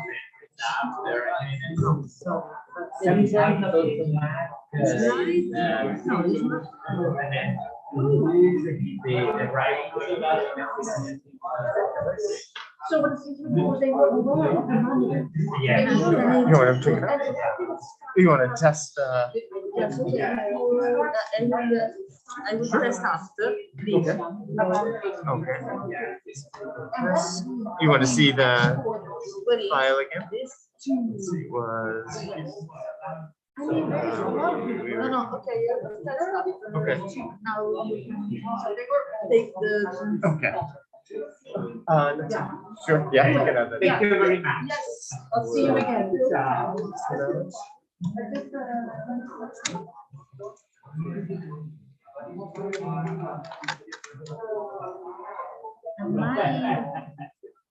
Yours right now. Let's see. These two? Yeah, the one is a PDF. Yeah, I'll take both just in case. Thank you. We've had enough issues. The one is not working, we take the other. Exactly. Okay, Let me take the PowerPoint, but I always have a PDF. Yeah, just a safety net. Right, and I will open the PowerPoint to make sure that that's looking like it's working. Okay. Okay, great. Okay. And let me. Yeah. Let's see. Where did we go? We are here.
I will ask afterwards.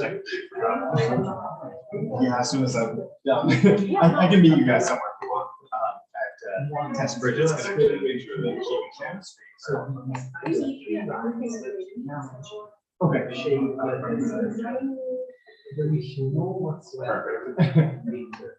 You must see Almost done today. But it's not just about the eyes. They are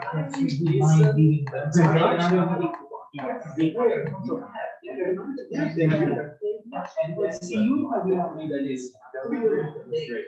See you. And the right is last. Yeah. So. So all you need to allow for the very long time. Yes, yes. Entrepreneurial test out one connection. And then I'll be finding my way to work. Arcade is the use of the signs, but not the type of inscription. Yes. That's what we That's it. So. Yeah. There's a lot. It is not the last version, but it's quite the last. Okay, close enough. Only the cover, I modified the cover with a new photograph, but Okay. Thank you. thank you.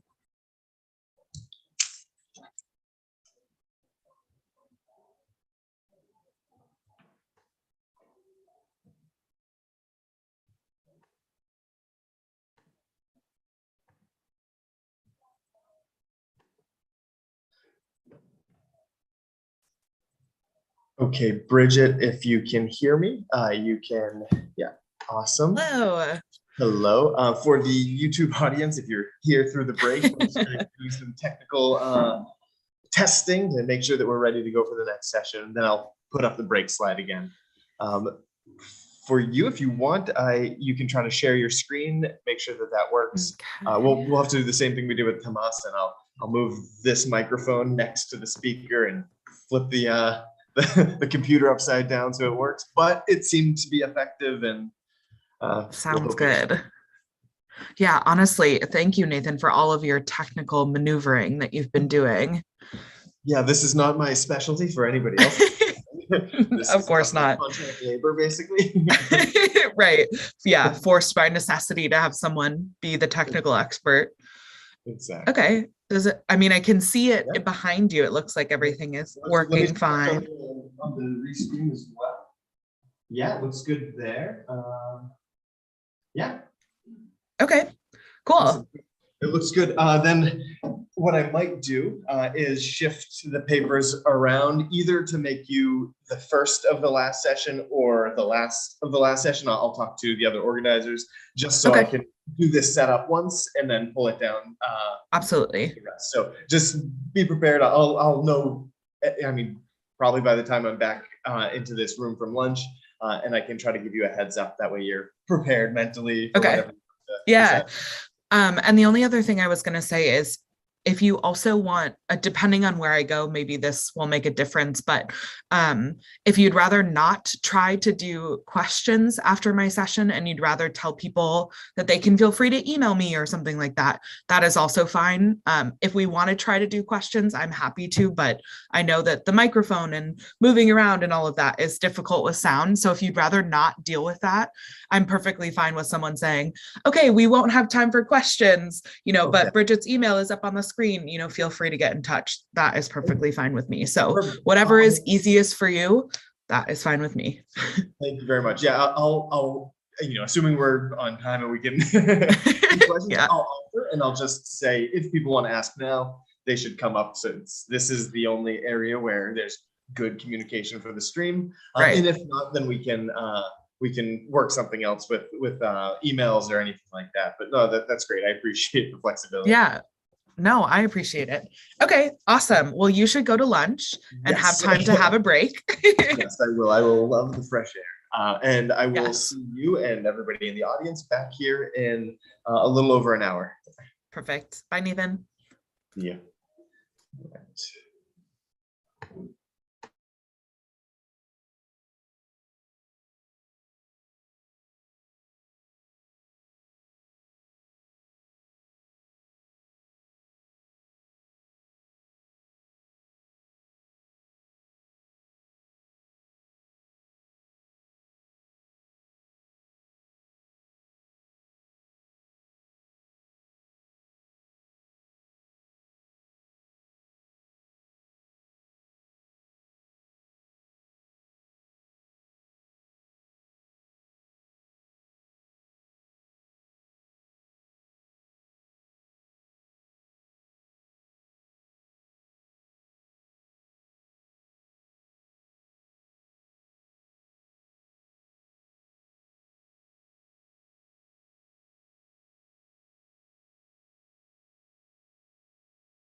We're getting ready. So for the live streaming audience, we are going to be a few minutes delayed.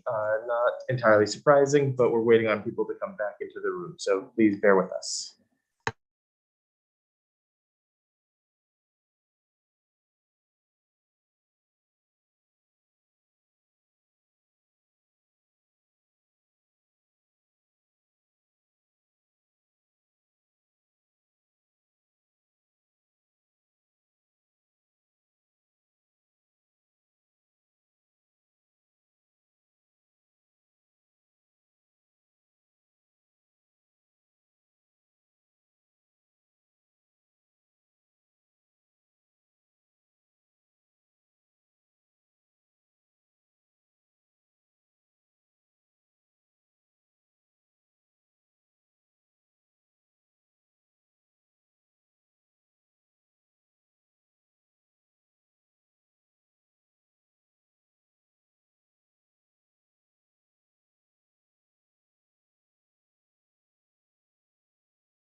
the ancient Phrygia.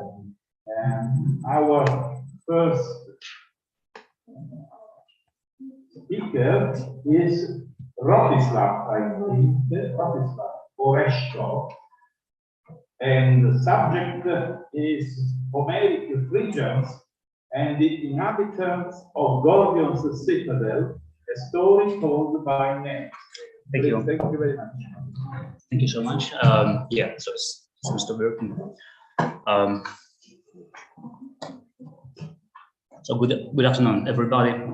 I think so. Like I have to start so with a slightly different topic, and so bring you from this beautiful landscape to the much more terrible landscape, which I will not show you. So I'm talking about the war in Ukraine, which is my home country, and although I left it 22 years ago, so I just cannot pass in silence.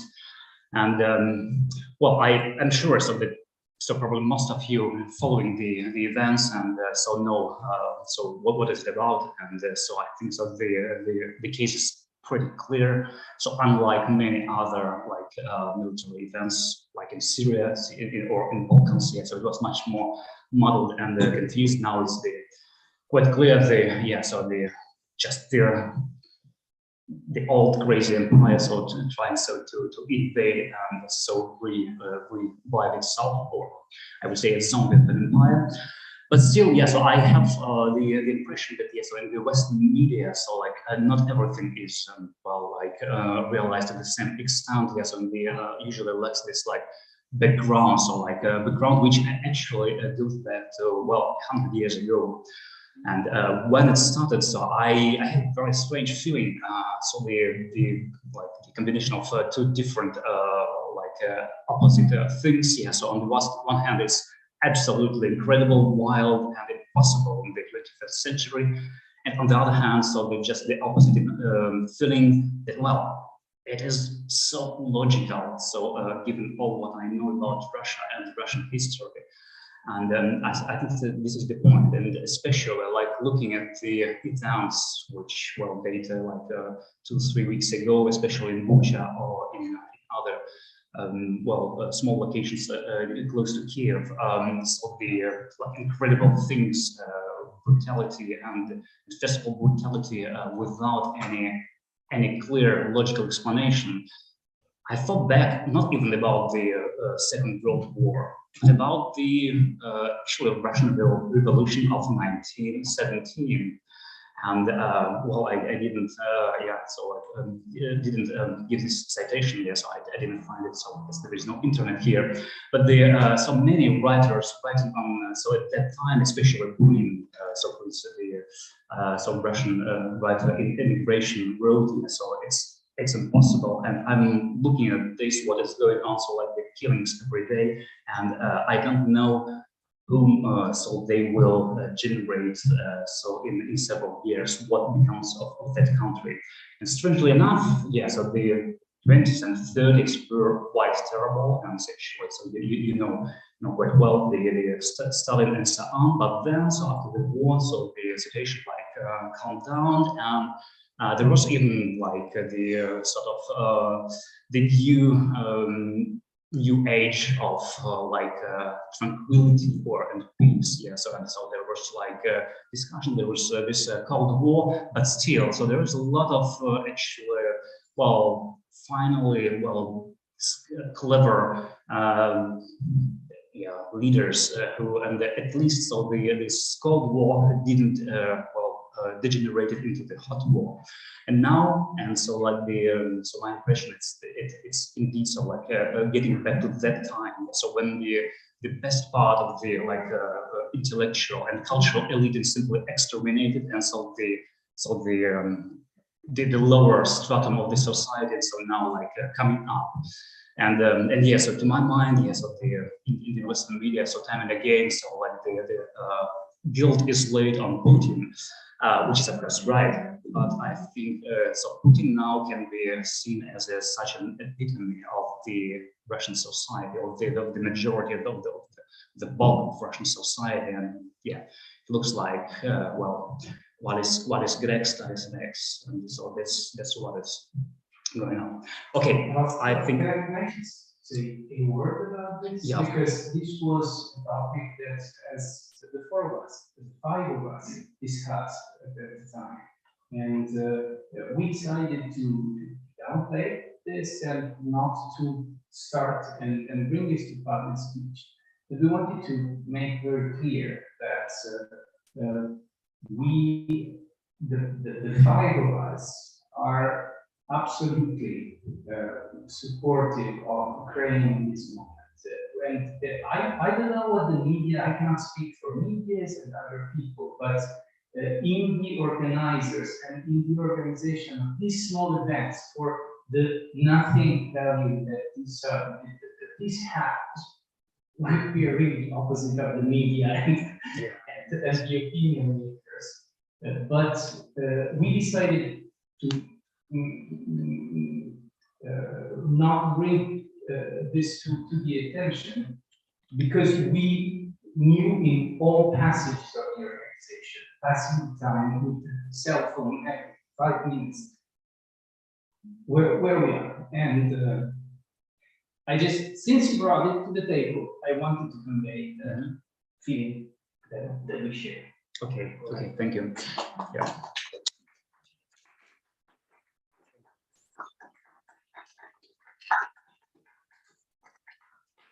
Okay, thank you so much. But yeah, so I'm turning back to Phrygians, which are in any case much nicer guys. I think.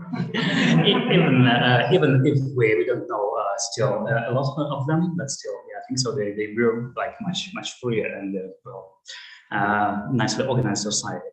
And yeah, so I will be talking about names and I should say from the very beginning, so that the material, the evidence is quite slim.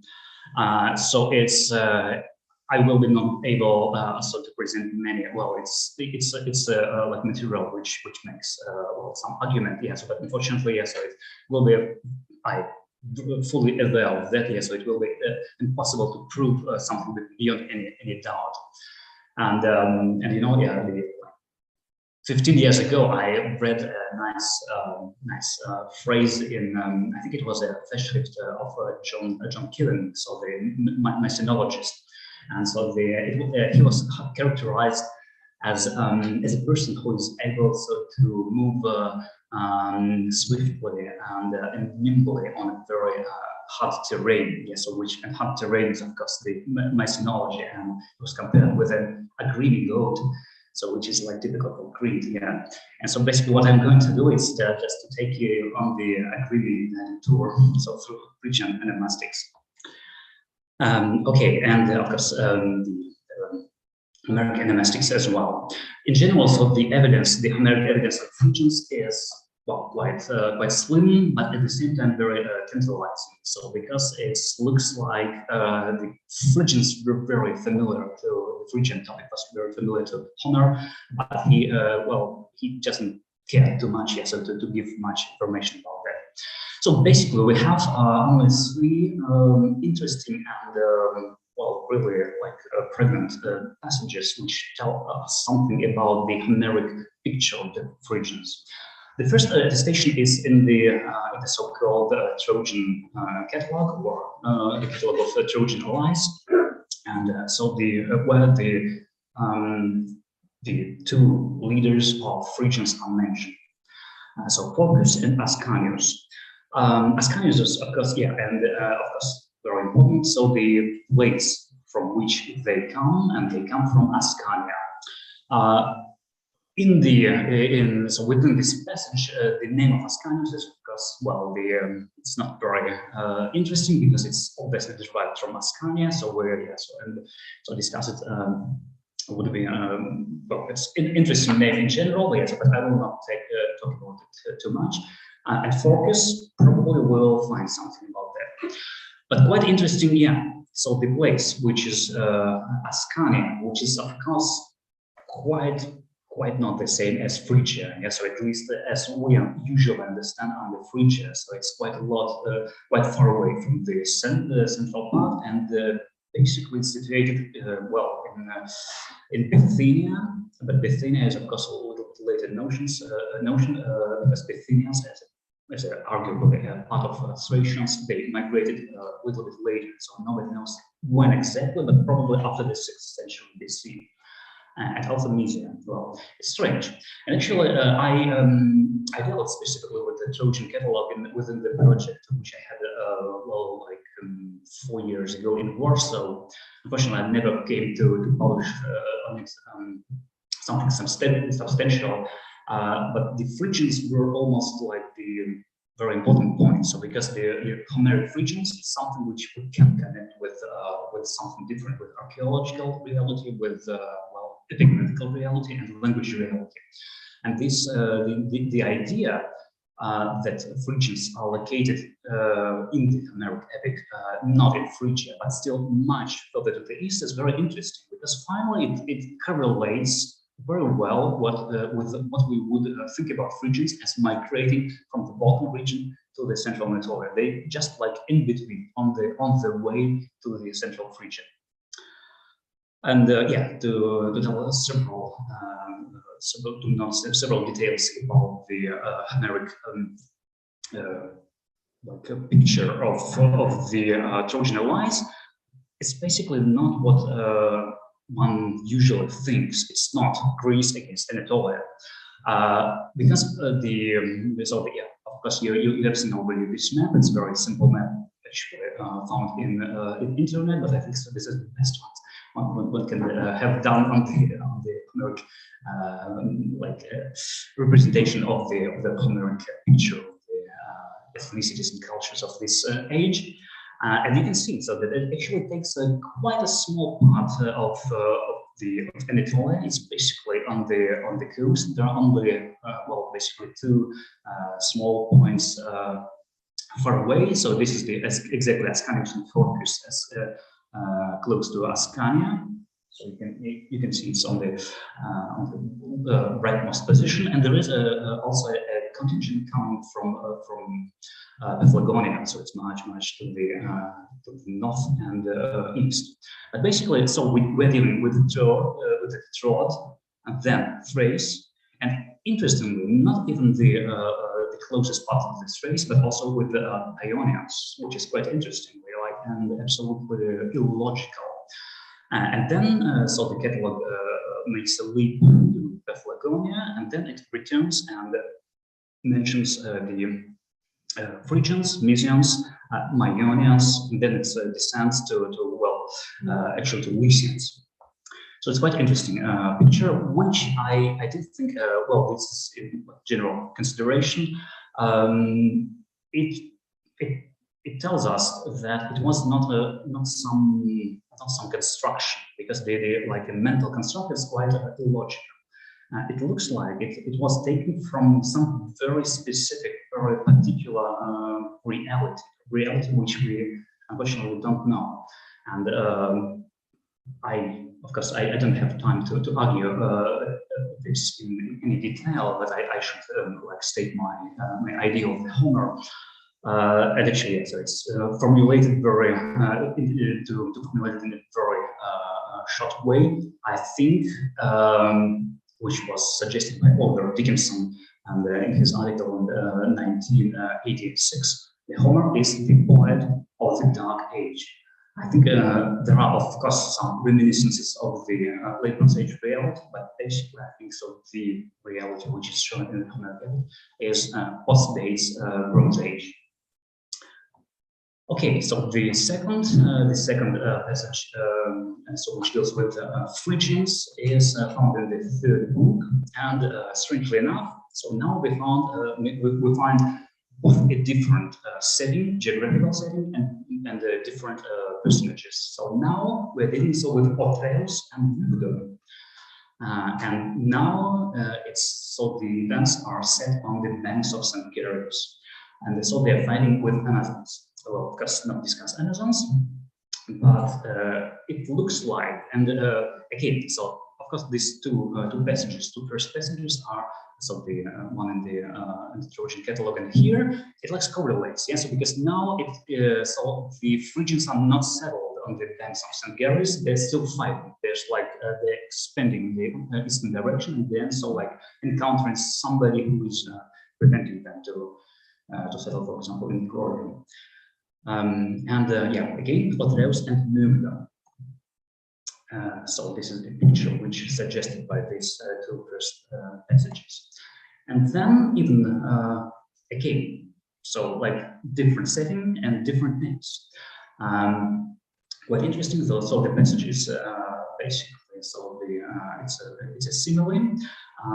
So the Apollo appearing in a likeness of somebody, and this somebody is Asios.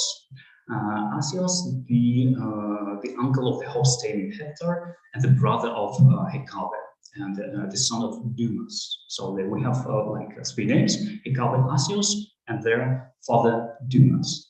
And of course, I think so Brian already mentioned it yesterday. Well, it's in general, so a well-known fact. Hecabe is basically a Phrygian princess, and so the main, well, at least in the Iliad, so the main wife of Priamos, and this is quite interesting indication on the connection between Troy and Phrygia. In general, so I mentioned, so there are three passages, but there are some scattered, a couple of more scattered things which do not tell us much about it. So, for example, here, so the host-fighting Phrygians and Ionians. Again, very interesting, this combination of the Phrygians and Ionians. But yeah, so there's basically no geographical context. Again, so the same combination, interesting with Phrygia and Ionia.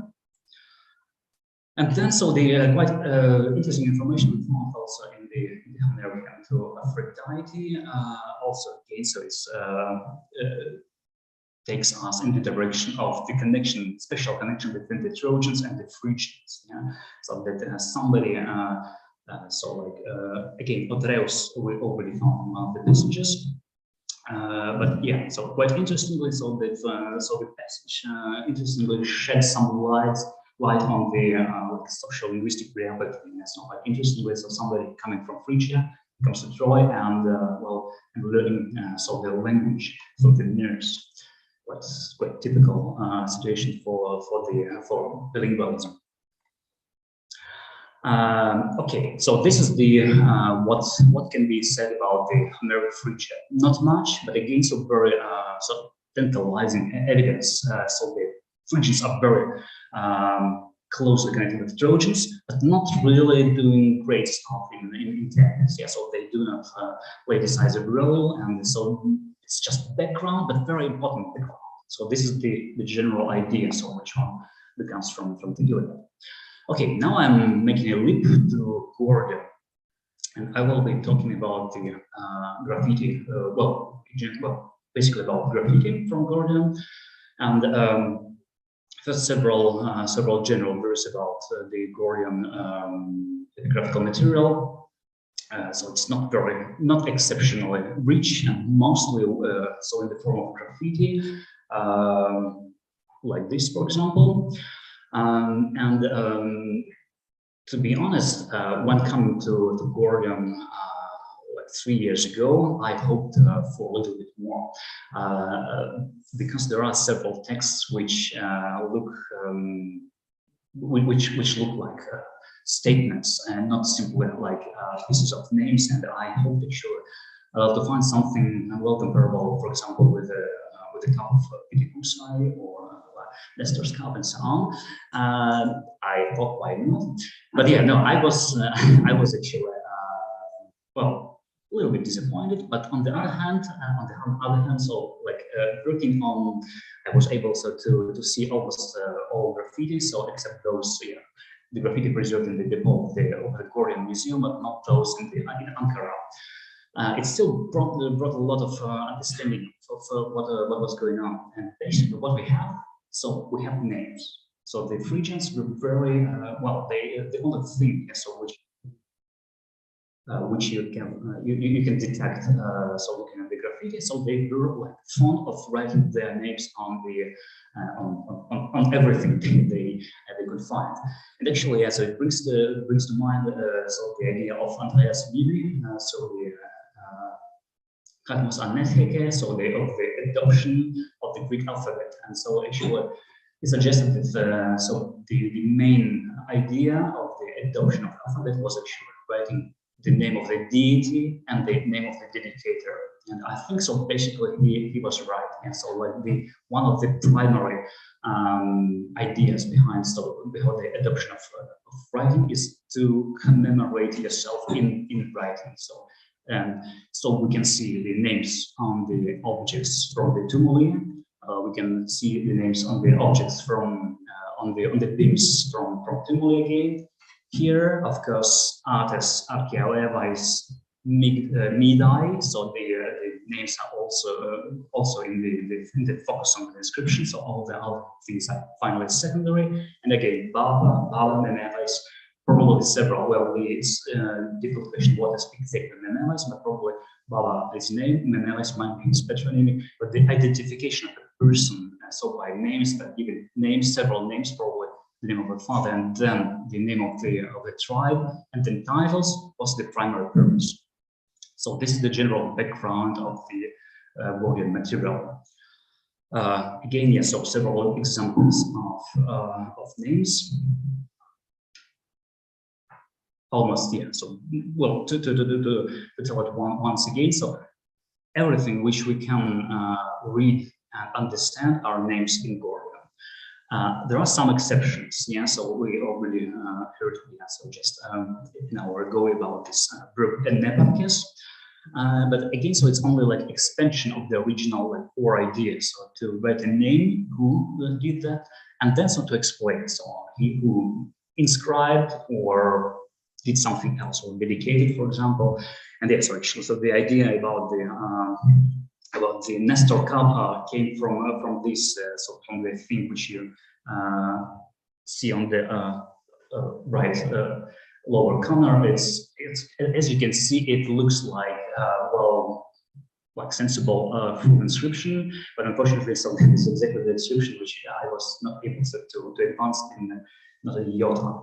So I'm still it's still a challenge for me, and I hope so. But in any case, what one can identify is Mammutas is again a personal name. So what the additions after that? So it's still very difficult to say. Okay, and now I come to this very interesting set of inscriptions. Well, 3 is not much, but still quite impressive. And so it was.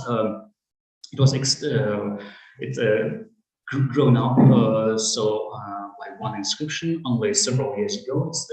It's just the first year when I came to Goryeo, so to work on the graphical material, and basically it reads as Dumas Ta'eya.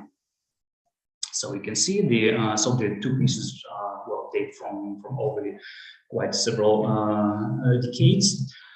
And yeah, so there's some slight so basically it was read as for example by Briggs and Lejeune by as one single word, and so without any attempt to do something with that. So Alexander Avram discussed it. So he thought it could be 2 names, Dumast Elia. And in the newest book by Brother Korsach, so it's identified as a title Dumasta, leader of the Duma. Well, that's all unfortunately quite speculative. Well, it's very difficult. Well, taken in itself would be difficult to prove or disprove that. But I think so. The reading, a different reading, makes more sense. Again, so I proceed from the idea that it's mostly names. And I would read it so as 2 words, as Dumas and Taveya. Dumas is Dumas, so the correspondence is as exact as one can ever hope. And Taveya can be interpreted in general in 2 ways. So it could be generally. So if you think so, it's found on some objects. Yeah, so probably it's the something which allows to identify. Yeah, so it might be a word for possession, or well, something like a cup of. Actually, cup is not very possible because yes, it's different types of vessels.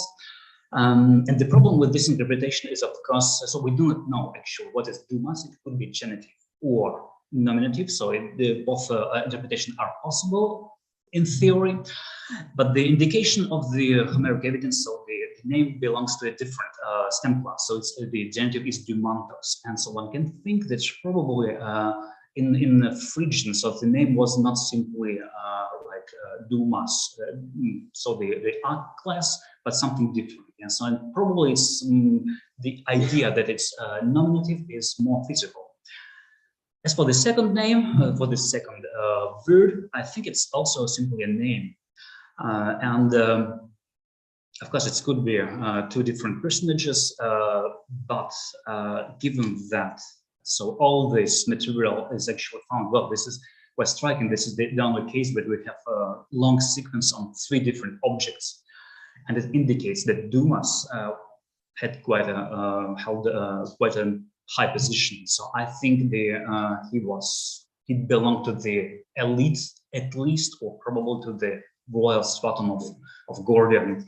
And Talveia might be simply his the name of his wife, and it looks like that. So Dumas with S for masculine, and Talveia, well, the same as in Greek, so they are simply feminine.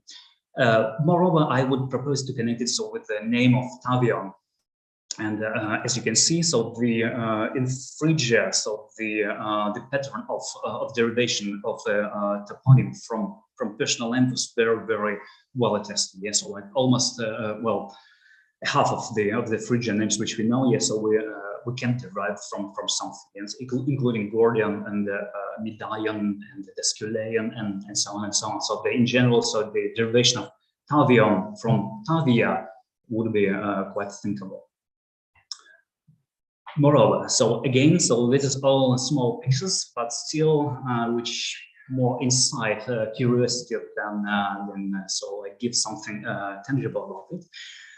The word Dumeia is attested on the only substantial stone and well, this stone official inscription found in Gordian. Unfortunately, it's found in many fragments, and so with this very funny configuration, so there's some of the lines going like that, some of the lines. So it was actually written on all the sides, and so in some very untypical manner. Well, untypical until you look at the inscription of Kerkenes or Tuana Blackstones. So they are also written in the same strange manner. Strange from the Greek point of view. So it's Dumeia, and again, so it would be possible to see this simply an adjective from Dumas, and which is quite interesting. Yeah, unfortunately it's not the only possibility. So we do have Dumas as a name, the Phrygian name of Tuas, also some sort of religious confraternity. So like it would be a possibility, but still. What is more? So on another fragment of the same inscription, you have the sequence lava. The sequence of 4 letters without any context is something which yeah, so one can do not much about. But still, the sequence corresponds. It's found only in one more Phrygian word. It's in lavagetai. Well, actually, it's lavaktai. Yeah, so this is something which I wanted to comment about earlier. I'm quite sure that the form lavaktai, lavakta-a is simply a mistake. It doesn't make any sense in grammatical point of view, and so this combination of gutta is very strange, and the so the ending -a doesn't make any sense. I think it looks like the scribe simply skipped one letter, so e, and then at some point, so like several letters, two letters later, he noticed it and inserted it. So which produced this strange form, but yeah, so he thought, yeah, so nobody knows Phrygian well, and so nobody can read actually well, and so high, and so probably it will be. So yeah, before going on to the second name, so what does it mean? So the correspondence is very striking. So we have Dumas and in Homeric epic and in Gordian material. Moreover, not just some mention on 3 different objects found on the Gordian citadel.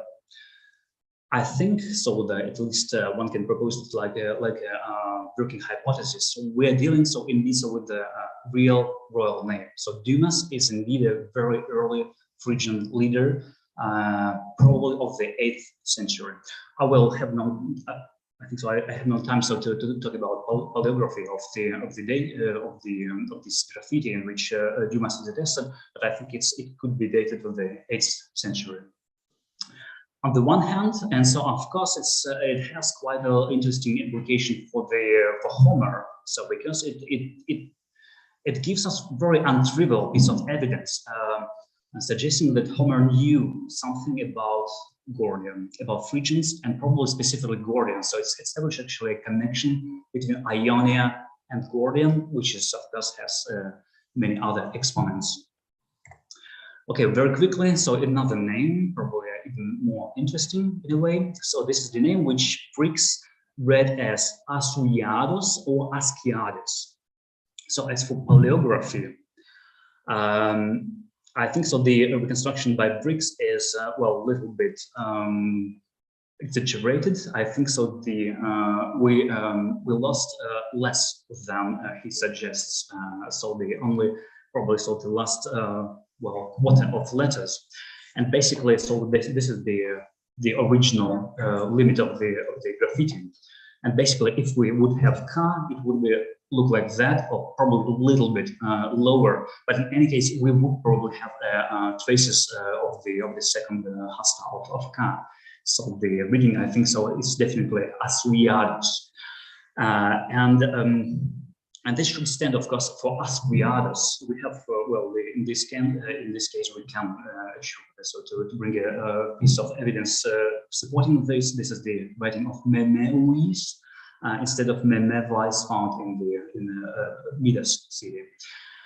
And again, so this might be nominative or genitive, but in any case, yeah. So it's something connected so with Asuias, and so the pattern of the derivative with the dental, so it's relatively well represented in Phrygia. So Cicidus, Iungidas, and there are several genitives like Urgitos or Manitos.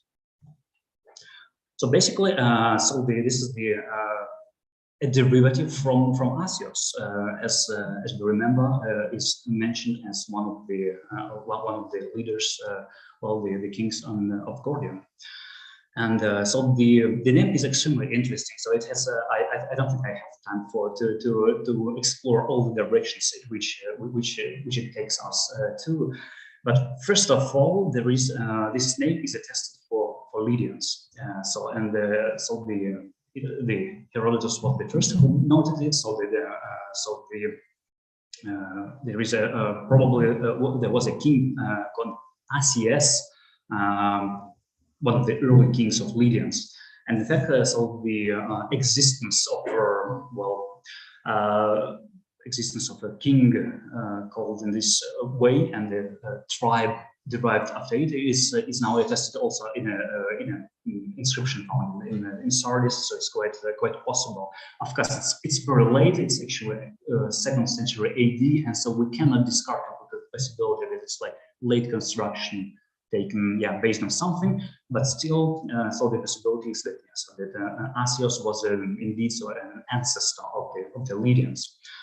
And generally, so the name Asia or Aspia is very much connected so with Lydia. So the Stephen even says that there was a city in Lydia.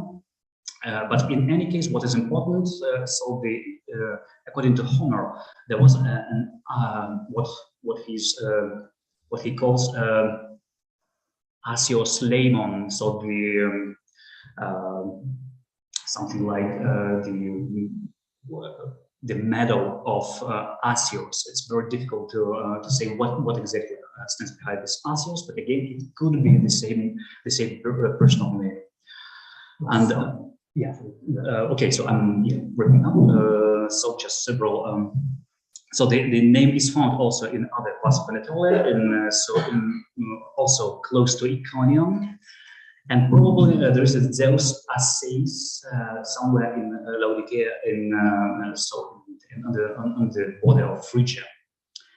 And of course, it takes us back also to the late Bronze Age and this famous deity Potnia Asvia, which, for example, Sarah Morris tried to connect so in one complex, so also with Asua, which is attested as early as 14th century BC in Hittite text. I think Asua in any case, I think it's connected. So with the western part of Anatolia, northwest, although I would locate Asua so close to central Anatolia, but it doesn't matter because generally so the Asua tradition is indeed connected so with the Troy, Velusa, and so on. And but I think so the connection, it's again, so it's only musings. I think the connection between all these names is might go back actually to common etymon. It might be connected so with simply with the word Indo-European word for horse. At least for Potnia Asvia, it makes better sense to my mind than an assumption that so that the deity was taken from Media and transferred directly to Pylos, which is really strange. Okay, I think so. I will. So there are, just to tell you, there are some more examples of the interesting correspondences. They are less striking, but still, so one can think about that. So the correspondence between the Homeric names and the names found in the graffiti of Phrygia. But I think so. I will finish here, and so by telling to my mind, so the two good names from corresponding to 6 names attested so by Homer is statistically quite interesting evidence for speaking that so Homer knew something more about Phrygia than what we would guess. Thank you so much for my attention.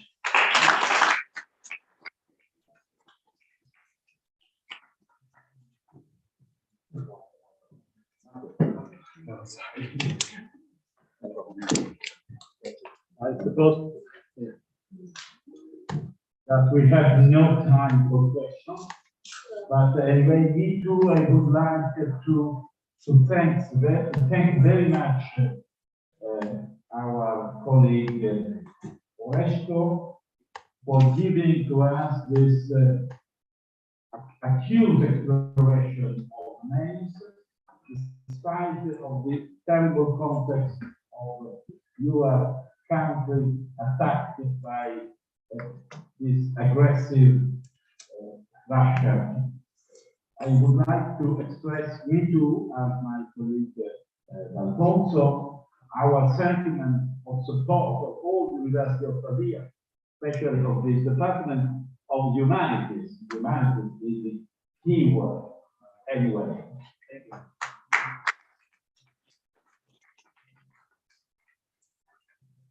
And now, in turn, Professor Hell from Marburg, considerations on the temple model of Bascularium and its impact on the early archaic temple architecture of Ionia. Thank you very much.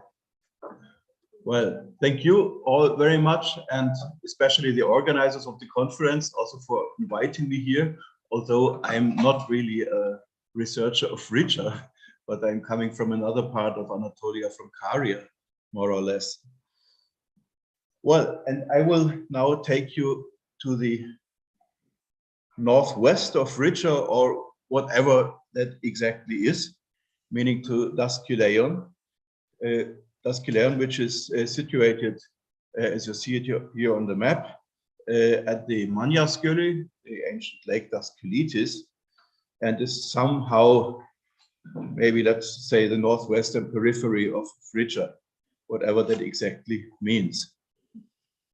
What I want to present you here is a temple model, and this temple model has been found in Daskyleion, in the area F6, which you see indicated here, in the northern part of the settlement. It comes from a sanctuary identified by the excavator Tomris Bakker as a Kybele sanctuary. And what you see here are the foundations of stone of this Kybele temple. Unfortunately, these photos are the only thing which is published on this walls of the temple, and there is no information whatsoever else about it. So it would be very interesting to know more actually on the plan of this temple.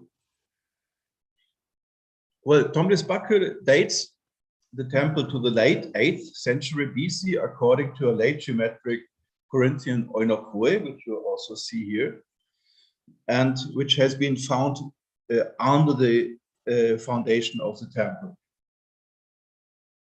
And then on the same place, the temple model, what you see here on the right side, has been found in a layer together with the jug you see on the left side with concentric circles to be dated somewhere between 670, 650 BC, according to Tomris Bakker. Well, the problem is actually that this is all the published information we have on all of this. I have no information whatsoever what kind of layer this has been, where these two pieces have been found, what the character of it was, if it was above these foundations, but they seem to have been found together somewhere above these foundations and in the same layer. And therefore, Bakker dates the model between the late 8th century and the mid 7th century BC. In the first publication, and later on, she dates it to the mid 7th century.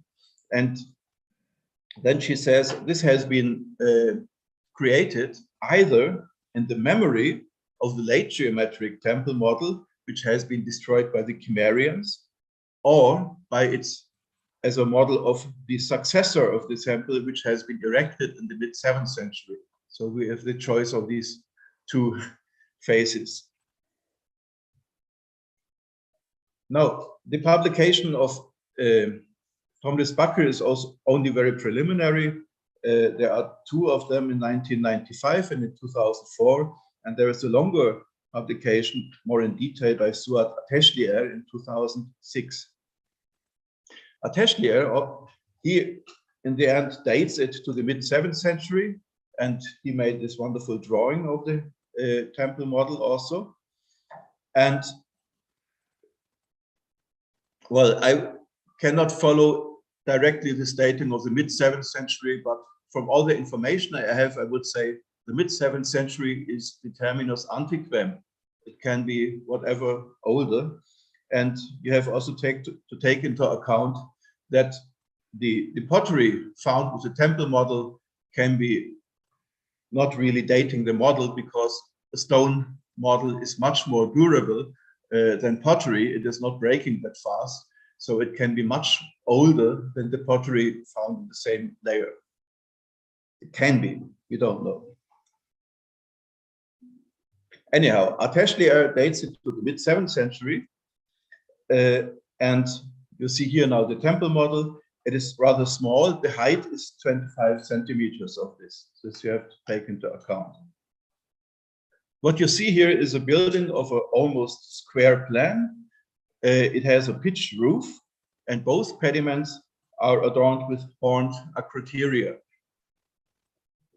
One of the narrow sides of the model is provided with a niche, and the niche is framed by a plain recess, that you can see here very nice. And this obviously is a depiction of a door, but it is also not a door because it is, first of all, it's a niche carved into the model, and it is also higher than the real door. And the door frame is also going on all sides around it, also on the lower part, which is normally not the case at the real door. So it's something between a niche and a door. Then the temple front is also painted in red, only the front side. And you have first red paint around the niche, where the red paint actually is wider than this recess. So you get the impression of a frame of that niche with two fasciae. Above, you have here a horizontal line. And then you have two oblique lines, which together with the horizontal one form a pediment. The oblique lines, they are ending in circles up here in the horns. And from there, you have vertical lines going back to the horizontal line here. Then you have two more vertical lines here to the left and to the right of the niche, which are going up to the horizontal one or to the oblique one on this side. And you have something round on either side of the top of this narrow line. Ateshlier, of course, rightly interprets this all in an architectonic way. And he sees here two columns with Ionic or Aeolic capitals above an architrave, rafters, and here the two lines as the typical vertical beams, which are already quite familiar from all the rock-cut facades we have seen so far.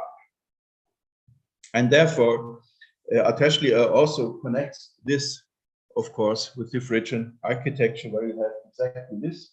You have this central beam, you have the horned acroterion, and so this is something which goes clearly back to Phrygian architecture. What you also have is this recessed door frame, but in difference to the model and the Phrygian facades, the door frame is really a door frame and not a niche with the frame going on all around, also on the bottom. And same is true also for stelae, which are in the same pattern. This kind of architecture probably has really existed in Daskyleion, but I can only show one item which is really to be connected to it. This is a monumental tomb which has been reconstructed by Şehrazat Karagöz out of many fragments, most of them in the Archaeological Museum in Istanbul. And she reconstructs out of these monumental tomb similar somehow to the famous pyramid tomb in Sardes. And this slab would then be in the tomb building in the pediment. And there she sees the two sphinxes on to either side of what she interprets as a date palm because of this hanging fruit there. And she compares it to similar depictions from Daskyleion, like this villa with the date palm here, or here even two sphinxes on either side of a date palm. But there you can also see that the depiction of the date palm is quite different from this, which is more a beam. So I would interpret this in an architectonic way as a wooden beam in the center of a pediment, so similar to what we have seen.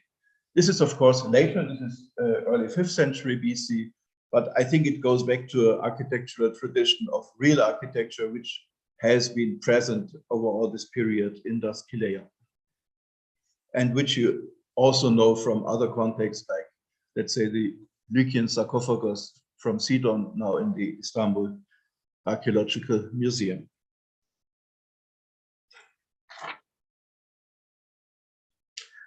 But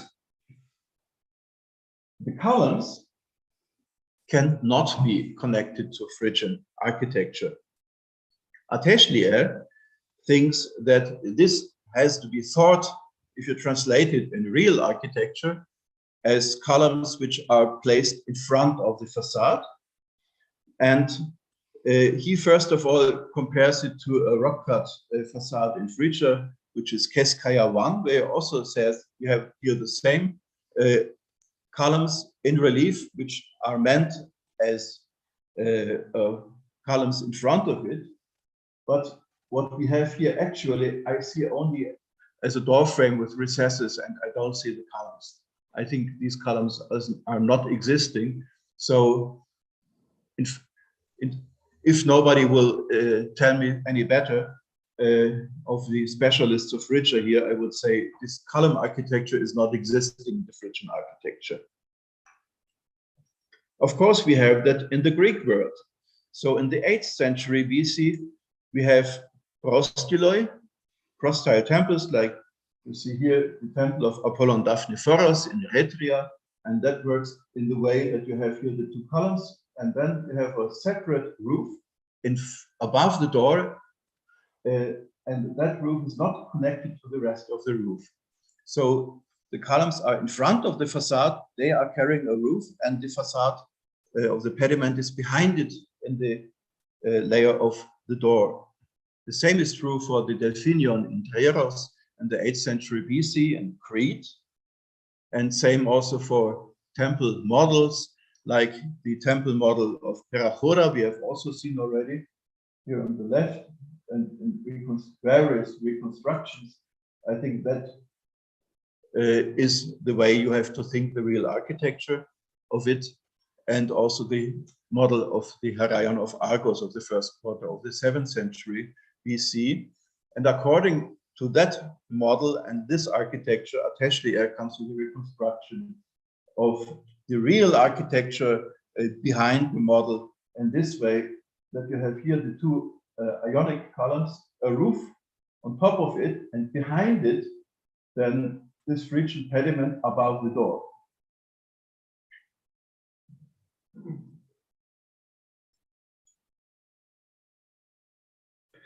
He then also mentions the temple 3 in Iria on the island of Naxos, which is somehow something similar. Of course, it is also a reconstruction, but I think this is not really comparable because this is an architecture with a flat roof. This is something completely different. He then also brings the temple model as in the context of the idea of Gottfried Gruben of the origin of the Ionic capital, and says, well, this is the earliest depiction of a real Ionic capital, a wooden capital, which exists. But even here, I would put at least a doubt, because round elements to the right and left of a beam we have also in the Phrygian architecture, as for instance here in the Bachaish monument, even if that is somehow different. So the final idea of Ateshlier is that we have here a composite architecture with elements of Phrygia and of Ionic and Aeolic architecture combined. So the influences come all to Daskyleion and create this building. But I think this is not really the right image of it, because first of all, it is not really fitting the chronology of early Ionic architecture. The Ionic architecture we know is later. It is almost always temples which have ante, and then if you look to the temple model itself, let's go back to the temple model. No, sorry. Yeah. We go to the temple model. You can see, here are the columns. This line must be the architrave. And then these lines are above the architrave and go back to the architrave. So what is depicted here, and I'm quite sure all what is red color is wooden architecture, is the facade and belongs together. So the pediment is not above the door, but the pediment is above the columns. And there is no roof above the columns, no separate roof, because the roof would have been made necessarily from a different material, what you cannot see here. So I would say there is no separate roof on this place as in these Greek parallels. So these seemingly parallels from the Greek mainland and from Greek, I would say, come from a different architectural tradition, and I would exclude them here from the discussion. So my proposal is really that the columns are part of the front facade.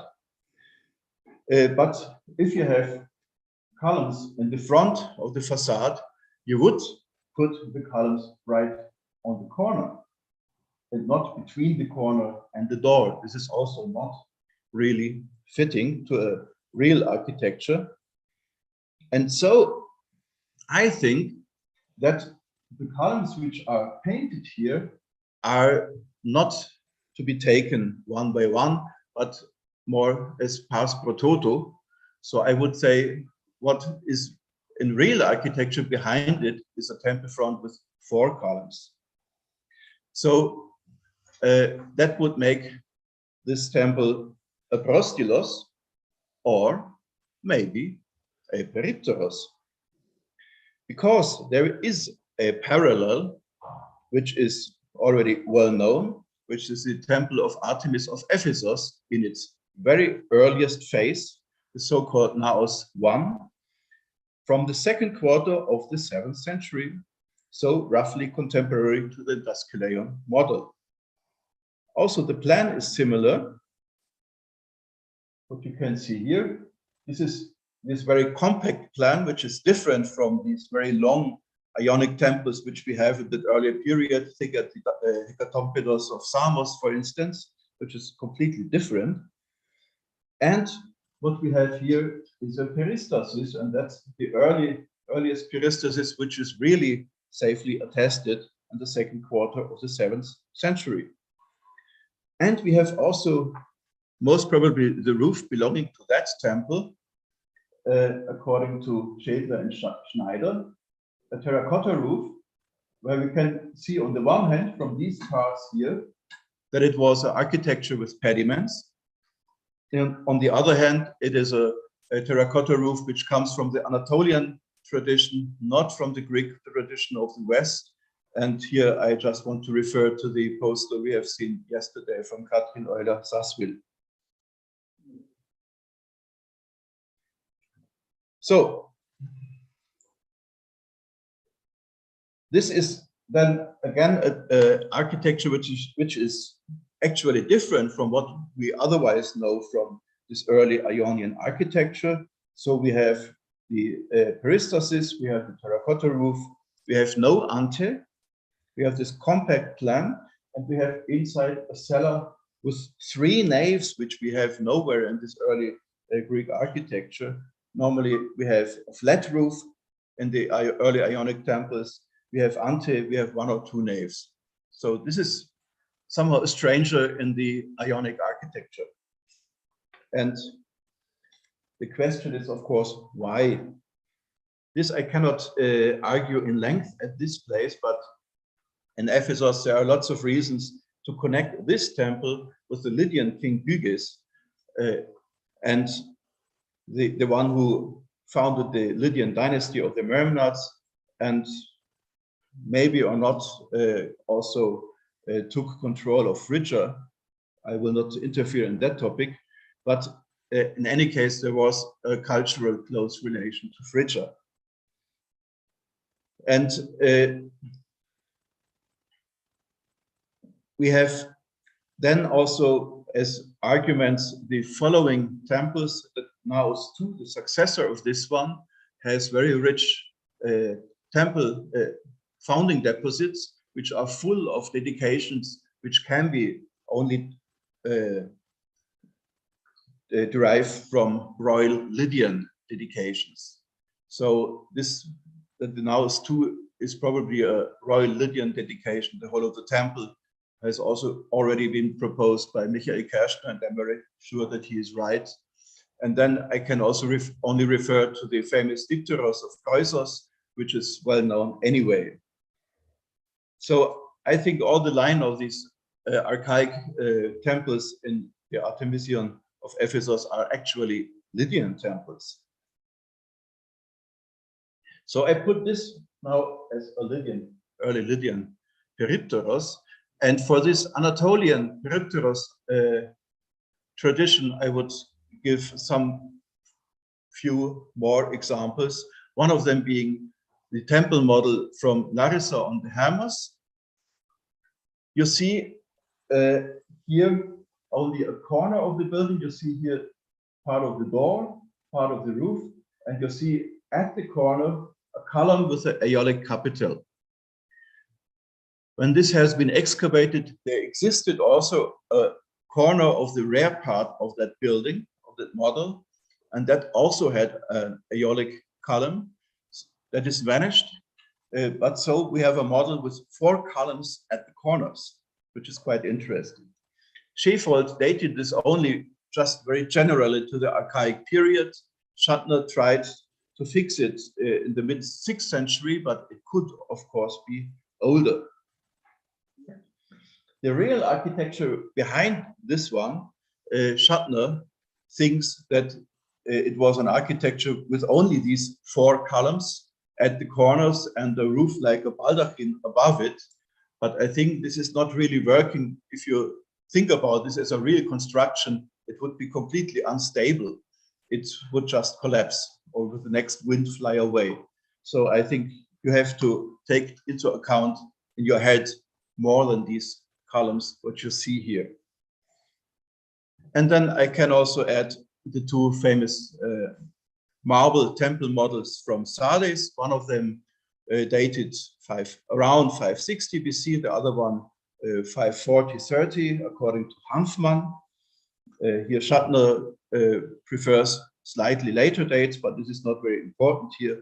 What you see here in any case are the depiction of a temple. You see 3/4 and half columns of the Ionic order, and it is very easy to think that the real architecture behind this is a peripteros.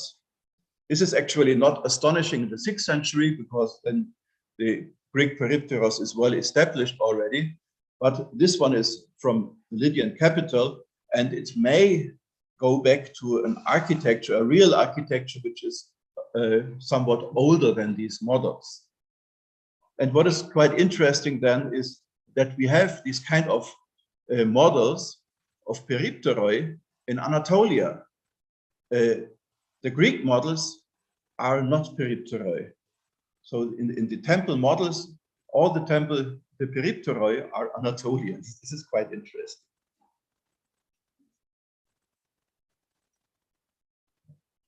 So therefore, I want to propose a different reconstruction. And I think that the real architecture behind the temple model of Daskyleion would be an Anatolian temple, a Phrygian temple, which has been provided with a peristasis, with a probably Lydian background, and whose next parallel in the real architecture is actually the Naos I and the Artemision of Ephesus, the temple erected by Gyges. And with this, of course, it is a theory which then is going to the very old discussion of the emergence of the Greek peripteros, the ideal Greek temple. And for many, many decades and almost centuries, there were many proposals of the earliest peripteros. And of course, everybody wants to find the earliest peripteros in their own excavation. And many of these reconstructions of periptera have already been abandoned decades ago by Alfred Malwitz, another one, the one in Samos by Hermann Kienast, the one in Termos later by Gerhard Kuhn. So there are very few left of these very early peripteroi. And right now, the earliest attested peripteros in the West would be the Poseidon Temple of Isthmia before the mid-7th century BC, or the Hera Temple I and the Heraion of Argos, also shortly after the mid-7th century BC. But here, also the reconstruction as a peripteros is a good possibility, but it's not really attested. So the really attested earliest peripteros is actually the Naos I and the Ephesian Artemision, and I want to put this temple model now to its side as a maybe contemporary, maybe even earlier Peripteros in Daskyleion, and the architecture behind that must have been actually in Daskyleion. And if Tombres Bakker is right, it has been this Kybele temple she started to excavate in Daskyleion. So it would be very important to know more about the real architecture of this Kybele temple. And with this, I thank you very much.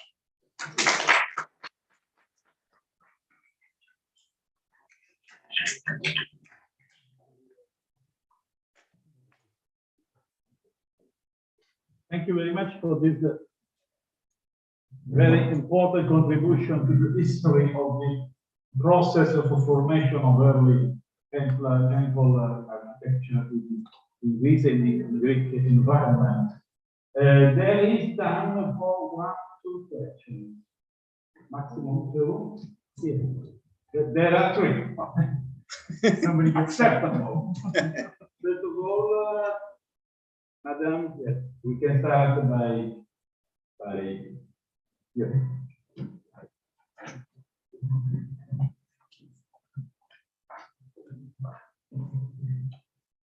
Very much. But I have some thoughts about. I expected that. Firstly, we cannot rely on the data because she never published the contents. This is the first thing. The second thing, I think you consider to real that this so-called temple model is belongs to a group of monuments called today their shrines. And I know examples from Paris and also in Macedonia. These freestanding house-like shrines with separately modeled small people sitting in this niche. Mm-hmm. And they can be installed also in terracotta. And we will show shortly after other examples from Livonia and Pontus. And this your template model, I think we should not call it temple or shrine. Maybe it's something proper. This is for sure, but of course you have these lines where, in my opinion, all are interpreted as gross. I think this is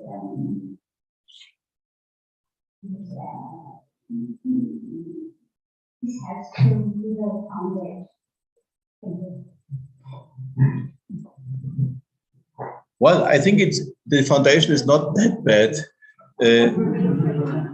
You can also make a prostylus out of it, but with a facade like that would also work. So the Peripteros is a possibility, which is an analogy to Ephesus actually. The Peripteros I cannot really get with an argument out of the model itself, but only together with the Naos one in Ephesus.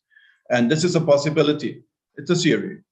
I just think you can perceive this model as a Peripteros or as a prostylus. Thank you, Lori, for the laugh. So I take it you're reading these as acroteria drawn from Midas City and from Gordian, because of course we have stone acroteria at Gordian in the 9th century, and then we had Midas City in the 8th century at that time. It sounds as if you want to push the beginning of the Ionic order to the early 7th century. And do you want to identify Daskyleion as the site where the Ionic order first develops?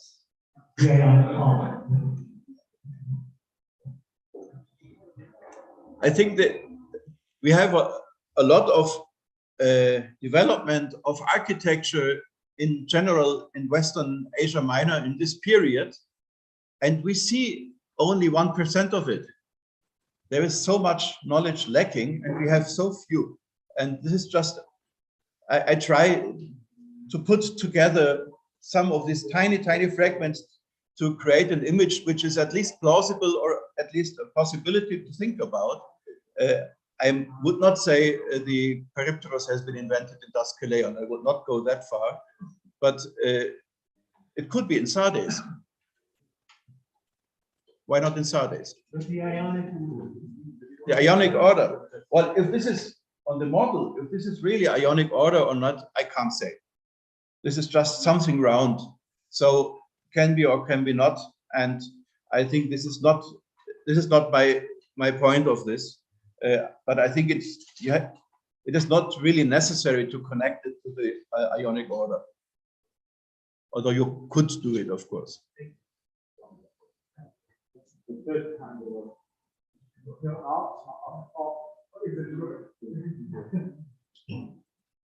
Thank you. Well, I think if I would use word attachment, I would ask you, of course, where are the painted columns from the long side? But I think that's not so important. And what I find very striking about this model is the combination of a rather big niche with a building.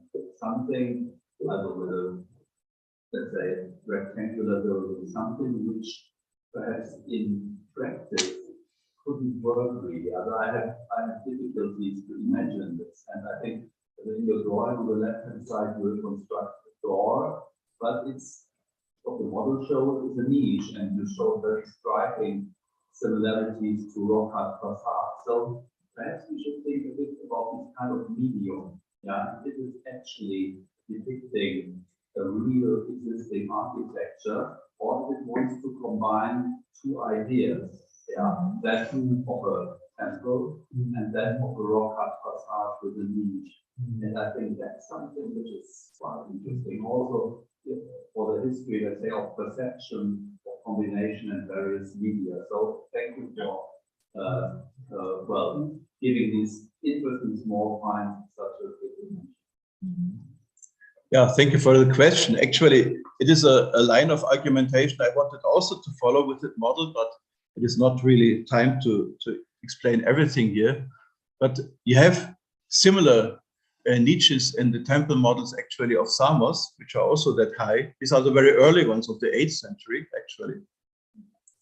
And then somehow, or as a window, and then somehow, I have not a clear argumentation about it, but I think there is a connection then to pediment windows or pediment doors, as we know it from Ephesus, from the Artemision of Ephesus.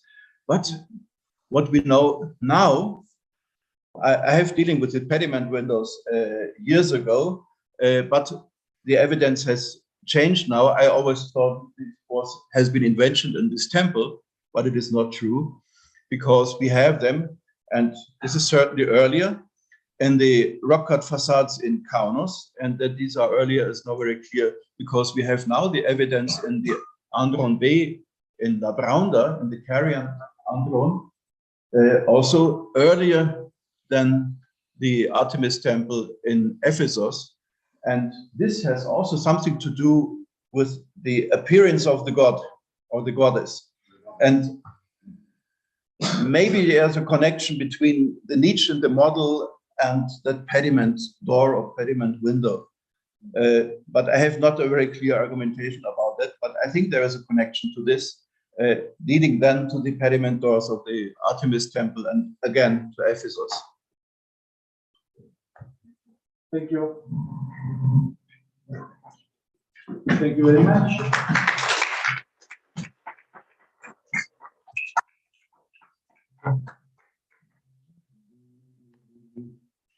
Now we have David Sandler and Julia Kochen, shifting perspectives, looking at Phrygia from the Black Sea.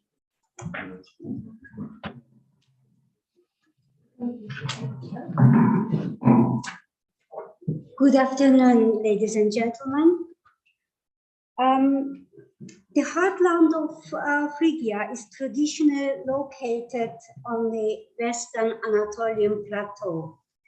This conference addresses the constructive identities of Phrygia between the East and the West. However, widening this perspective towards the North appears meaningful. Scholarship has often drawn attention to the written sources that suggest the borders of Phrygia close to the Black Sea. Equivocal evidence, however, lack to show that the Phrygian cultural sphere reached the shores of the Black Sea. Although a number of rock-cut monuments, sculptures of the mother goddess is known, their uncertain dates and contexts makes it difficult to consider them as hard evidence. Thus, the question of extent of nature of Phrygian influence at the Black Sea coast remains open to discussion. Recent excavations, however, brought several archaeological materials to light that can be more securely assigned to the Phrygian cultural sphere. In this paper, we will present a survey with new evidence for a comprehensive analysis of Phrygian influence or Phrygian presence at the Black Sea and draw on the thesis that the southern Pontic coast was a middle ground for cultural encounters between the Greek colonists and the Phrygians.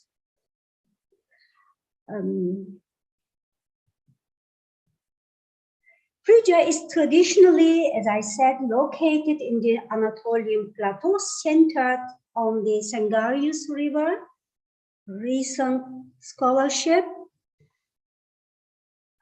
extends Phrygia towards northeast and northwest, based on the recent inscriptional evidence from Kerkenes, Pazarlı, Deskilaion, and Vezirhan. Mountains of Pontic Range are seen as the northern confines of Phrygia, while the rugged landscape between the Black Sea and the Pontic Range, as known Paphlagonia, is considered as a dynamic and structurally transformative political and cultural borderland.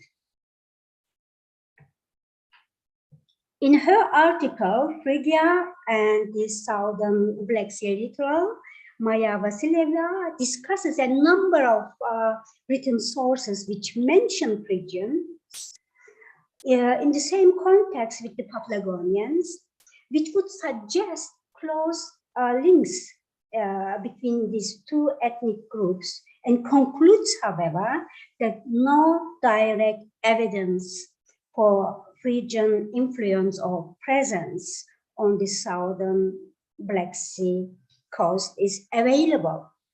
This negative evidence might be due to lack of research and difficult access to the disparate archaeological material in this region. Indeed, the southern coast of the Black Sea is an understudied area of Anatolian archaeology, and chance finds from the rescue excavations carried out by the local museums remain usually unpublished or only insufficiently published.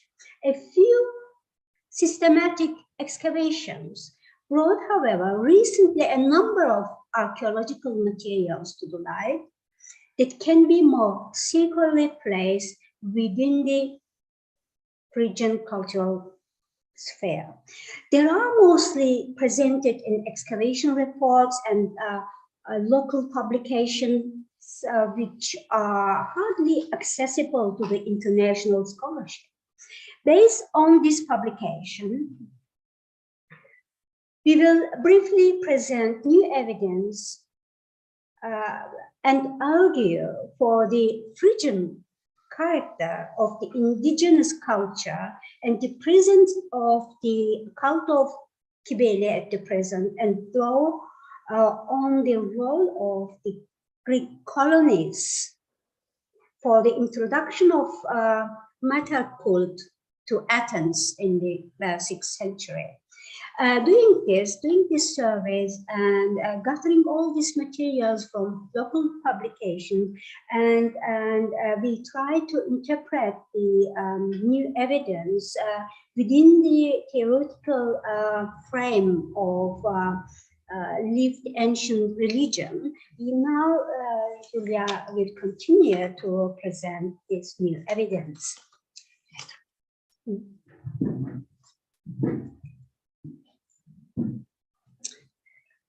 So, okay.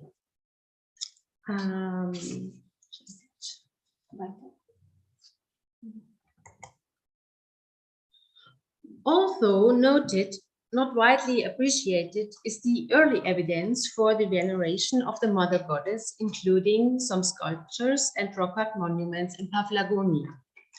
The Seyhin Shah Kayası in the city center of Kastamonu is a 15 meters high isolated rock formation, which is carved with a small niche. This niche shows a facade imitating a building with a pitched roof, including king post and horn-shaped acroteria, as was usual in Phrygian architecture. Although including king post and although the Seyhin Shah Kayası finds its closest parallel in Facade 79 in Maida city, its assignment to the Phrygian type of cult shrine for the goddess Cybele is not beyond doubt, excluded by Susanne Berndt from the corpus of Phrygian rock shrines. Probably for this reason, it is neglected and ignored in discussions about the spread of the cult of Cybele. Only half a mile to the south of the rock art monument of Seyhin Shah Kayası, another impressive rock formation yields several rock art tombs from the post-Phrygian period. At the tomb of F. Kayası, Hubertus van Gaal had recognized a standing figure of Cybele, accompanied by 2 lions in the tympanon, instead of a king post. But the poor preservation condition of this bas-relief, you can see here on the slide, left doubts on this identification. Until recently, it remained, however, unrecognized that these tombs were cut on earlier rock sanctuaries of the mother goddess. On the overhanging rock spur, a semi-iconic idol was cut in double outlines, as it is known from the rock sanctuaries from the Phrygian highlands. May I get a laser pointer to do you have pictures of this? Julia, you can use one. Oh, thank you so much. It's the top one. Yeah, okay, so this is the yeah, perfect. This was overseen or neglected until now. Mm-hmm. It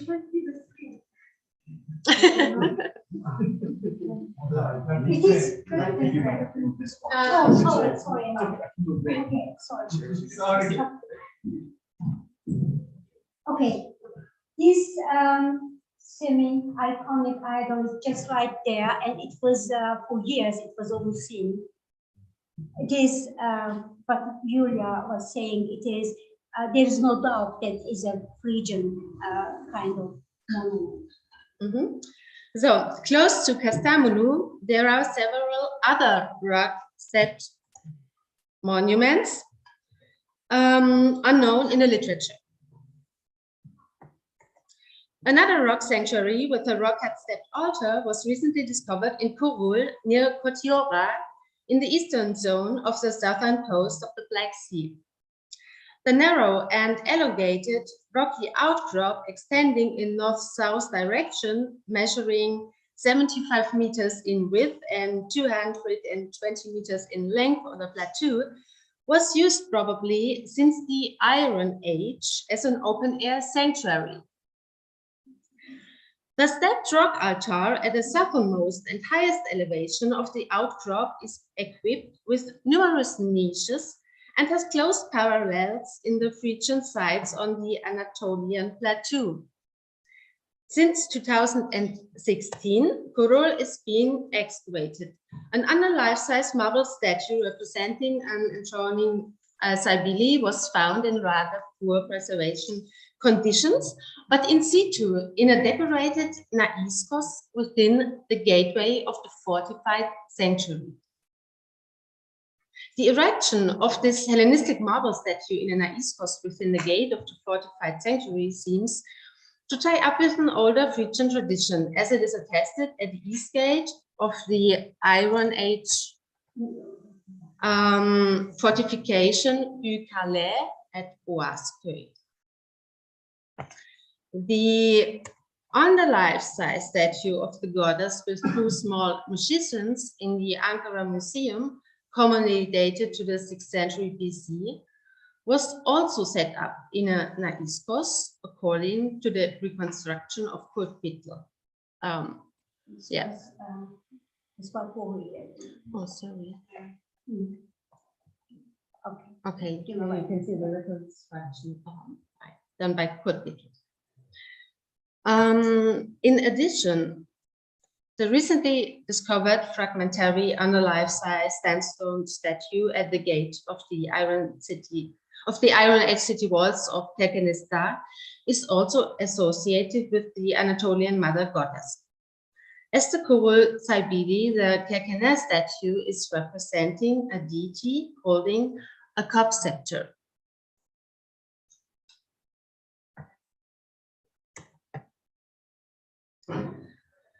A fragmentary life-size sandstone statue found in Alaple near the Greek colony Heracleia Pontica under unknown circumstances displays surprising iconographic similarities with the sculptures of Cybele found in the Phrygian heartland in Gordion, especially in terms of its particular headdress, the domed colors combined with the veil. The well-indicated notched crown-like decor in the lower zone appears on another new andesite statue of Cybele found in a village near Bolu, 50 kilometers south in Beeline from Alapi. Both statues are not yet probably published, but certainly merit an in-depth study. Nevertheless, for the purpose of our paper, they allow to hypothesize that there were strong religious and cultural ties between the Phrygian heartland and the Black Sea coast prior to the colonization.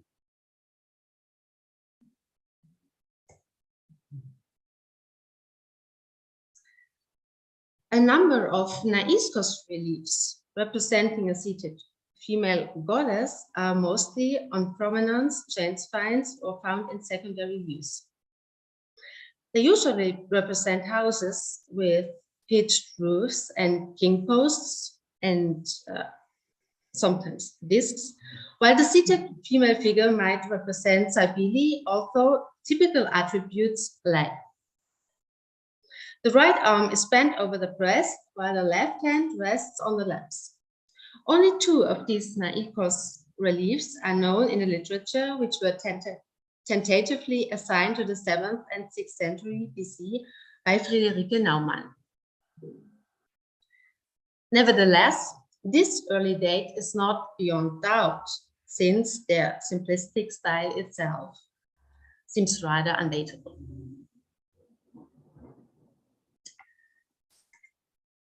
Freestanding or sculptures representing freestanding houses with pitched roofs and king posts and the seated deity in the front door are freestanding house shrines known from Phrygia, from Mysia, from Bithynia, and also Thrace.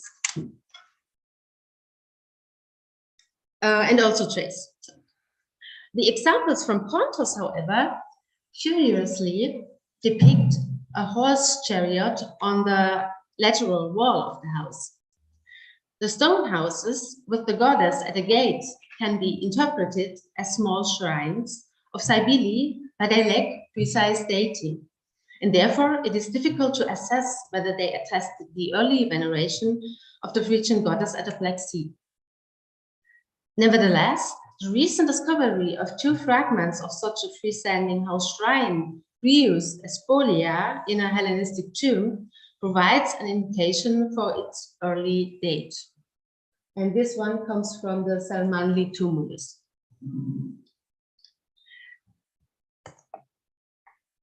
Another house shrine from Amisus presents the visual imagery of the birds of prey we heard just in this morning in the pediment, and this in the front door.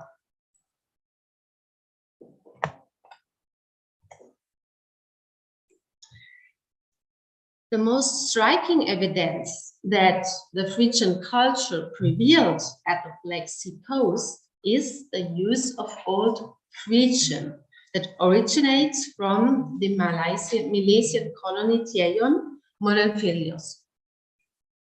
Previous scholarship had considered the inscriptions from Vercingetorix and Passarle as the northernmost places for linguistic evidence for the presence of Phrygians.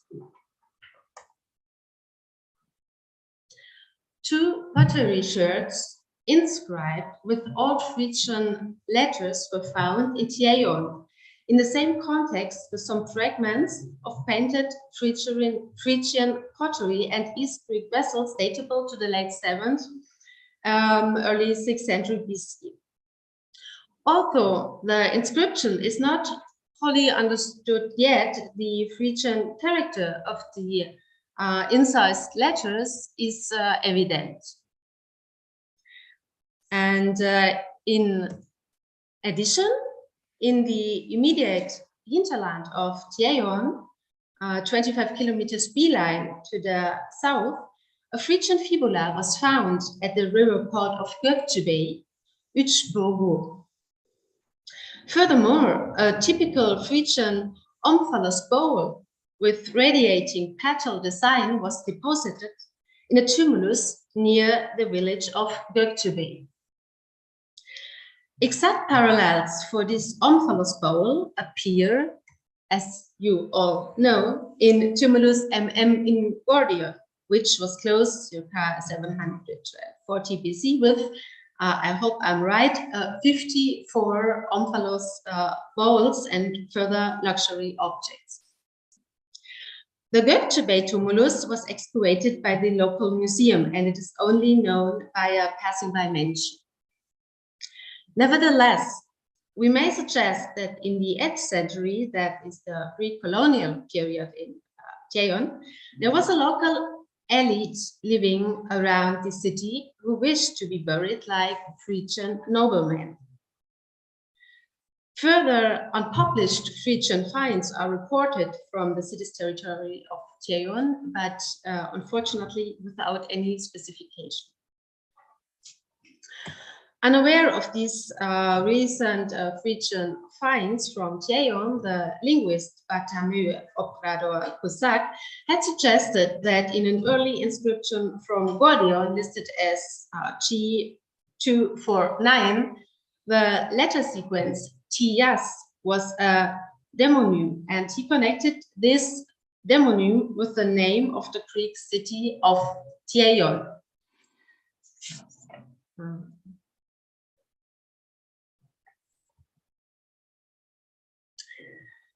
Excavated evidence for cultural encounters between the Phrygians and the Greek colonists at the Black Sea comes from Amisos, which was colonized first by the Milesians and Phrygians in the late 7th, early 6th century BC, and then recolonized by the Athenians in the 5th century. Scholarship located Amisos close to the modern city of Samsun, where archaeological finds do not extend further back than the 1st century BC. However, 10 kilometers west of Samsun in the Kurupelit district, rescue excavations urged by the construction work of a tramway uncovered a votive deposit with finds of Phrygian and Ionian vessels, terracotta statuettes and Attic vessels, including kylikes, with incised dedications to the goddess Saibibos, probably a local name for the Phrygian goddess. Although the limited character of the excavation does not allow an interpretation of the uncovered built structures, the votive deposit points to a Botros within a sanctuary of the mother goddess, venerated and invocated at Amisos under her name Kybebos. This excavated site was probably an extra-urban sanctuary situated between the Greek city of Amisos and the Iron Age site of Akalan, situated in 10 kilometers distance to the south, that is known for its Phrygian type architectural terracottas. And now I guess I will pass again to Latife for our conclusion. So this is a brief presentation of our evidence for the presence of Phrygian influence or Phrygian presence at the Black Sea. And in the light of this evidence, the consensus of the transfer of the Phrygian mother cult from Phrygia to Greece passed through Lydia and Ionia can be challenged. Cult statues, shrines, votive deposits dedicated to Kybebos or Kybele or Phrygian mater from the South Pontic colonies, Greek colonies in the immediate hinterland,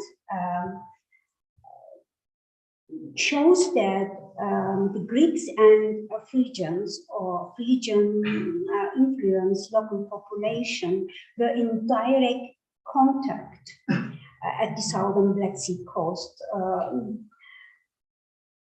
As the inscribed pottery shards and the, if Observer Kusak is right, the name of the city, Tieon, is Phrygian. I mean, Kusak suggested this before the inscribed pottery shards were found. This is just not just coincidence.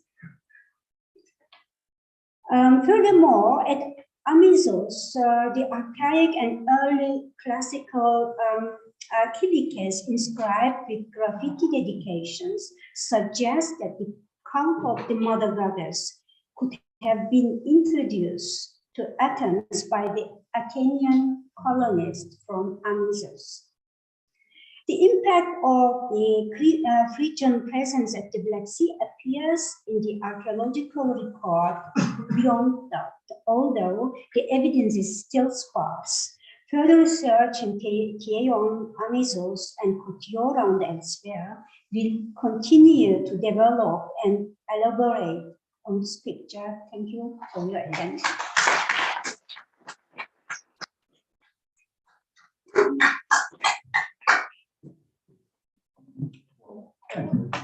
One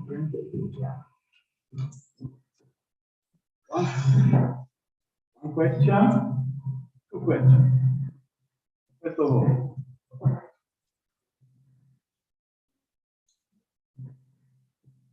Thank you so much. Well, it's a very, very interesting and well, impressive collection of the parallels.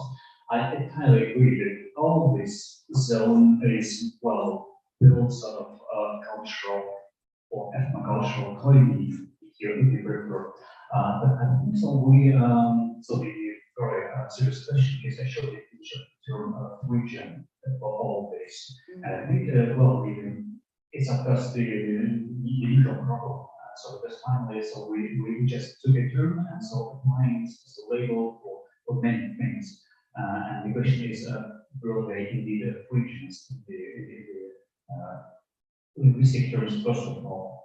And I think, well, I'm not quite sure that the Phrygian is indeed a good idea as a platform for all these theories. So I can't actually propose anything better, so then, well, about 100 models that we people developed some methods, which I, for example, use in the title of my project. Yeah, but this of course quite cumbersome.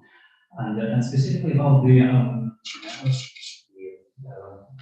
graffiti from teenager, exactly well, one of the same problem. So the letters which we have from teenager, they are similar to Phrygian letters. They we can see it's not Greek.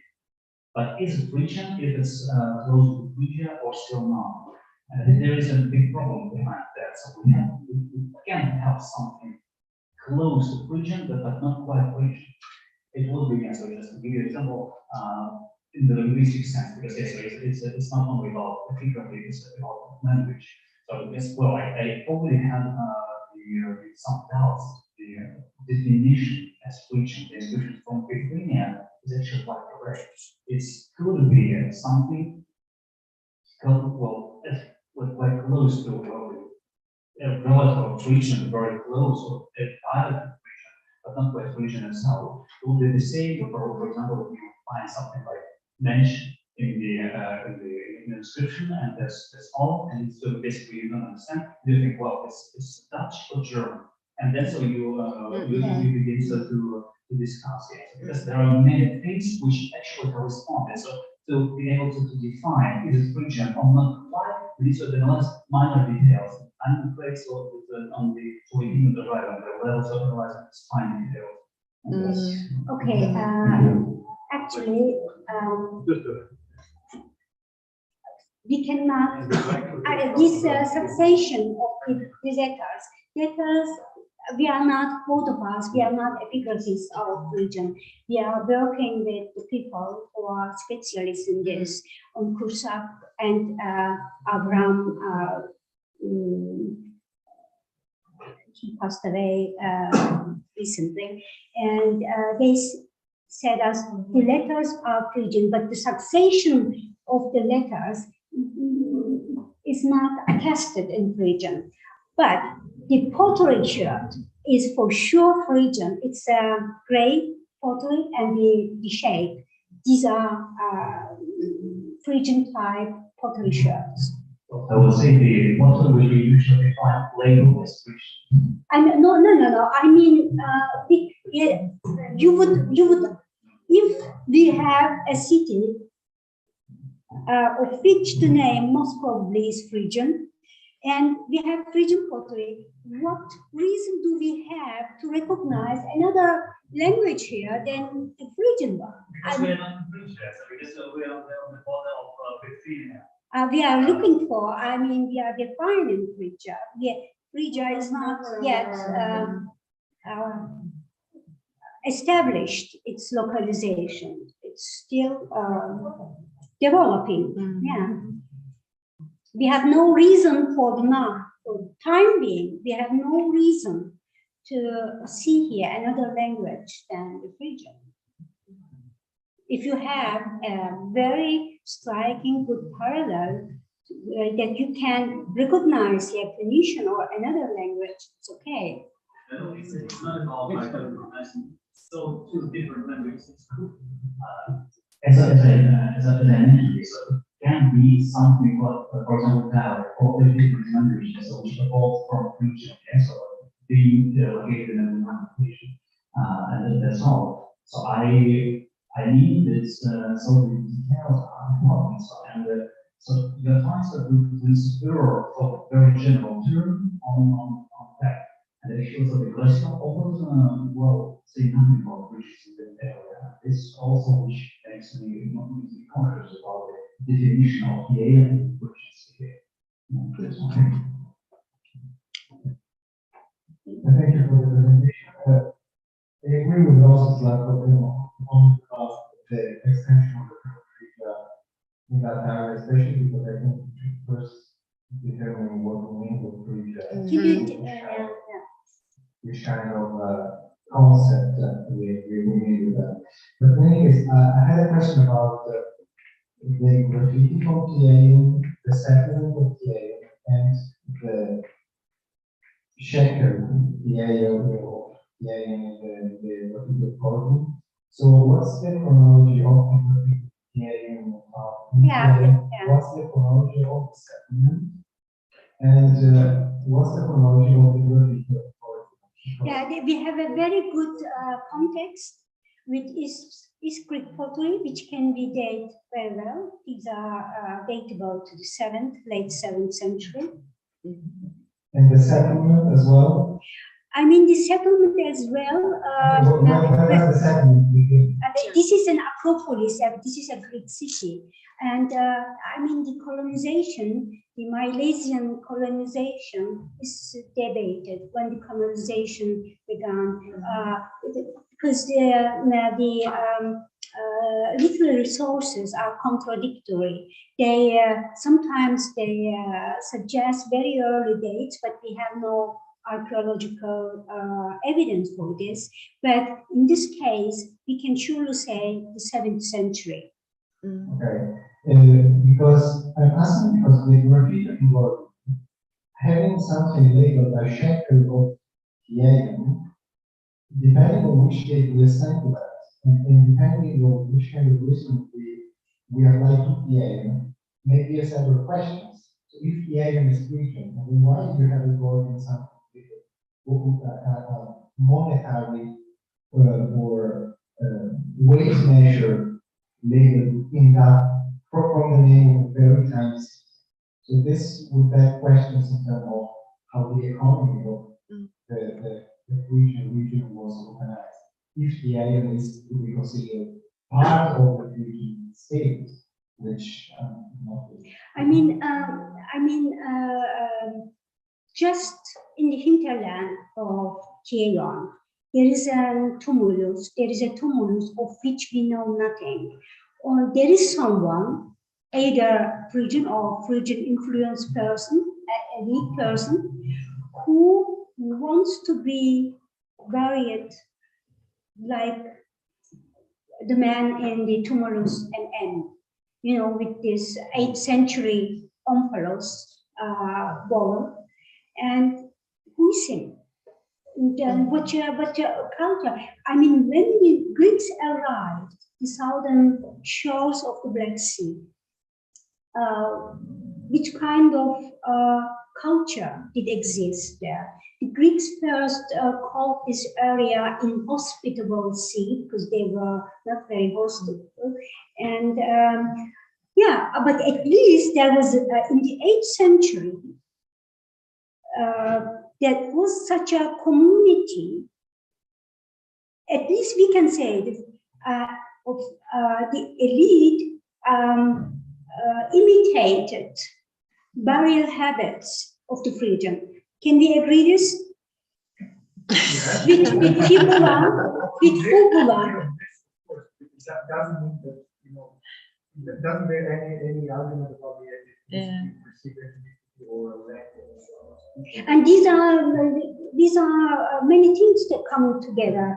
I mean, independent of us, Kursak suggested that the name has something to do with Phrygian, and we have in the hinterland this huge tumulus with 8th century omphalos fiale and the fibula, and then we have the graffiti. There are too many tesseract making a mosaic, I think. And I also would like to add another point. So, because you were asking about the context, what we can say about Tiayon, right? So, we just, or our colleague Shangil, he just started the excavation in Tiayon, and I'm sure we will get some really interesting information about the cityscape, the very early cityscape of Tiayon, but we just have to wait maybe another year or 2 or 3 years. And now it is not just the letters, the script, it's not just the single objects we have, but it's also, I would define it like the ritual landscape. And there we have this influence that we would like to, call Phrygian influence right now, just as a working thesis, right? And I think it's just a very short glimpse that we have on Phrygian influence on the Southern Black Sea, but before we were able to collect all this information from these very recent excavations, there were like nothing, right? So I think it will be really interesting to go forward to look what is going on in this landscape, not only the ritual landscape, but also the settlement and the cities. And I think it will be a big surprise for all of us to see what is going on in the Black Sea region in very different sites. And I think also the fact that we have now we have some knowledge about this ritual landscape, not only in Tieon, where we have this ritual letters, whatever, but also from other cities like Amisos and sculpture and these rock art stepped altars. I mean, they were totally unknown, except of were they known? No, I mean, I showed you one picture from Samandi Oren, and it was really amazing to see those monuments in Paphlagonia. We were never expecting such monuments there, and I think, it will be fun to see what will come from further excavations. And we really need to, just also to focus the northern region to understand what's going on there and what we wanted to do for you today. I mean, our scope. Yeah. 1 hour, wonderful for all of us to stay here until midnight, but I am afraid that they won't let us stay. So I really think that we have to thank you again.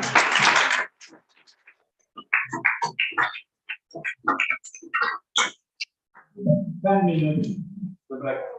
Yeah, 10 minutes max. We're gonna get that to quickly. We are 25 minutes over. It will be scripted time in this final session. I want to talk microphones. This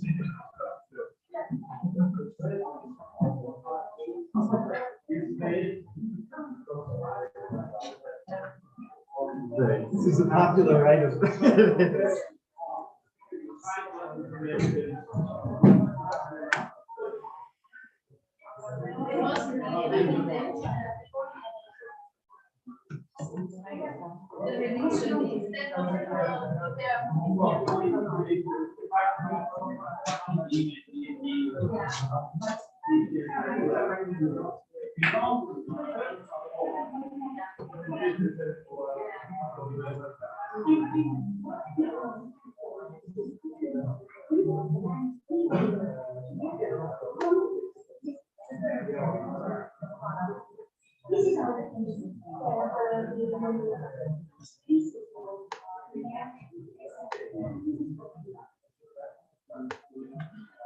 For the live streaming audience, we will resume in 10 minutes, and I'm not going to put up the coffee break slide. I'll just set up the next presentation to be ready, but just know we will begin in 10 minutes.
Lui era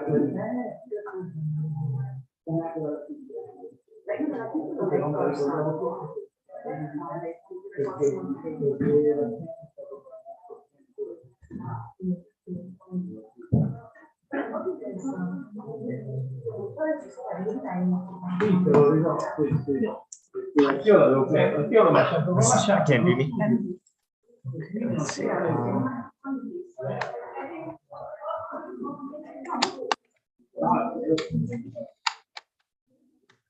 want a coffee? Yeah, that would be great. I can get one from Do you. you need me to stay here to control the rest? It should be okay. It looked like it was fine this last time. Let's see. Saturday.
Bridget, we will begin in just one moment. We're going to have the chair announce you, and then I'll let you know when you can start.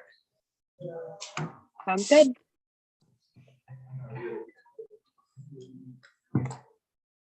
Okay, we are now starting the works. When everyone will be back in the room. I think we have to start. Should we start Yeah, anyway? I think so. Okay. So good afternoon, everyone, and it is a pleasure to host the last session of this very important and innovative congress with such an important debate as we just heard. And there's just a shift in the program. So for reasons connected to the remote necessity, we will start with Professor Brigitte Kenslinski of University of Pennsylvania instead of Professor Grazia Ferraro, University of Salento. And so first Professor Kenslinski, and then the program will run according to what we have been told to Professor Ferraro and so on. So I now pass the floor to Professor Brigitte Kenslinski, University of Pennsylvania, who is going to talk about food, feasting, and the Roman adoption of Anatolian Saididi. So thank you, Professor Kenslinski. Bridget, you can begin when you're ready. Okay, thank you very much. I hope you can all hear me. Hi, everyone. I would like to start, as so many others have, by thanking the organizers for their invitation to speak, for their tireless efforts in putting together this conference, and of course, for giving me a chance to present virtually. I'm very sorry that I couldn't be there in person, but I've thoroughly enjoyed hearing about all of your research over the past 2 days, and I'll do my best to add to this discussion of Phrygia through time and space, hopefully without making anyone too hungry as we approach mealtime. For my paper, we're going to leave Phrygia and Anatolia and make our way to Rome, where the Phrygian goddess Cybele, renamed Magna Mater, was worshipped in both public and private contexts. Using a combination of material and textual evidence from the later Republic and early Empire, I investigate this transmission, ultimately arguing that food-centered rituals and activities played a fundamental role in the way that this new cult was situated within the existing landscape of Rome. Although it is not possible within the scope of this paper to provide a detailed discussion of the Phrygian origin of the cult, I will provide a brief summary. The goddess Cybele, also called Matar, as we've heard in a few papers thus far, first appears in Phrygia in the 9th or 8th centuries BCE, and she's known primarily from scattered epigraphic and archaeological evidence.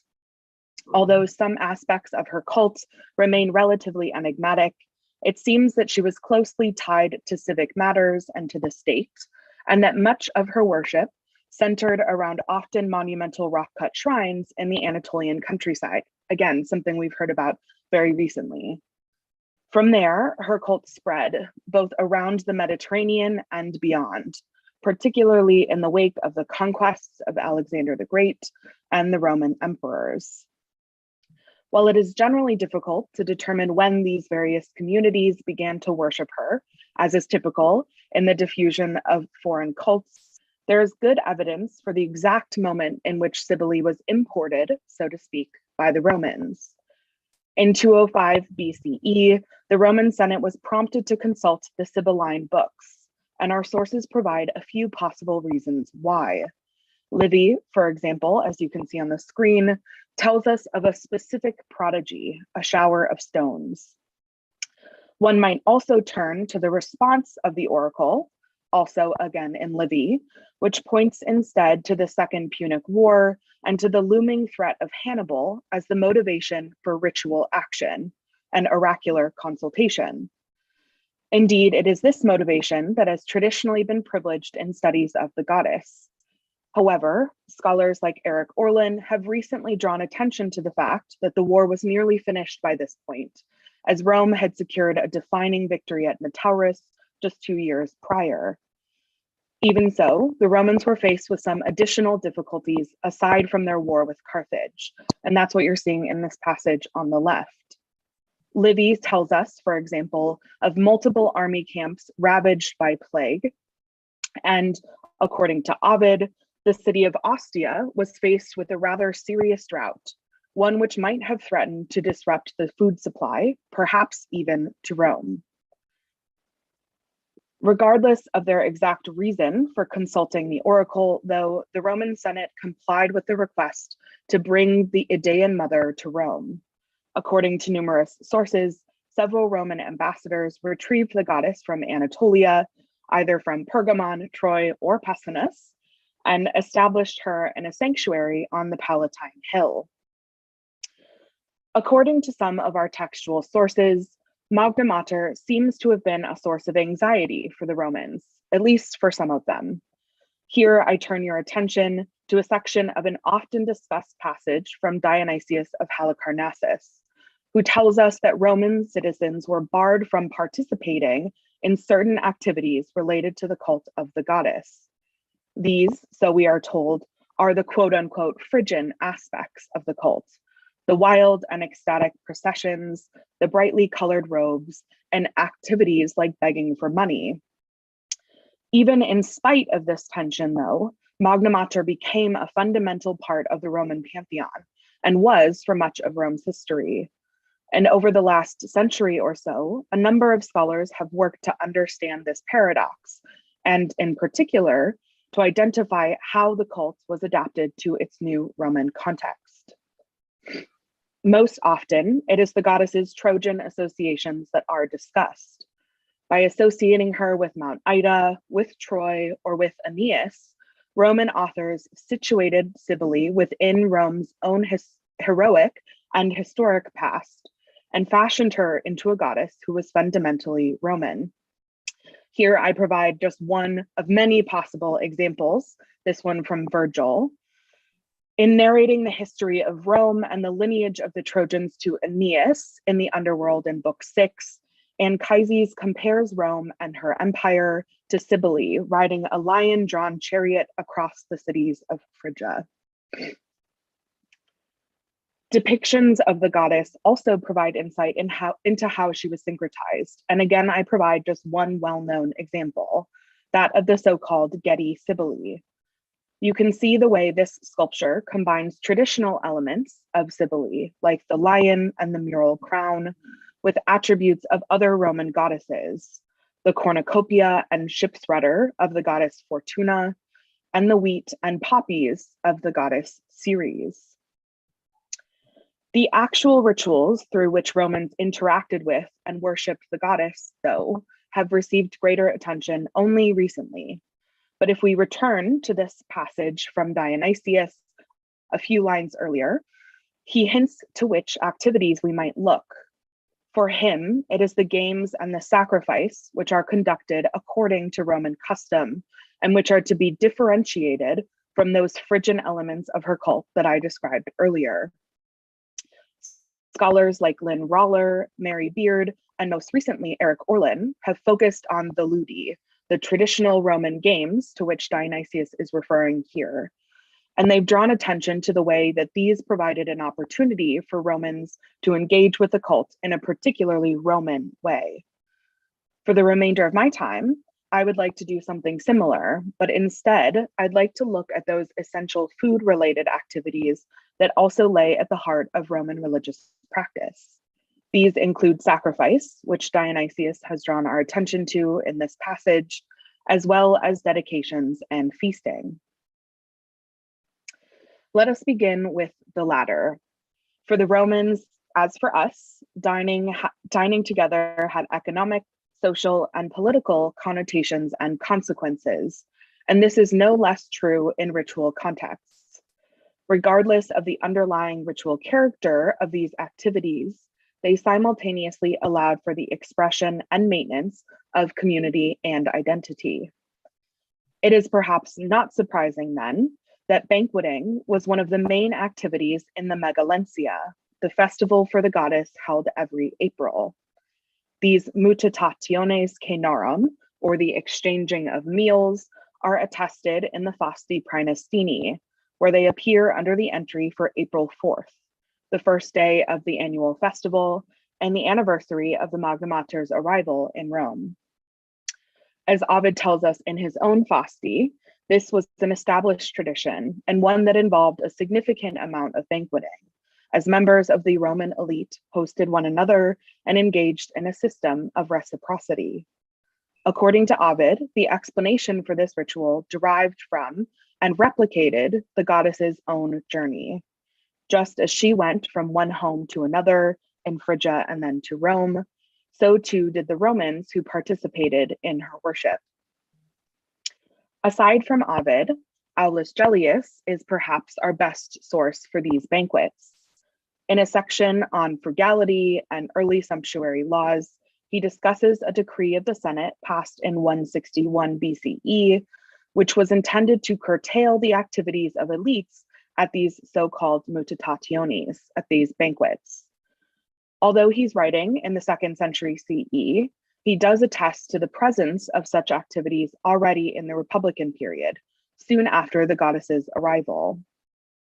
He also provides some insight, however indirect, to the foods that were appropriate for consumption in these contexts.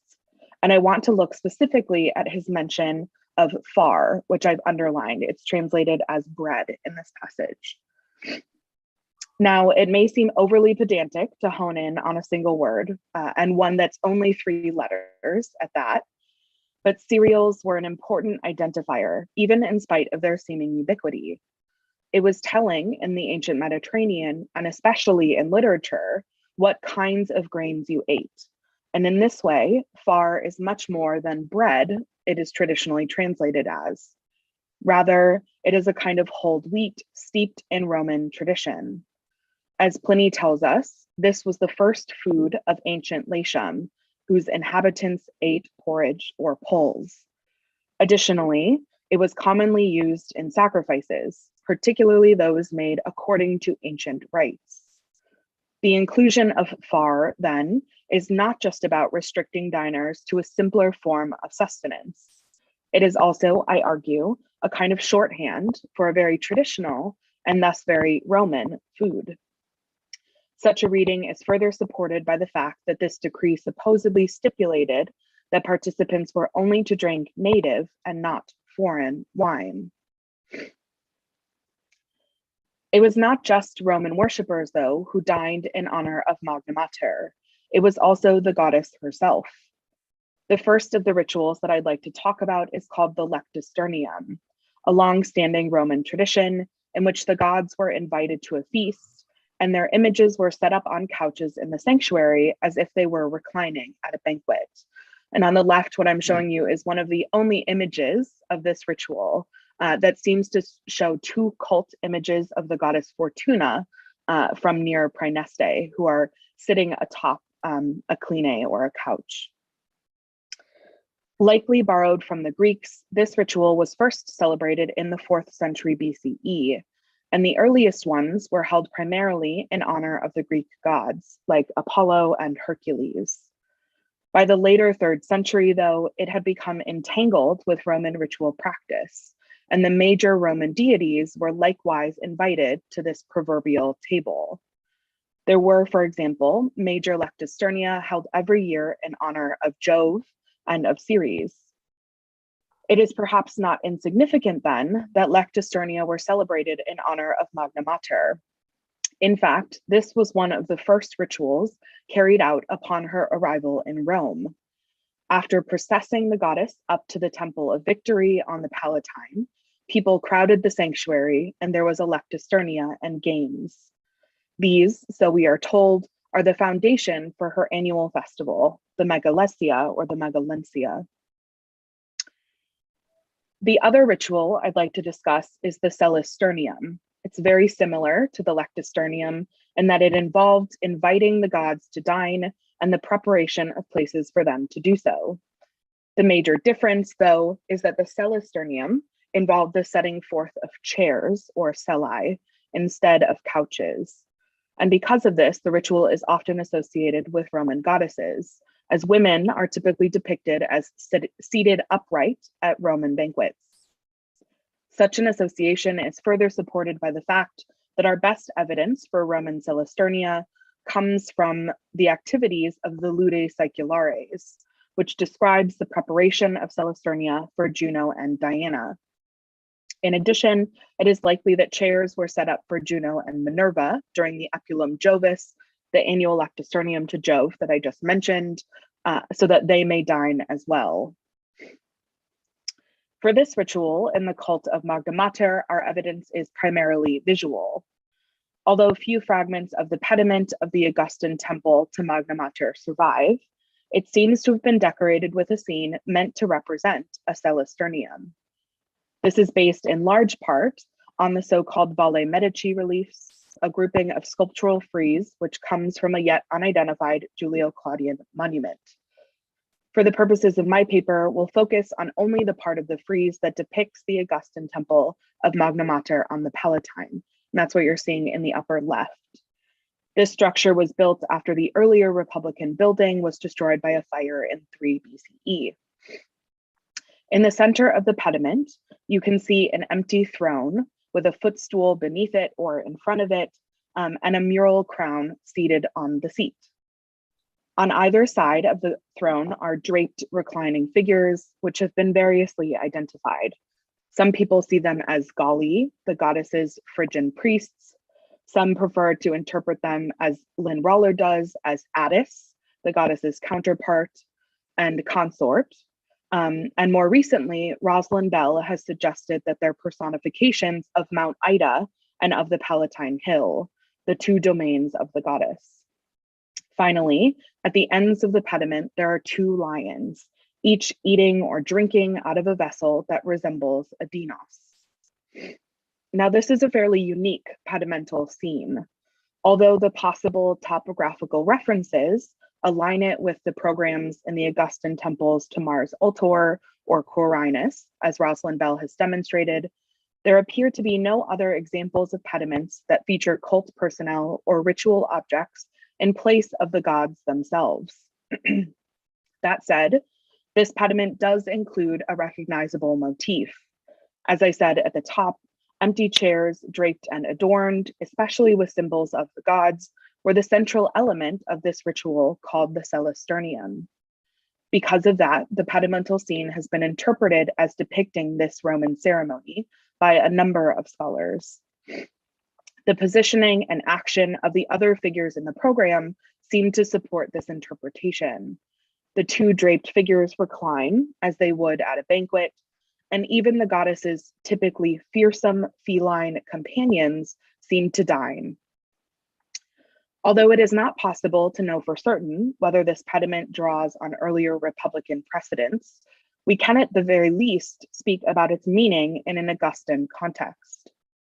For an emperor who saw himself as the restorer of traditional Roman religious practices, and in a time when the question of what it meant to even be Roman was increasingly complex, the choice of the Celesternium for a pedimental program seems to have been a rather loaded one, in my opinion.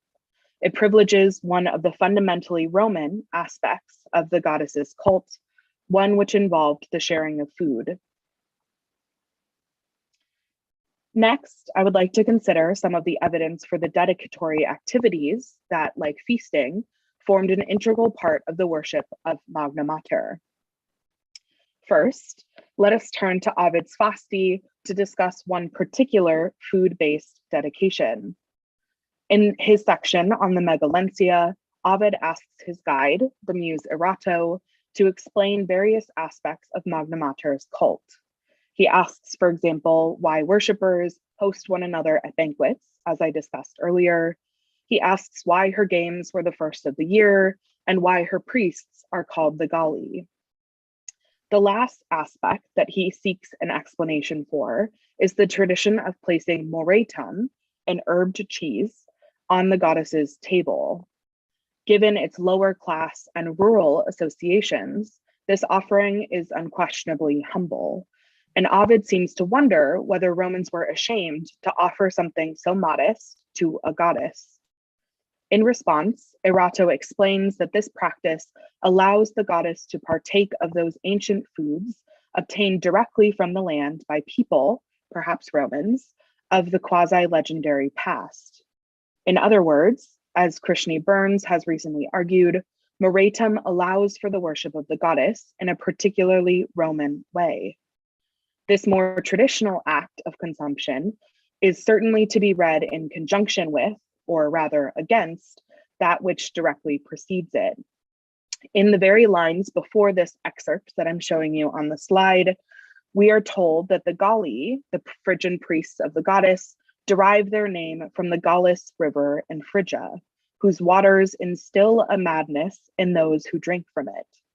Here we have a destabilizing and foreign act of consumption, quite unlike that which involves the moratum that Ovid tells us about. To further understand the dedications made to the goddess, we can turn to the numerous terracotta figurines of later Republican date that were excavated in her sanctuary. As one might expect, many of the figurines depict Magna Mater, her companion Attis, or even the lions with which she is typically associated. Additionally, there are a number of votives that depict animals, all of which might be interpreted as proxies that were dedicated in place of the materials or victims they represent.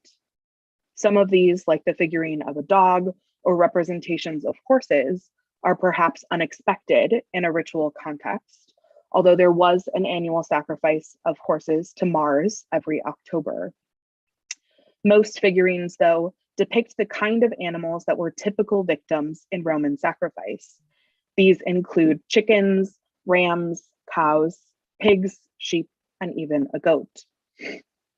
Dedications depicting plants are less common, but it is worth noting the presence of a type that represents a basket or cista of fruits, which bears some resemblance to other votives dedicated to the goddess Ceres. So again, we have this association. These terracotta figurines then provide evidence for the dedicatory activities that went on in the sanctuary, which grounded the worship of Magna Mater already in the Republican period in established Roman customs. In addition, and perhaps most importantly, they allow a glimpse into non-elite practice and the interaction with the goddess through food-based dedications. Finally, I turn briefly to the faunal remains from the sanctuary. It is not possible to discuss this material at length, both for the sake of time and because the study of the material is ongoing. But I at least wanted to introduce this category of evidence into my discussion today and to provide a glimpse at how it might contribute to my overall argument.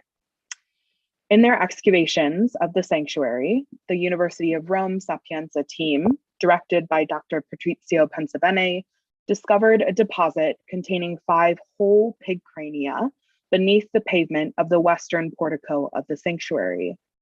This deposit has been dated by accompanying architectural fragments to the rebuilding of the sanctuary in the later 2nd century BCE. Pork, as later writers like Pliny and Apicius attest to, was an important and common source of protein in the Roman world. At the same time, though, pigs had certain sacred associations and were used in a number of long-standing Roman rituals. We see in the upper right of this slide, Aeneas preparing to sacrifice a sow, for example, on the western side of the Arapacus. The suoviturilia, a sacrifice of a pig, sheep, and bull, was present already in the later Republican period and was used as a purification ritual. And here I show you in the bottom right, a portion of the so-called Domitius Ahenobarbus reliefs, which depicts a suoviturilia on the occasion of the census. Cato the Elder, in his writing De Agricultura, also attests to a similar practice of purification in private contexts. Additionally, pig sacrifice was common in the propitiation of deities associated with fertility.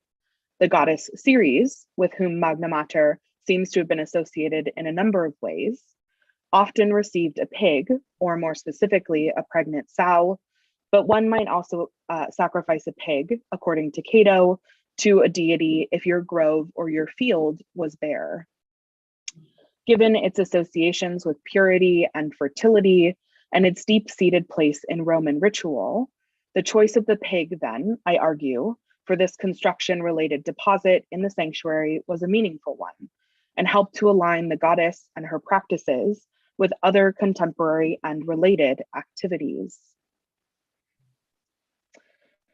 Beginning in the early 20th century, most scholars of Sibylle or Magna Mater sought to emphasize this cult's Easternness, the havoc its rituals wreaked on ideas of Romanitas and the anxiety with which it was viewed.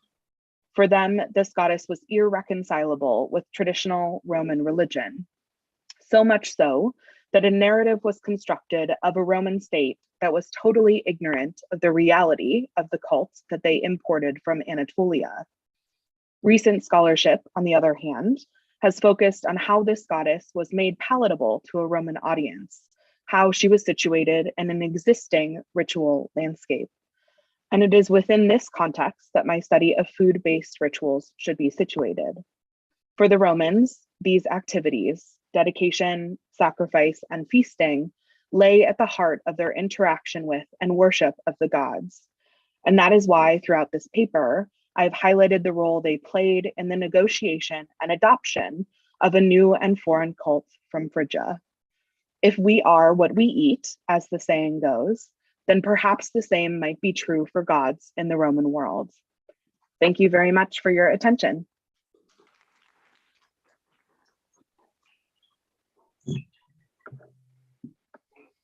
There's something wrong. Anyway, so we thank Professor Phrygia for a very interesting and accurate intervention about the adaptation of the cultus within the Roman world and within the Roman rituals and society, which performed those rituals and sacrifices, etc. And I believe we have time. Thank you for respecting the time very accurately. We have time for maybe 3 questions. I will say one thing, only because of the setup. If you want to ask a question where Phrygia can hear, you have to come. She did graciously say that if that is a problem, she is happy to respond to emails, and has her email right up here in case. So she's prepared for this eventuality. Nobody wants to make a journey.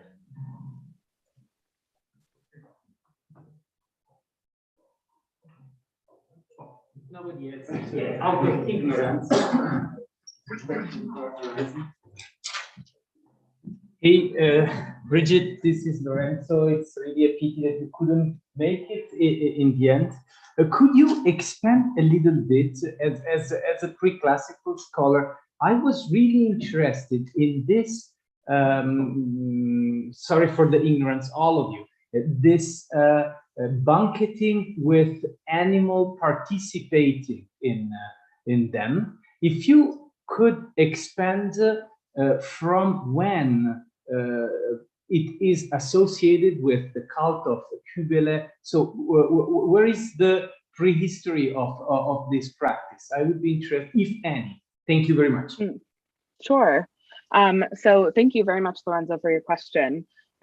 First, I would say that generally, in the Greek and Roman world, as early as we have evidence for the practice of sacrifice, the idea is that when you sacrifice an animal, right, you choose a victim and offer part of it to the gods. The rest of that material, that meat, then goes to the people who participate in the sacrifice, the worshipers.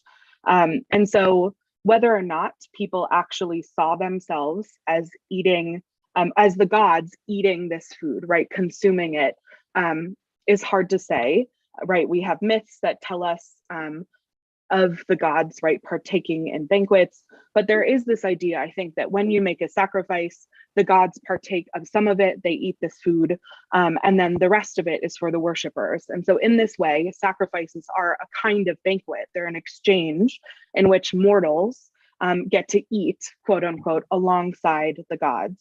And as I said, this seems to be the case for much of sacrifice in the kind of traditional practices of the Greek and Roman worlds. The same thing is possibly happening in Anatolia, even in Phrygia, particularly after there is this kind of Hellenization of the goddess Sibylle. And so this is something that I didn't have time to get into, and that is an ongoing interest of mine. But I do think that similar practices of banqueting, in addition to things like feasting or dedication or sacrifice, are probably also happening in Anatolia, especially in places like Ionia that are interacting with the Greek world and the Greek conception of how you interact with the gods. But this is a project that needs to be sort of undertaken. Bulk material like pottery or animal bones needs to be analyzed. But certainly in the Hellenistic period, there are places like Troy, for example, perhaps also Ephesus and Pergamon, that do have evidence for activities that look like banqueting or feasting that are probably happening in conjunction with the offering of materials and the sacrifice of particular animal victims. So I know that was a sort of roundabout way to answer your question, but I do think that there is evidence, perhaps not in the earliest Phrygian instantiations of this cult, but certainly I would say from the kind of archaic and classical period onward, I think across the Mediterranean, perhaps we have evidence of this. And in the last paper about the material from the southern Black Sea coast, I was very interested to see, right, these inscribed drinking vessels in a ritual context, perhaps associated with Cybele. So there is some kind of communal consumption and commensality that is going on in a number of places across the Mediterranean.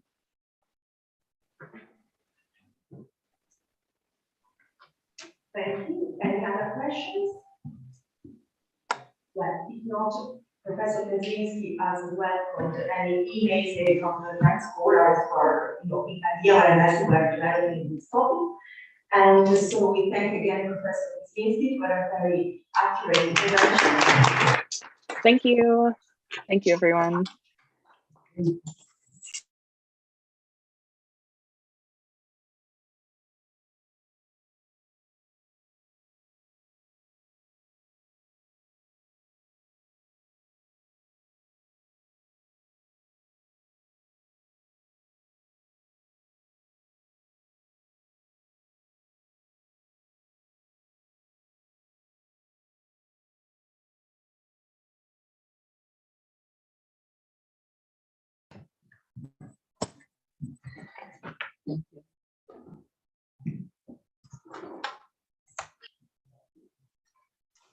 Thank you very much. First of all, I would like to thank the organizer of this very interesting conference and my dear friend and colleague Lorenzo D'Alfonso for the kind invitation. Let's start with the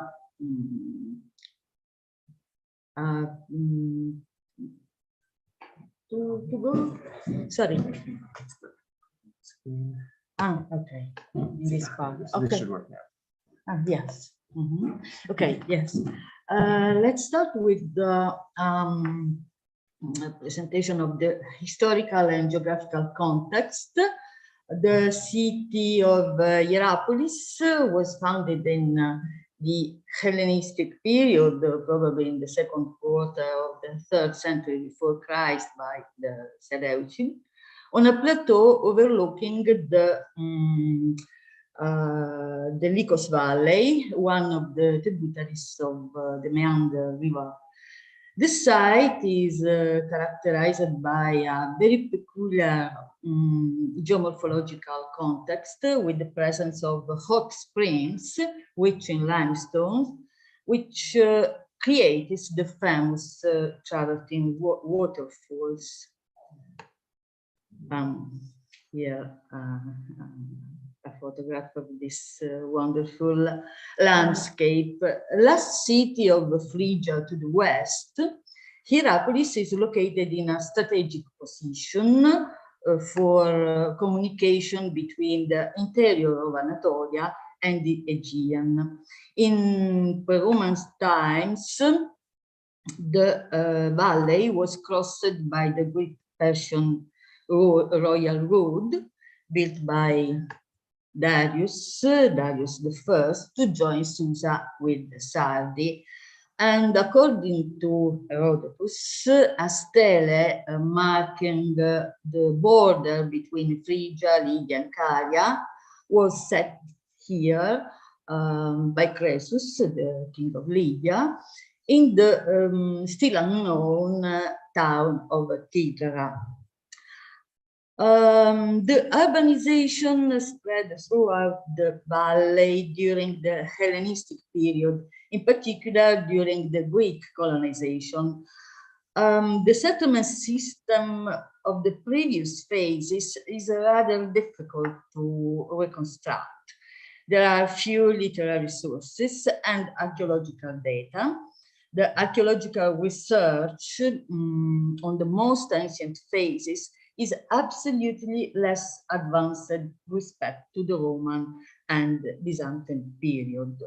Our knowledge of the pre- and proto-historic phases has certainly increased compared to a few decades ago, but is still based on results deriving from surveys and occasional discoveries. The table summarize the state of research for the Bronze Age and the Iron Age phases.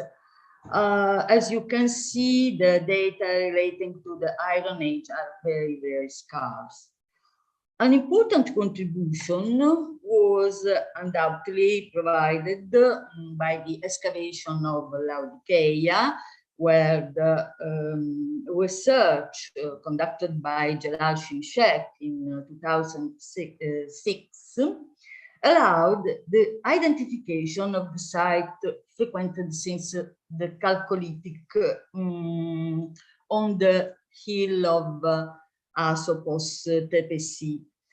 The Iron Age is documented here by numerous black and red ceramic material of Phrygian type with a geometric decoration. Very interesting data also comes from the systematic surveys carried out by colleagues from the University of Pamukkale in the Lycos Valley and in Colosse. A systematic investigation project by Barishi Yanera, a colleague from the Pamukkale University, was recently launched on this latter site, including the systematic intra-site survey of the Uyuk frequented since prehistory. In the area closest to Hierapolis, the presence of pre- and proto-historic settlements is known from reports of rescue or occasional finds that do not allow to specify the chronology and the type of settlement.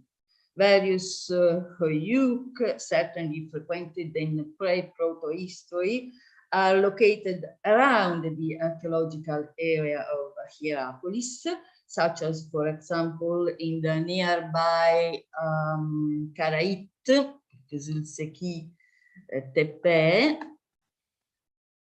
Here the, okay, maybe with the mouse. Okay, but you can read the slide. Huyuk almost completely absorbed now by the modern town.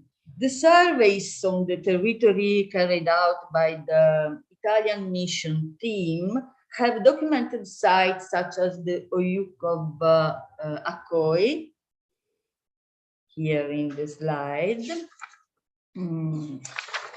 where the presence of Iron Age is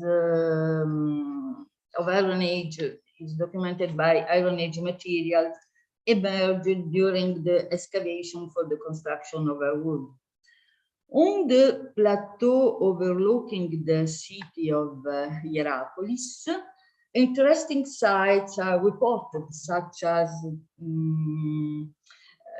that of Jampna, very high, more than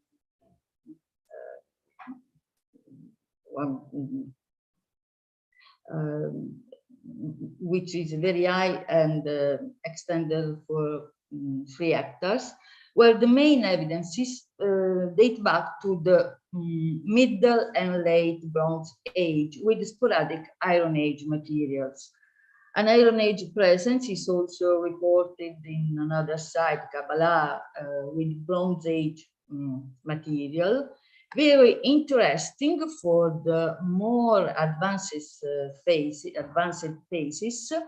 is the Alaburun tumulus, where the intervention of archaeologists from the Denizli Museum allowed the excavation of a funerary complex and the recovery of black on red Phrygian materials, so-called Phrygian materials. The site also seems to have a continuity in the archaic period, a rather rare circumstance. In general, the Iron Age phase appears very difficult to understand. The visibility of the archaeological traces seems even more scarce than those relating to the Bronze Age. This framework has been greatly improved by the recent discovery in the archaeological area of Hierapolis of an Iron Age settlement that I'm pleased to present here today. The site was identified thanks to an emergency excavation conducted by the Denizli Museum during the works for the expansion of the structures of the north entrance to the archaeological area. Under a thick layer of colluvial soil, a series of stone circles were identified, mainly large pebbles, within which small pits made with limestone slabs were created. Here an aerial photograph, and here the plan. Some cooking pots full of bones and associated with some interesting grave goods were also found. In agreement with the museum, the mission resumed excavation in the following years, 2018 and 90, exploring a sector to the west. Some structures were brought to light, allowing to clarify the topography and stratigraphy. A wood and a large wall structure that appears to belong to an enclosure wall have been identified. And the remains of a very well preserved funeral pyre were also found, consisting of charred wooden logs.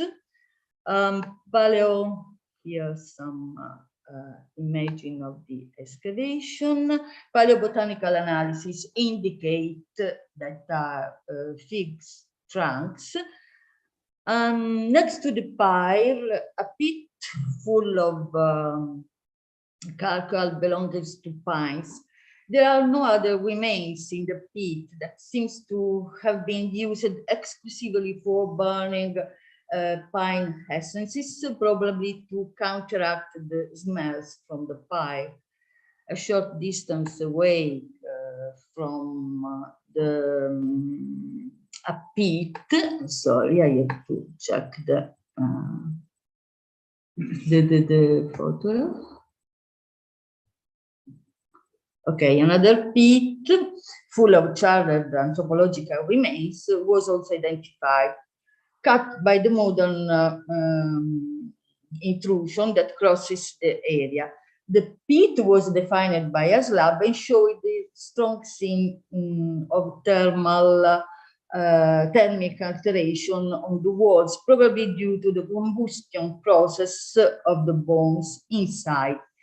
Despite the damage created by modern intervention, it was also possible to recognize a part of the stone circle that must have surrounded both the pyre and the two wells, with and without human bones. I can show you the reconstruction here in this.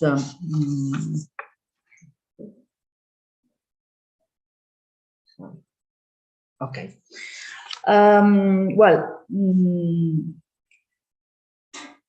the covering of these circles probably consisted of unearthed mound.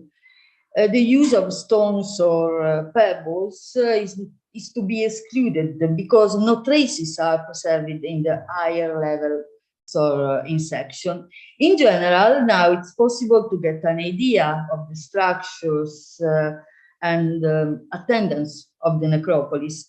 The presence of several circles close each other and almost huddled together in the sector excavated in 2016 allow us to reconstruct the space occupation, suggesting an intense usage, probably by a family group. The new stone circles here in the reconstruction gradually lean against the central mound on which new mounds rise. This dynamics recalls to me the funerary clusters in the cremation necropolis of Pitecusa in the first Greek settlements in southern Italy. Obviously, the comparison refers exclusively to the occupation of the funerary space and is justified by the fact that the necropolis of Pitecusa is one of the best documented in the Greek world in the geometric period. A very intriguing structure is also the step of the structure near the entrance at the gate of the funerary area. But it is a stepped structure, yes, but it's built, not carved in the rock. So it's very intriguing in my opinion. I don't know any comparison in the area closest to Hierapolis. Small and simple earth mounds are widespread, of course, throughout the Aegean and Balkan world, as is the rite of cremation, which was introduced in Phrygia during the Iron Age. Cremation is also attested in the Alaburun tumulus, in the Alaburun mound I showed before, but the data are not enough to establish a comparison. Regarding the chronology, the analysis of the material allows us to date the use of mounds between the 8th and 7th century before Christ. The pottery belongs to typologies circulating in Western Anatolia in this period. The black on red geometric bases of the so-called Phrygian type document the most ancient phase. We have also comparison with Middle Phrygian, and the shape of key tray I showed before recall Aegean prototypes, while the food coops are compared with the Lydian production and so on. Therefore, we can say that the material referring to the Lydian and the Phrygian areas fall within a framework of a regional circulation that seems to connect Western Anatolia during this period, which is not very well known, I must say this. In summary, the ceramic assemblage reflects the geographical position of the valley and its function as a link between inner Anatolia and the regions on the Aegean coast. The portion of the necropolis so far investigated seems to refer to a low social level, few poor object and structure, not incomparable to the large Phrygian or Lydian mounds. It probably belongs to a small settlements, but of course we cannot say this until we will not found the settlements. Where was the settlements? This is a main problem. According to our hypothesis, the inhabited area should be in the north, in the area outside the archaeological park. A series of cuts in the rock and square blocks relating to a wall structure mark the top of a plateau not far from the necropolis, from which you can enjoy an excellent view over the entire northern area of the valley, up to the confluence of the Lycos and in the meander. The surveys carried out so far allowed the discovery of a single shelf on the plateau, just one, but this shelf was an Iron Age shelf. The top is affected from strong erosion. At the bottom of this small acropolis, here some other images. There is a vast plain that could represent an excellent candidate to host the settlement. The visibility of any archaeological level is negatively conditioned by colluvial deposit. Both the Acropolis and the plain are outside the state-owned area, a circumstance that has so far limited the investigation, but which we plan to overcome in the next future. We cannot exclude that another small nucleus was located within the city, because material similar to those from the necropolis come from the north agora of Hierapolis. They were found during the excavation conducted in the Middle Byzantine necropolis. Probably they are residual materials. The presence of the Phrygian levels in situ needs to be verified during the investigation. The investigation started in the last year in this area, and they are particularly complex due to the presence of a thick deposit of colluvial soil and intense Middle Byzantine funerary attendance. Here the view from the Acropolis. Sorry for the switching the slides. Now to speak about the relation between settlements, we must say that currently the state of the research does not allow the correct identification of the lines of a settlement system, since the data on inhabited areas are still too lacking, starting with the extension and typology. Since the only available elements concern the position, we have tried to read the relationship with the territory and with the other inhabited areas through spatial analysis, for example, of travel costs and visibility analysis.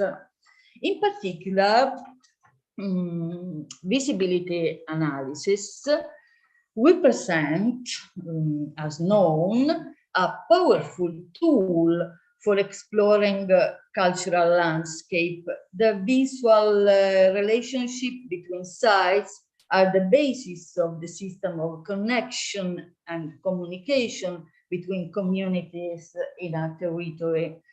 They therefore represent an instrument for reconstructing the relationship in a settlement system through a cognitive approach aimed at reconstructing mental landscape and symbolic relationship within a territory.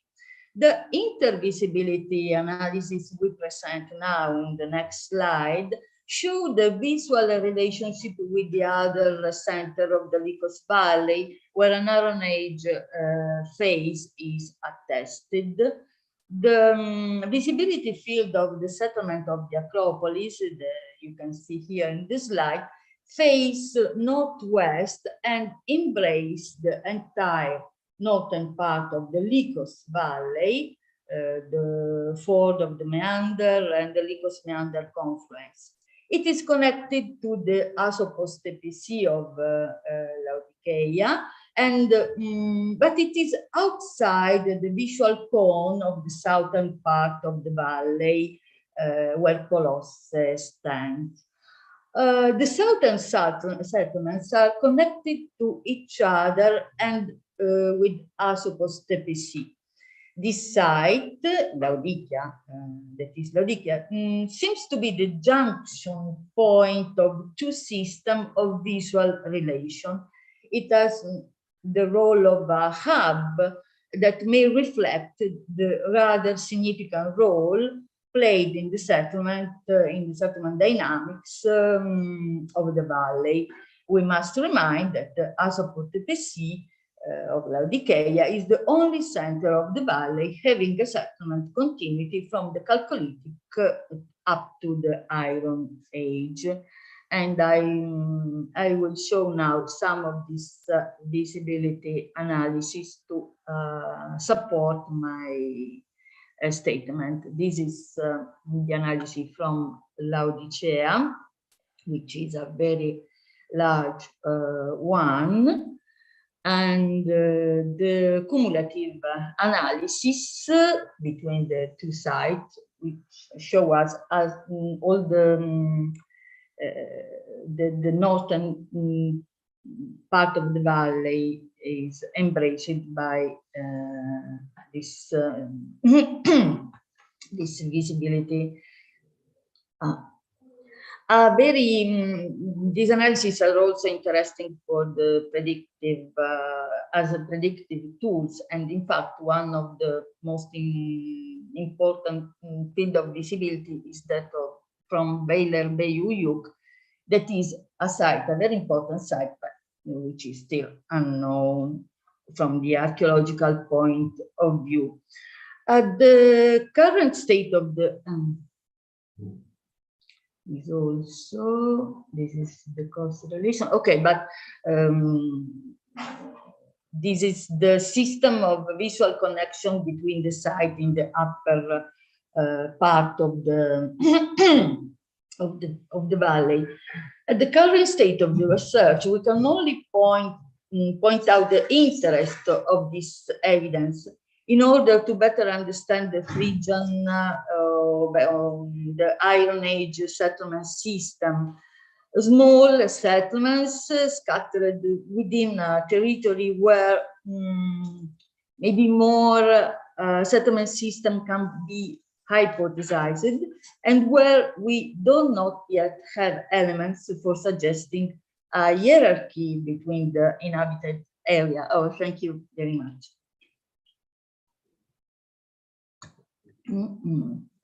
Nevertheless, the framework that emerges by putting the data together is very interesting and promising. Before concluding, I would like now make a brief reference to the later phases. And this is from the other important site of Alaburun. Well, in Hierapolis, the archaic and classical phases are almost completely absent. The archaic phase, the phase of Croesus, when in the area stood the city of Pivara, that we know from the mention of Herodotus, but only from the mention of Herodotus, and Herodotus make reference to Croesus as the king who set up the stele, marking the border between Lydia and Phrygia. In this phase, Herodotus described Colosse as a great Phrygian city, and is probably the most important center in the area, in the region. Very few traces of attendance refer to this period.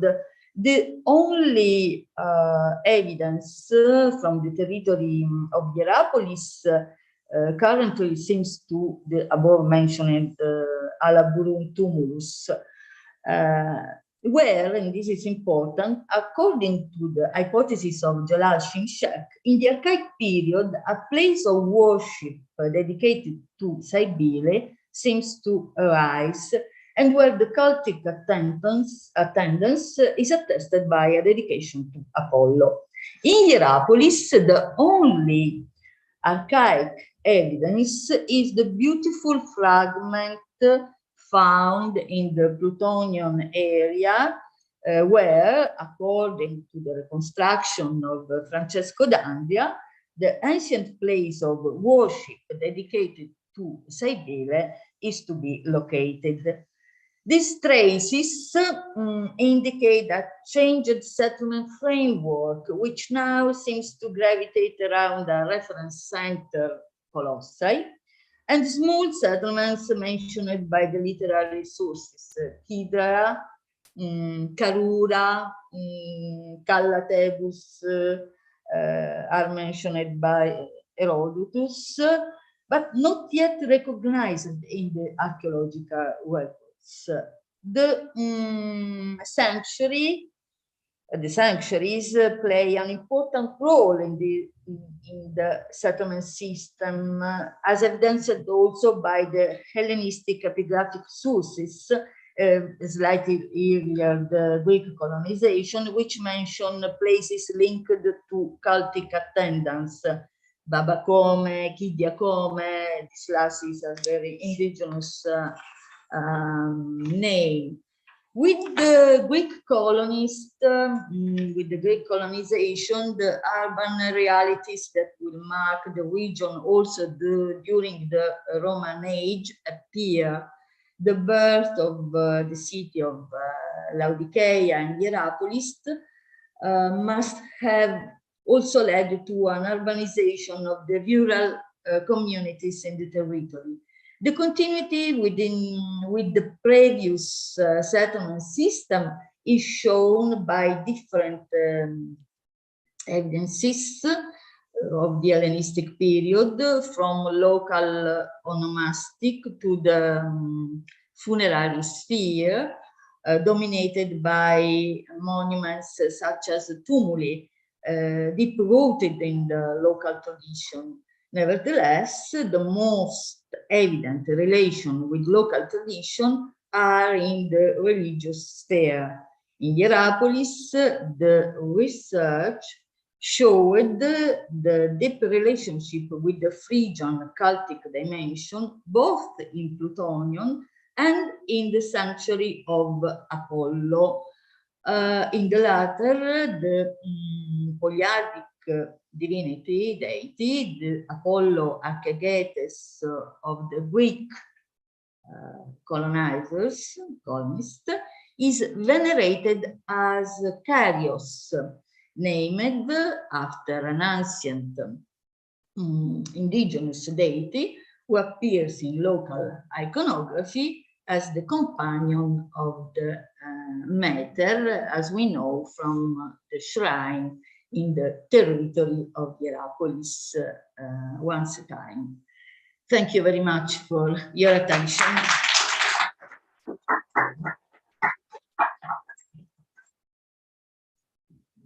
Thank you, Professor Semerano, for the big news about a phase not so much known about Hierapolis, and also for stimulating and challenging ideas about visual connection between places in the Neanderthal.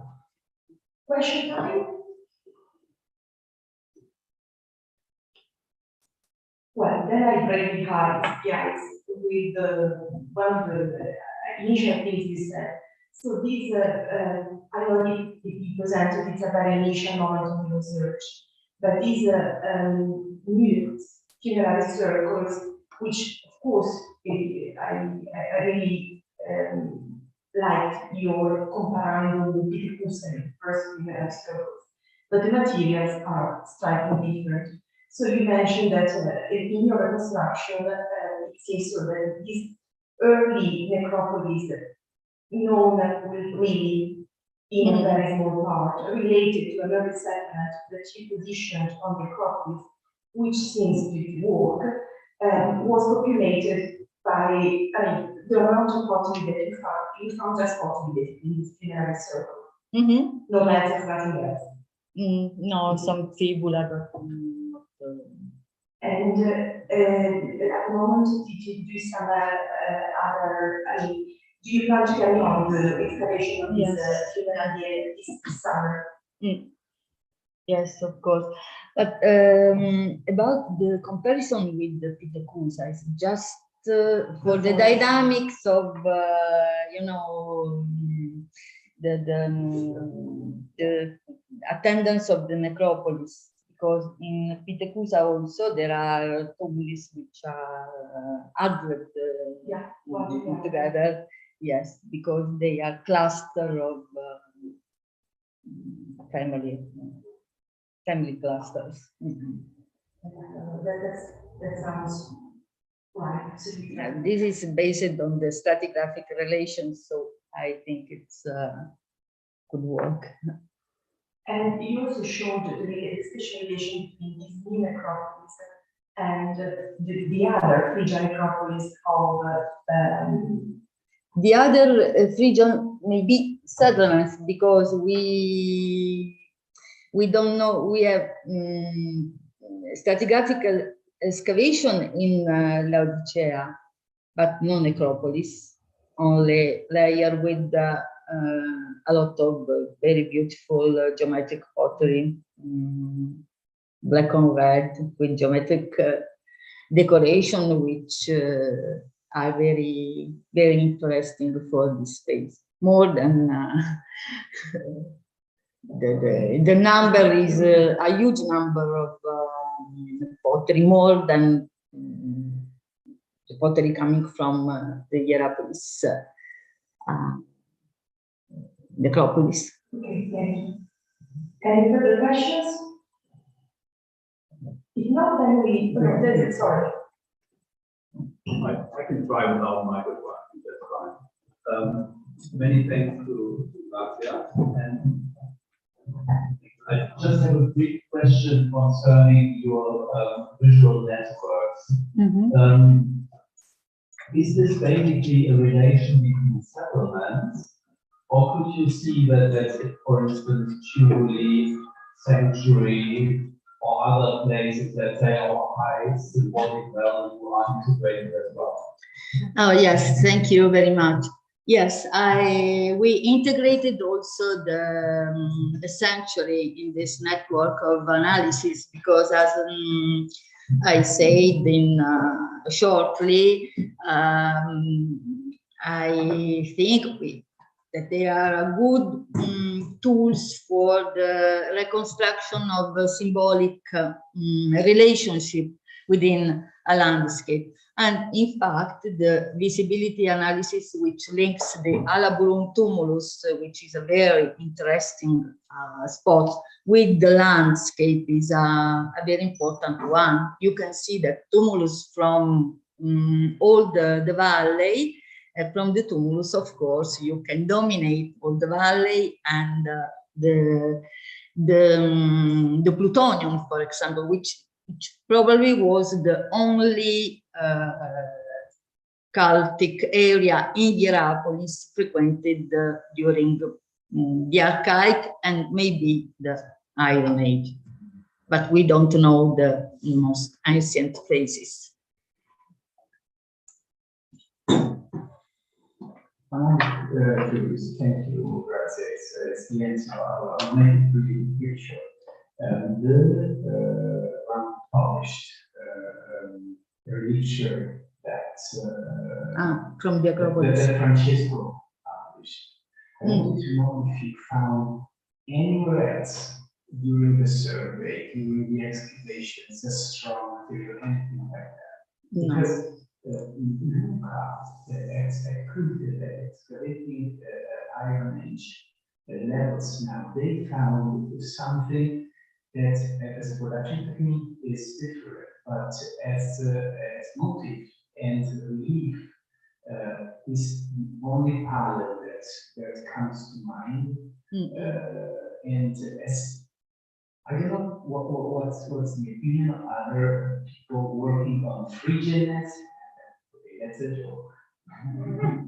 But this is awkward. So the first time that Francesco showed it to me while we were going to the Yes, I remember. Yeah. That looks Hittite as a model of doing. Anyone who has go ahead. Makes me think of the numbers. There you go. There you go. There you go. This kind of numbers that somehow.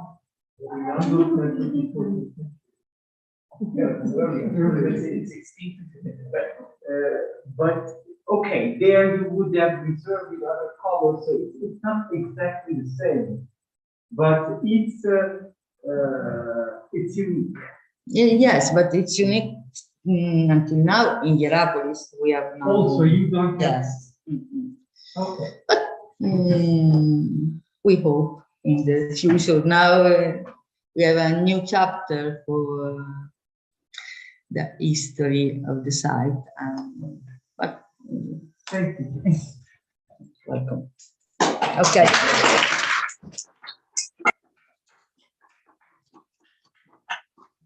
So thank you guys. This is now for these analysis, and now time is tired, so I call the next speakers. We have first and Felix Pearson, University of Manisa, and the Deutsche University of Istanbul, who are going to present again, we follow the role with Sabine. So this time is made in the thermal micro region. So thank you for your presence. Yes, before Nathan is doing the technical arrangements, Gyula Atesh and I want to thank you very much for having us here, and we would like to thank, of course, the organizers for doing this splendid conference, which shows, I think, very well the potential of our subjects to bring international groups of scholars together at such a wonderful place as Pavia with a rich academic history.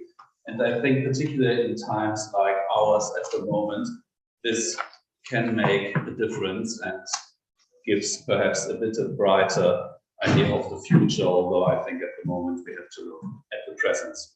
So we take you now to another wonderful place, to Pergamon, and would like to talk about Meta in the Pergamon microregion.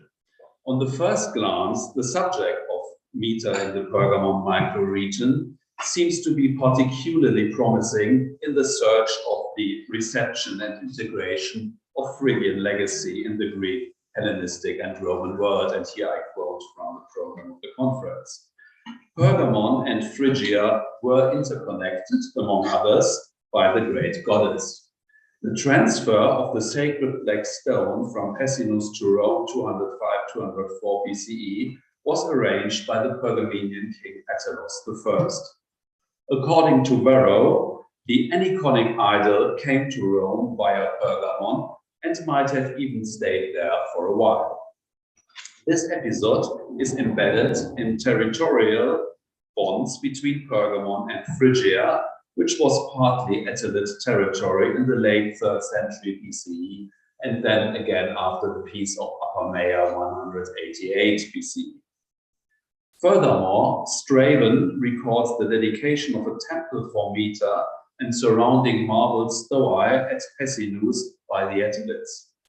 Against this background, the well-attested prominence of the Meta cult at Pergamon raises the idea of a significant Phrygian legacy in the Hellenistic capital. However, there are no indications for a particularly Phrygian character of the worship of Meter at Pergamon, which could support the idea of Phrygianism or even Frigomania in the capital of the Attalids. What we know so far fits rather in the general picture of Meter worship in Western Anatolia and Greece, which has developed from the 6th century BCE onwards. If, however, reception and integration of the Phrygian legacy is understood in a broader sense and includes local adaptations of a religious phenomenon which once has originated from Phrygia, we might be able to contribute something, even if not to the knowledge of Phrygia itself. The evidence from the Pergamon microregion is characterized by a broad and varied spectrum of Meter worship in the Hellenistic period. On the one hand, we know about the official side of the cult, which must have been closely related to the ruling family. The worship of Meter Basileia is attested in the area of the royal palaces by several inscriptions. Varro mentions a megalasion close to the city walls as place of worship for Megalemeter in the context of the translocation of the famous black stone. Philetairos, the founder of the Attalid dynasty, monumentalized the older sanctuary of Meter at Mahmutkale, which is located on top of the 1,000-meter high mountain range Aspordenon, about 30 kilometers southeast of Pergamon at the fringes of the microregion. Further dedications at Mahmutkale by other members of the Attalid family attest to their special esteem for Meter and her remote rural sanctuary. In his influential study on the cultural politics of the Attalids in the 3rd century BCE, Hans-Joachim Schalles interpreted Philetairos' dedication to Meter as the promotion of a cult which already was popular in northwestern Anatolia. By choosing a remote sanctuary, he paid special attention to the rural population which needed to be accustomed to the new Attalid rule in the Pergamon microregion. Others have stressed the potential of the sanctuary at Mahmutkale for the definition of Attalid territorial claims in the landscape surrounding Pergamon. Meter continued to hold a prominent position in the Attalid pantheon during the 2nd century BCE and might have even played a crucial role in the religious legitimization of the new dynasty. This is corroborated by her depiction as a Dea Kybele in the great frieze of the altar of Zeus, and possibly also in the frieze of Telephos as mountain goddess. Over life-size statues of the goddess and her beloved Attis, which were discovered on the terrace of the altar of Zeus, further enhanced the presence of Meter in the most representative zone of the city. The official esteem of Meter seems to go hand in hand with the great popularity of the goddess in the private sphere. This is attested, for instance, by the use of small marble statues in domestic cults or the diffusion of terracotta figurines of Meter. Within the so-called Stadtgrabung on the upper southern slope of the city hill, depictions of Meter constitute by far the most frequently surviving fragments of divine images. They are notoriously difficult to date, but the great majority of the few contextualized finds belongs to the Hellenistic period. Meter was a mother goddess responsible for nature and fertility. According to Michael Kerschner, she is, I quote, basically characterized by the ambience of her appearance. This is mountain and rock, wild animals such as lion and wolves, shrill music, and nocturnal reeds, end quote. While in the Phrygian context, rock facades and mountain tops were the appropriate residences for Meter, in the Greek world, caves played an important role too. Tanya Shea suggests a connection of the worship of Meter in caves and grottos with the general suitability of these places as home for deities who protect the flock. Furthermore, she hints to the myth of Zeus' birth in a cave by Rhea, who had been equated with Metakybele in the Greek world. Due to her special character, Meta must have been the ideal recipient of cultic worship, which was intended to support fertility and at the same time to banish threatening aspects of nature. For the rural population in antiquity, both phenomena were first and foremost connected with their own immediate natural environment. This explains the local character of most Meta cults, which can be well reconstructed from the distribution and design of the shrines in the Pergamon microregion. Before we go in more detail, a short definition of microregion shall be given. A microregion is not a fixed geographical unit, but an area of closely interconnected and at the same time dynamic interactions between humans and their natural environment. As working hypothesis of the Pergamon project, the lower plane of the Bakiachai Caicos, shown on here, and the adjacent mountains have been defined as the Pergamon microregion. This is roughly identical with the core territory of the Attalid Kingdom, which had to be controlled by Pergamon in order to maintain its function as capital of a Hellenistic territorial state. Due to the current state of our research, we focus on the western lower Caicos Valley. This is the area between Pergamon and the Aegean coast. Thanks to the recent discovery of two further places of worship, we know now 5 centuries of Meta in the microregion. Apart from the already mentioned Mamutkale, they are all characterized by a non-monumental appearance and the integration of rocks and or caves as primary recipients of worship, and hence can be described as natural sanctuaries. However, natural sanctuaries are not confined to the rural landscape, but have been discovered recently also within the Hellenistic city wall of Pergamon. Of the 10 or so potential natural sanctuaries at Pergamon, we will focus on the Grotto Sanctuary and the great rock-cut sanctuaries east and west, all of which have yielded sufficient information about the cult and its chronology. They show striking parallels to the rural shrines of Meta, but also significant differences. We start our tour at the Balik Cave, which is situated 7 kilometers northeast of Atamois, to whose territory it once might have been belonged. The still exceptionally wild and unspoiled nature seems to correspond exactly to the echoing mountains and the forested canyons described in the Homeric hymn to Metatheon. The oldest layer of settlement in the small cave dates back to the Epipaleolithic, followed by a Chalcolithic phase. Later on, it was continuously frequented from the Archaic to the Roman Imperial period. The inner walls of the cave were partly worked, and one small niche has preserved close to the entrance. At the back wall, traces of a temporary water inflow can be observed. A great number of terracotta statuettes of Meta, beginning in the classical period and continuing throughout Hellenistic times, testify to the cult of the goddess. Apart from Meta, fragments of Attis, Eros, and dances have been found. Large numbers of lamps, mostly from the Hellenistic period, probably served nocturnal rituals. Pottery includes drinking cups, dishes, storage and cooking vessels, as well as some pieces of amphorae and other transport wares. Since the rescue excavation of the Balik Cave has only finished a couple of months ago, the systematic evaluation of the rich finds is only at its beginning. But the place could be the oldest Meta sanctuary known so far in the Pergamon microregion, and clearly attests to the existence of local Meta cults before Attalid rule.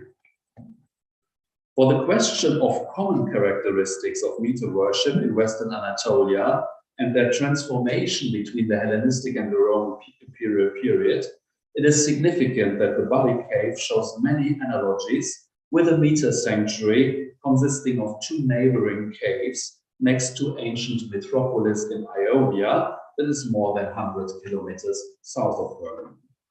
These analogies include the natural setting of the cave sanctuary, the presence of earlier prehistoric finds, a usage from the archaic to the Roman imperial period, a heyday of worship of Mita in Hellenistic times, and then changes in the cult practices indicated by the absence of terracotta figurines in the Roman period. The Mita sanctuary on Molla Mustafa Tepe, to which we will turn now, corresponds to the image of the Great Mother as a mountain goddess. The site stretches over the western summit of a prominent, approximately 110 meters high hill, rising from the Caicos plain. A rectangular niche cut into a freestanding rock points in the direction of the Mahmudkale sanctuary, which must have served as a point of reference for the cult of Nietzsche in the microregion.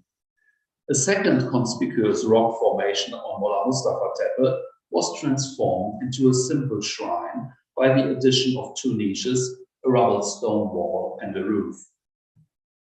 Numerous clay figurines of Mita were deposited there, which correspond typologically to the finds from Mahmudkale.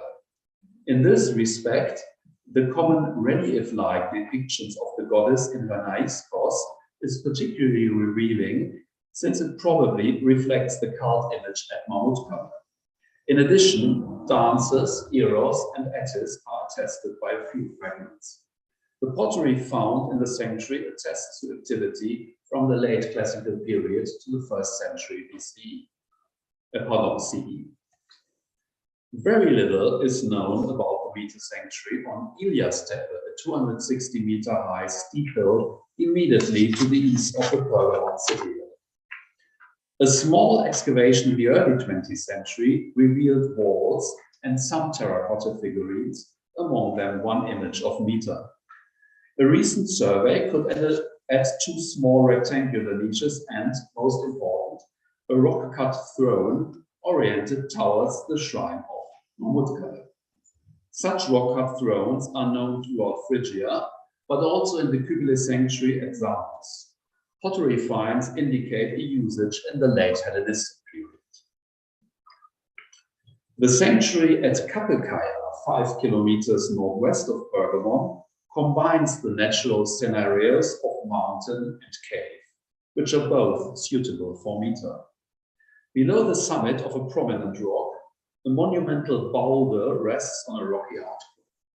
Together, they form a cave-like space, which has been artificially shaped by a set of steps, a water channel, and probably a basin. The water only flows in after heavy rainfall, but could be artificially strengthened by a second basin behind the grotto. Terraces had been cut into the rock next to the grotto. Only the western one with banks for seating has survived. It is closed at one side by a flattened rock face, providing space for a big niche, probably for the cult image. Several smaller votive niches are integrated in the adjacent rock face. Such a niche wall, which is a common feature in many natural sanctuaries in Phrygia, Western Anatolia, and in Greece, is unique for the Pergamon microregion so far. The attribution of the sanctuary to Mita is beyond doubt, thanks to an inscription on a stone vessel and by the ensemble of terracotta figurines that is dominated by Mita. She was accompanied by female figures, probably dancers, eros, and naked seated women. All clay figurines seem to belong to the Hellenistic period. The image of Mita show again significant similarities with the votive offerings known from Mahmudkale. A remarkable parallel with the Balik cave sanctuary is the great number of Hellenistic oil lamps. The pottery includes vessels for cooking, eating, and drinking, and hence point again to ritual feasting at the site. According to the chronology of the finds, activities at Kapelkaya must have started in the late 3rd or the early 2nd century BCE. In Roman times, a building with podia had been erected close to the grotto and was used until the 4th century CE. It has been identified as a mitreum by the excavators, but a general interpretation as a room for ritual banquets seems to be more appropriate. We leave the rural landscape of the microregion now and move to the inner urban natural sanctuaries at Pergamon. The upper northern slope of the upper northern zone of the eastern slope of the city hill, where the terrain is strongly fragmented by valleys and rocks, seems to have been a focus of cultic activities. The so-called Great Rock Cut Sanctuary East stretches over 4 terraces and is crowned by the postament for an under-life-size statue enthroned on a rock and oriented toward the sanctuary at Mamutka. A spacious basin served as a reservoir for an artificial water installation, reminding us of the situation at Cappaea. Together with the postament mentioned above, several fragments of terracotta figurines of Meta point to the Phrygian goddess as main recipient of the cult. She was accompanied by dancers, Eros, seated naked women, and a bearded male god. The pottery is Hellenistic. Characteristic Roman forms are entirely missing. Only 100 meters to the northeast follows the so-called Grotto Sanctuary, whose temenos was limited at one side by the city wall. The remains of the complex consists of 2 grottos and 2 rooms on a rock-cut terrace in front of them, which hid the grottos from outside view. While the southern grotto was artificially altered for culting purposes and resembles the grotto at Cappaea in many ways, the northern one was used as a water reservoir. After the sanctuary had been destroyed, probably by a catastrophic event, its inventory was intentionally buried in the northern grotto. This makes the Grotto Sanctuary a first-class source for the reconstruction of the cult, the related practices, and the actors involved. The pivotal study by Benjamin Engels, just published in the Pergamon, the Altertum of Pergamon, dates the sanctuary essentially to the 1st century BCE. The rich and well-preserved terracotta finds include Meta, but only as one deity among others. According to Engels, we rather have to assume one or more recipients of worship from the sphere of Aphrodite and Dionysus, whose range of function covers female sexuality and fertility. Other elements of the inventory, such as numerous oil lamps or the figurines of seated naked women, are well known from Meta sanctuaries too. Our pilgrimage through the Pergamenian natural sanctuary ends in the Great Rock Cut Sanctuary West, which is situated at the foot of a conspicuous rock just below the theatre terrace. The postament combined with 2 small niches is an immediate reminder of the Great Rock Cut Sanctuary East. The main area of the presumed shrine is characterized by a spacious rock-cut niche facing Cappaea. The terracotta assemblage consists of Eros, Pan, naked seated women, dancers, and the head of several goddesses, among them possibly images of Meta, etc. This corresponds to the spectrum known from the Grotto Sanctuary. Furthermore, the range of pottery is similar to and covers forms from the 2nd and 1st century BCE, but nothing significantly Roman. We hope not to have bored you too much with this tour de force. However, in order to point out the specific features of the local Meta cults in the Pergamon microregion, such an overview is indispensable. Concerning the placement of the sanctuaries in the natural landscape, remote, but at the same time exposed locations close to hilltops were clearly preferred. Cave and grottos were favorable places too, and in some cases both natural settings could be combined. This range of natural settings refer both to the characteristics of Meta known from her Phrygian homeland and to new aspects created in the contact with the Greek world. While it is not possible to group the sanctuaries according to their location, layout, and design, the spectrum of votive offerings allows the division into 2 groups. First, the places where Meta is clearly dominant, and second, where she is only one deity among others. The latter group is confined to 2 inner urban places so far. However, since they show significant parallels with the Meta-only sanctuaries, And since meter figurines are also present in the sanctuaries of Group 2, their emergence from the older meter-only shrines seems obvious. This is corroborated by the chronological sequence to which we will turn now. Both the duration of use of individual sanctuaries and changes in cult practices or even the recipients of worship have to be taken into account here. The most obvious evidence for the latter is provided by the ensembles of terracotta figurines. However, since it's hardly possible to establish a reliable absolute chronology of this material due to the persistence of traditional forms, we should be cautious with conclusions derived from the chronology of the terracotta figurines only. The use of Balik Cave and Molla Mustafa Tepe as sanctuaries of meter goes back to pre-Hellenistic times. In case of Kapelkaya, the respective activities cannot be dated prior to the late 3rd century BCE. Ilias Tepe and the inner urban sanctuaries have provided late Hellenistic material from the advanced 2nd and 1st century BCE. For the inner urban sanctuaries, it can be assumed that they are post-Attalid foundations. In case of the particularly well-studied grotto sanctuary, this is almost certain. Differences are also obvious if we look at the end of activities.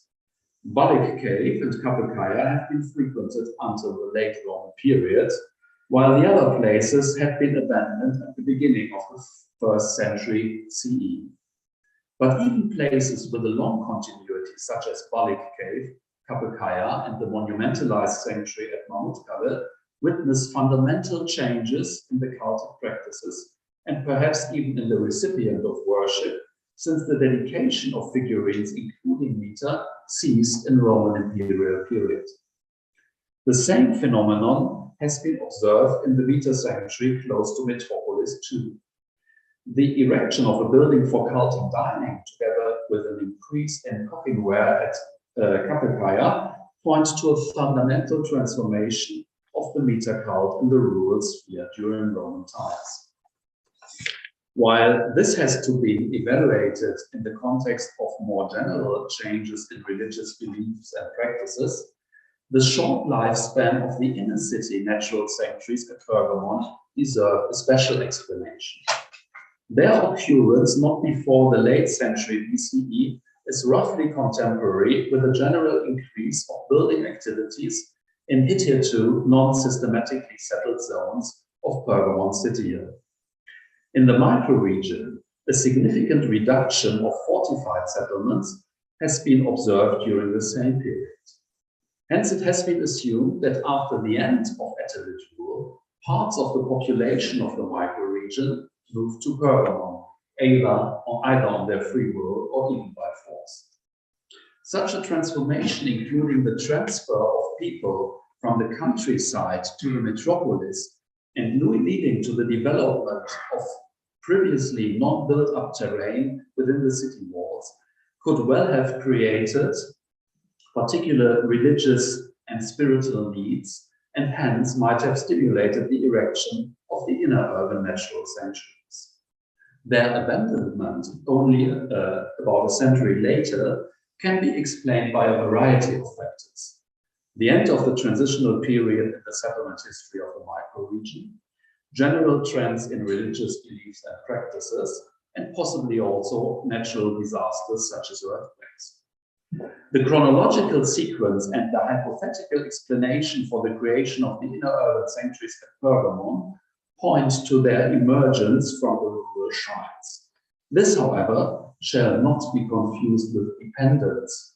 All sanctuaries appear as highly individual creation with a specific local character, but they drew from a shared pool of elements. This leads to the question if they might have been interconnected within the sacred topography of the microregion. We do not have any evidence for processions linking the sanctuaries of Mita and the microregion with each other. Keeping the long distances in mind, such pilgrimages do not seem very realistic either. But there were other expressions of connectivity. Current research could reconstruct various levels of the visual region that existed in the Pergamon microregion, and I'm very pleased that we have excellent comparisons now with Hierapolis. Apart from tumuli and other prominent features, sanctuaries played a significant role in this context too. However, the natural sanctuaries were no conspicuous eye-catchers for everyone, but were only recognizable for people who already knew of their existence. The mapping of the respective visual network shows how inner and extra-urban shrines connected with each other and how the Mita sanctuary at Mahmudkale served as a point of orientation for them. In such a framework, the shrines contributed to the creation of bonds between the local population and their individual environments, and at the same time integrated them in a greater Pergamon microregion. We do not know if Philetairos was already aware of this potential of Mahmudkale when he decided to monumentalize the hitherto modest but probably popular shrine. He was definitively successful in creating a regional point of reference in the worship of Mita.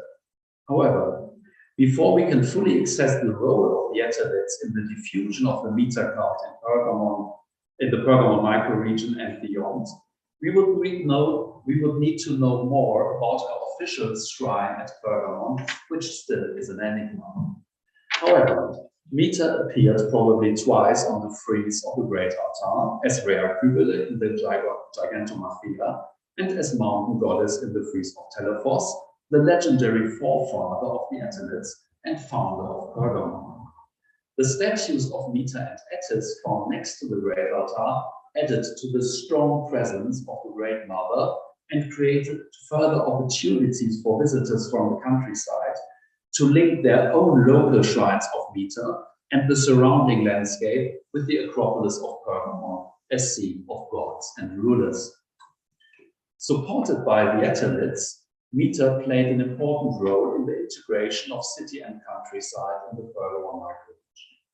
But we should not see this as a one-dimensional, top-down process. It was rather mutual interaction of local traditions and religious belief with royal policy and benefaction. The evolution of this interaction has proceeded along milestones, such as the architectural embellishment of Mahmudkale under Philetairos, or the erection of the Great Altar about a century later. But it was local initiative that led to the establishment of the modest natural sanctuaries, where we have no evidence at all for external manufacture. The fact that the Atelids embraced Mita so emphatically could have contributed, together with her prominence in the Pergamon microregion, to the popularity of the Phrygian goddess in the extended Atelid territories too. This has been assumed in case of Metropolis, allegedly city of Meter in Ionia, for instance. However, the influence of the Atelids and more generally of royal religious policy should not be overestimated here, because the peak of the spread of natural sanctuaries of Mita in the Pergamon microregion falls in the 1st century BCE. This is already the post-Atelic period. In this phase of transition, the first changes in cultic practice and associated beliefs can be observed with the beginning of the departure from shrines exclusively for Mita and her inner circle. During the Roman imperial period, this development gained further momentum. However, these phenomena need to be examined on a much broader material basis than it is possible here. Above all, it takes us further away from Phrygia, which is why we close here, and thank you for your attention.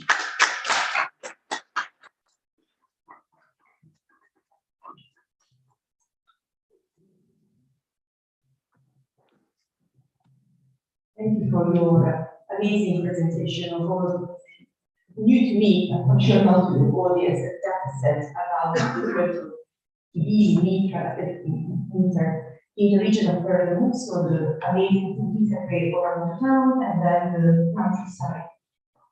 I had many questions, but you answered them all already with the procession of visualization, and above all, thank you for putting I believe history. Several, as you said, we need still to do many more stories to understand the political example, but this is already a milestone, I would say.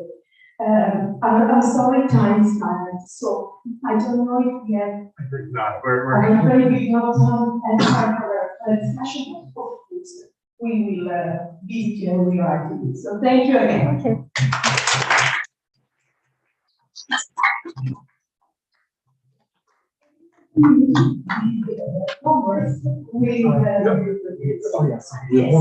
With Alberto Gandini, our professor of history, who is going to present Memory to Motion, reconstructing which a memory space of Greek over time.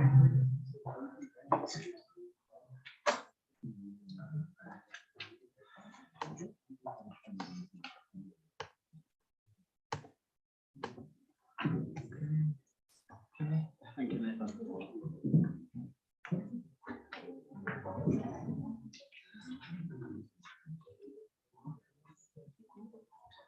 Thank you. So the paper I'm going to present will be all about cultural memory, and particularly I will try to provide some insights as to how geographical and spatial representations affected the way in which ancient societies remembered the past. At the same time, I will try to analyze how these representations can reflect the social and political concerns of the environments they stemmed from. By past here, I mean the distant Phrygian past. That is to say, I'm going to see how Greek and Roman authors tried making sense in spatial terms of the old Phrygian world, a world they used to set in mythical prehistorical times. Otherwise stated, my aim will be not so much that of reconstructing the Greek-Roman imaginary on the old Phrygians in a broad sense, as to focus on some elements of the geographical imaginary on the old Phrygians. I shall try to answer questions as: where are Phrygian tales located? How did locations change over time?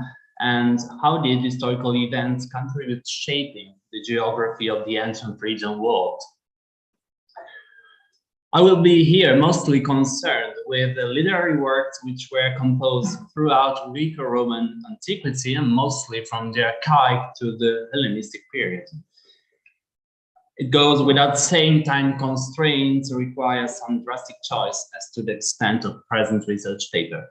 And in what follows, I will articulate my speech, as you can see from the slide, in 4 main sections, each of which will be dedicated to a major setting of tales on the Phrygian past: the Sangarius River, Kelainai, Gordian, and finally Pessimus. So now, moving on to our first section, Sangarius the Great. An obvious starting point for our discussion could be Homer. Homer was no geographer, even though in later periods of antiquity, ancient scholars long thought of him as such. That still can provide us with some hints as to how the Phrygians were thought of by Greek peoples in the early centuries of the Iron Age. And in the Iliad, Homer mentions the Phrygians, either the Phrygians or Phrygia 8 times, and they are described as powerful allies of the Trojans, living somewhere above the Troad. And what is more, in 2 occurrences, a strong connection is established by Homer between the Phrygians and the Sangarius River. I'm going to talk about some of the texts Rostislav Oreshka talked about earlier. And in Book 3, the Trojan king Priam recalls the time when he fought alongside the Phrygians against the Amazons along the banks of the Sangarius River. And the text is most renowned and runs as follows.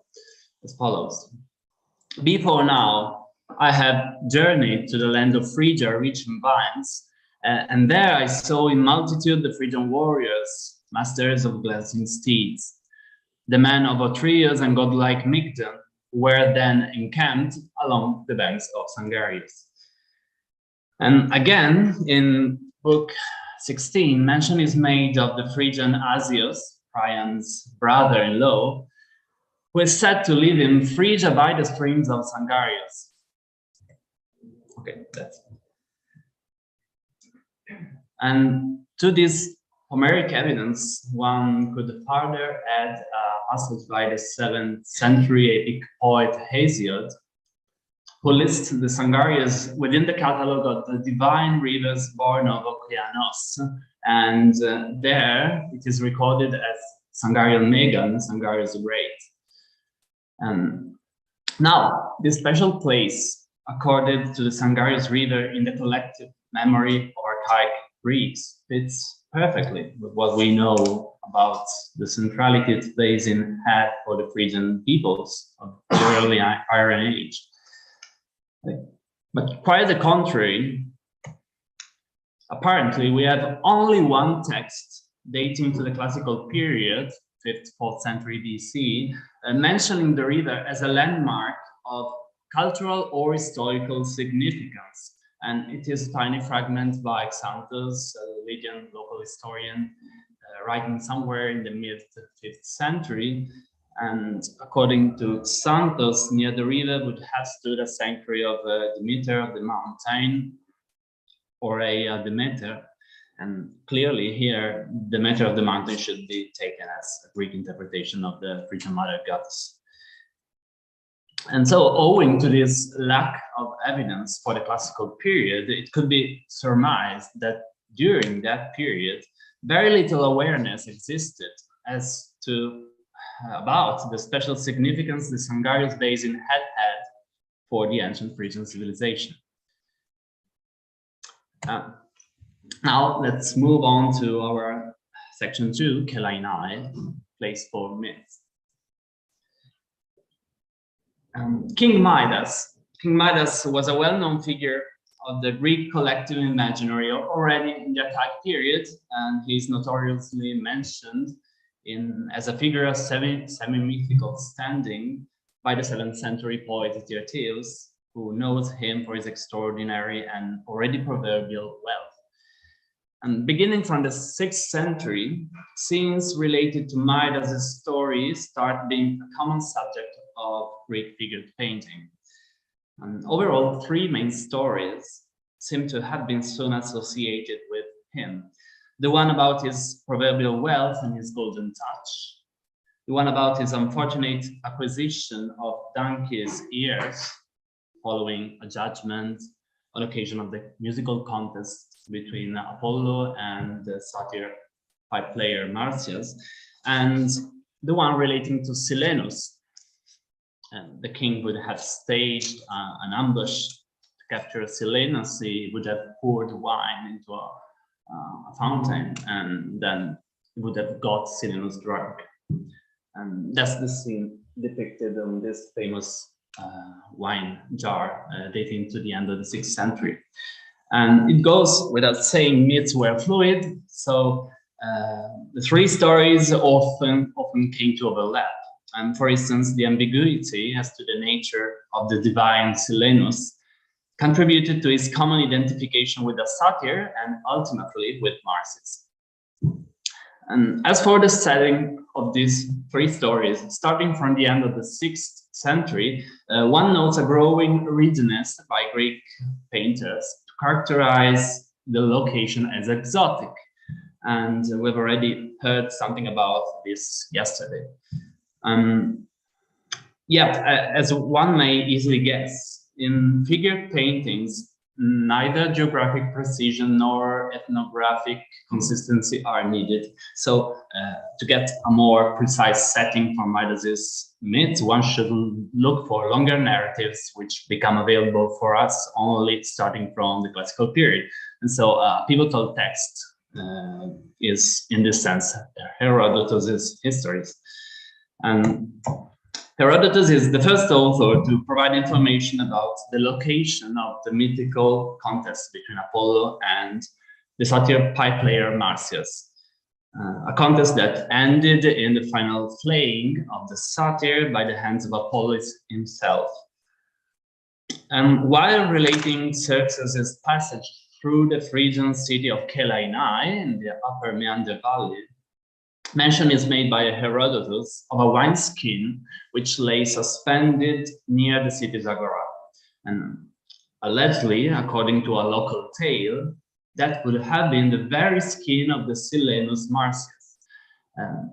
Now, it's worth remarking that Kelainai is, to the best of my knowledge, is the only historical city which during classical times came to be insistingly associated with tales of the distant Phrygian past. The only historical city. Beside Herodotus' testimony, one could think of Xenophon's eyewitness, dating to the years of the Anabasis of the 10,000, so around 400 BC. And firstly, Xenophon touches upon the local legend about Apollo having the satyr played in a cave near the city. And secondly, he establishes an etymological connection between the mythical episode and the river springing below the cities, the Marsyas, which would have been named after the victim of Apollo. And reference should be made also to a fragment of a lost work by Euripides, claiming that Marsyas would have dwelled in, quote unquote, widely famed Kelainai in the farthermost region of Ida. At first consideration, this strong association between Kelainai and Phrygian myths may come as a surprise for a city lying on the southwestern fringes of the Anatolian uplands, some 250 kilometers far from the core of the Phrygian Iron Age state. And as a matter of fact, a recent archaeological research has shown that the site of Kelainai experienced a long continuity of settlements, was seamlessly inhabited since the early Bronze Age, and was a major center during both the early and the middle Phrygian period. And this continuity was due to an extraordinarily favorable position, since the city lay at the main crossroad joining the southwestern corner of Asia Minor to the inner Anatolian plateau. And on top of that, its region was characterized by an exceptional abundance of water, owing to the presence of the Meander River and its first tributaries, among which the aforementioned Marsyas. And this geographical position and the well-watered landscape also account for the importance the city had under the Achaemenids, when it was the seat of a royal palace, and apparently that's the only Persian royal palace we had knowledge of for Western Asia Minor. And when it became, during the Achaemenid period, the center of the satrapy of Greater Phrygia or High Phrygia. Drawing now on recent research, I'm thinking of works by Johannes Nolle, Astrid Nun, Peter Solman, obviously. There is no reason to cast doubts as to the local origin of the myths relating to Marsyas, who in all likelihood had been a native fluvial god or a demon of the Phrygians inhabiting the upper reaches of the Meander Valley. As a matter of fact, owing to its karstic nature and its striking contrast with the treeless plateau that stretched eastward above it, the region of Kelainai must have looked like a wondrous natural environment to ancient observers, and one for which religious interpretations of natural phenomena would have been very much needed. To this end, it may be worth recalling the late testimony of a 2nd century author, the rhetorician Maximus of Tyre, who attested to the long continuity down to his time, 2nd century AD, of cultic honors, sacrifices for the rivers Meander and Marsyas. Incidentally, a 2007 essay by Jan Brenner suggested that Hittite ritual object, the kursha, I hope I'm pronouncing it correctly, the kursha, could lie at the very origin of the wineskin of Marsyas hanging in the center of the classical city of Kelainai. And in Greek memory, the figures of Marsyas and Midas were closely intertwined.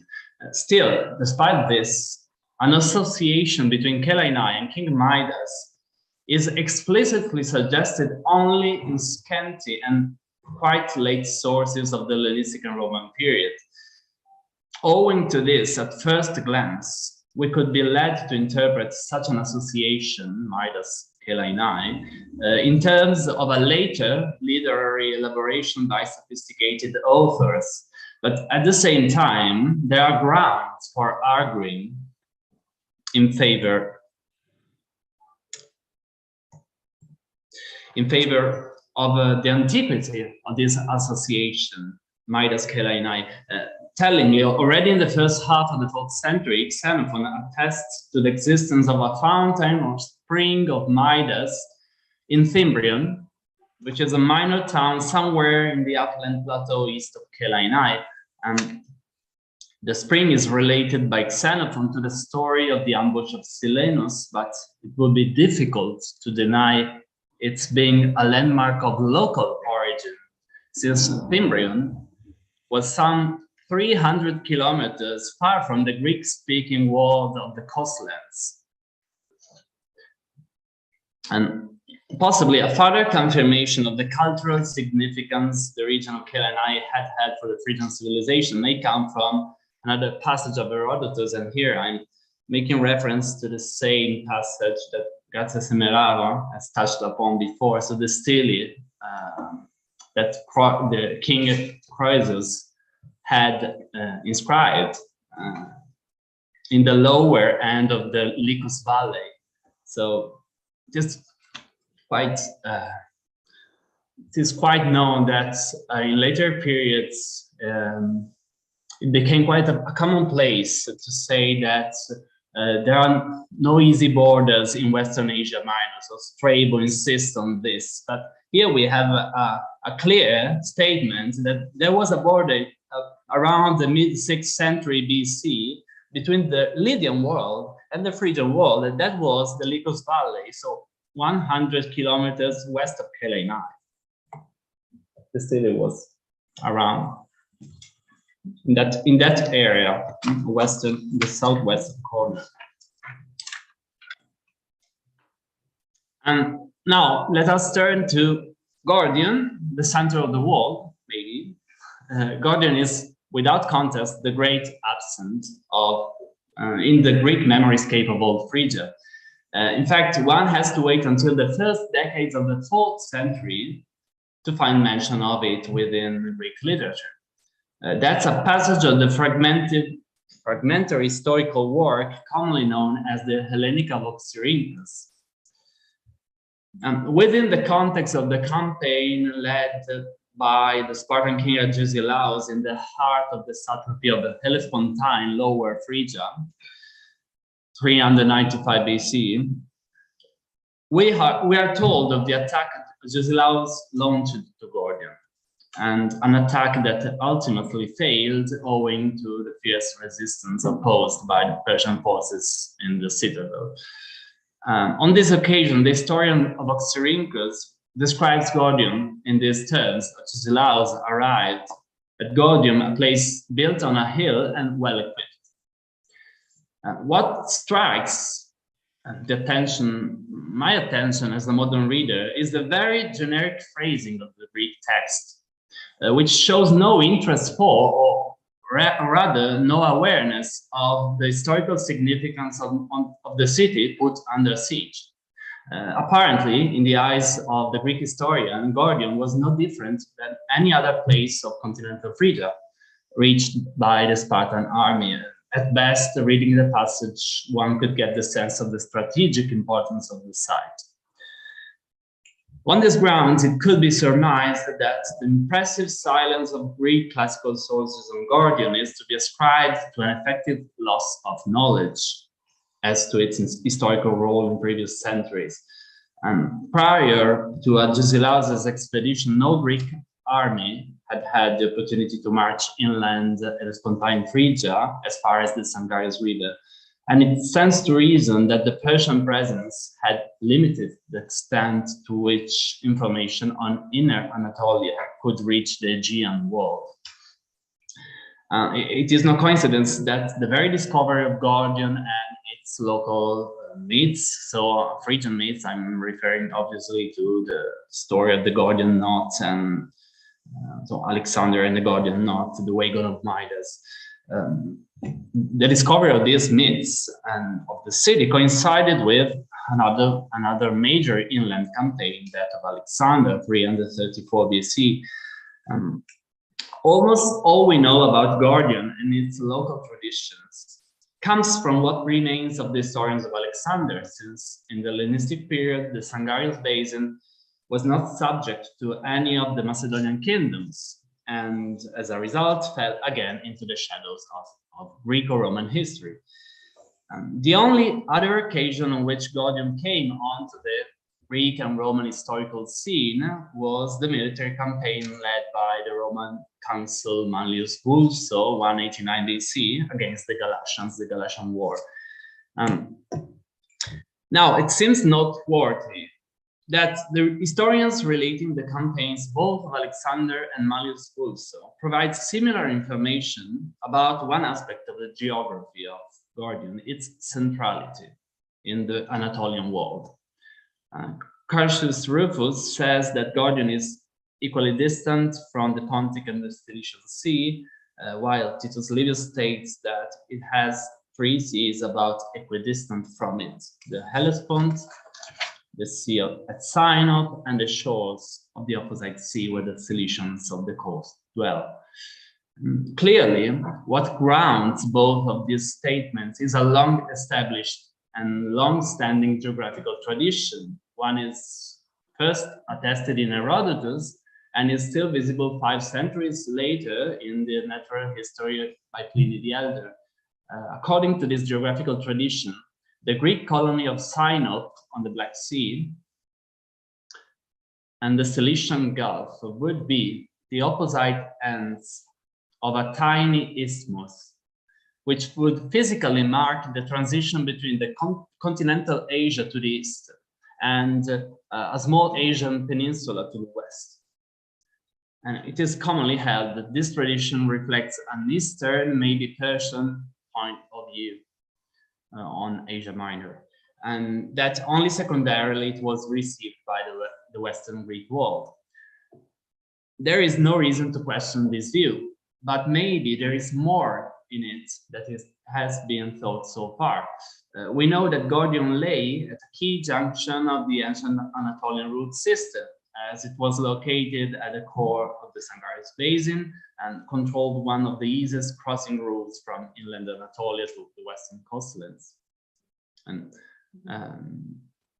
as Brian Rose recalled in one of his essays, still today the main railroad line connecting Ankara to Istanbul passes adjacent to the ancient citadel mount of Yassiyük.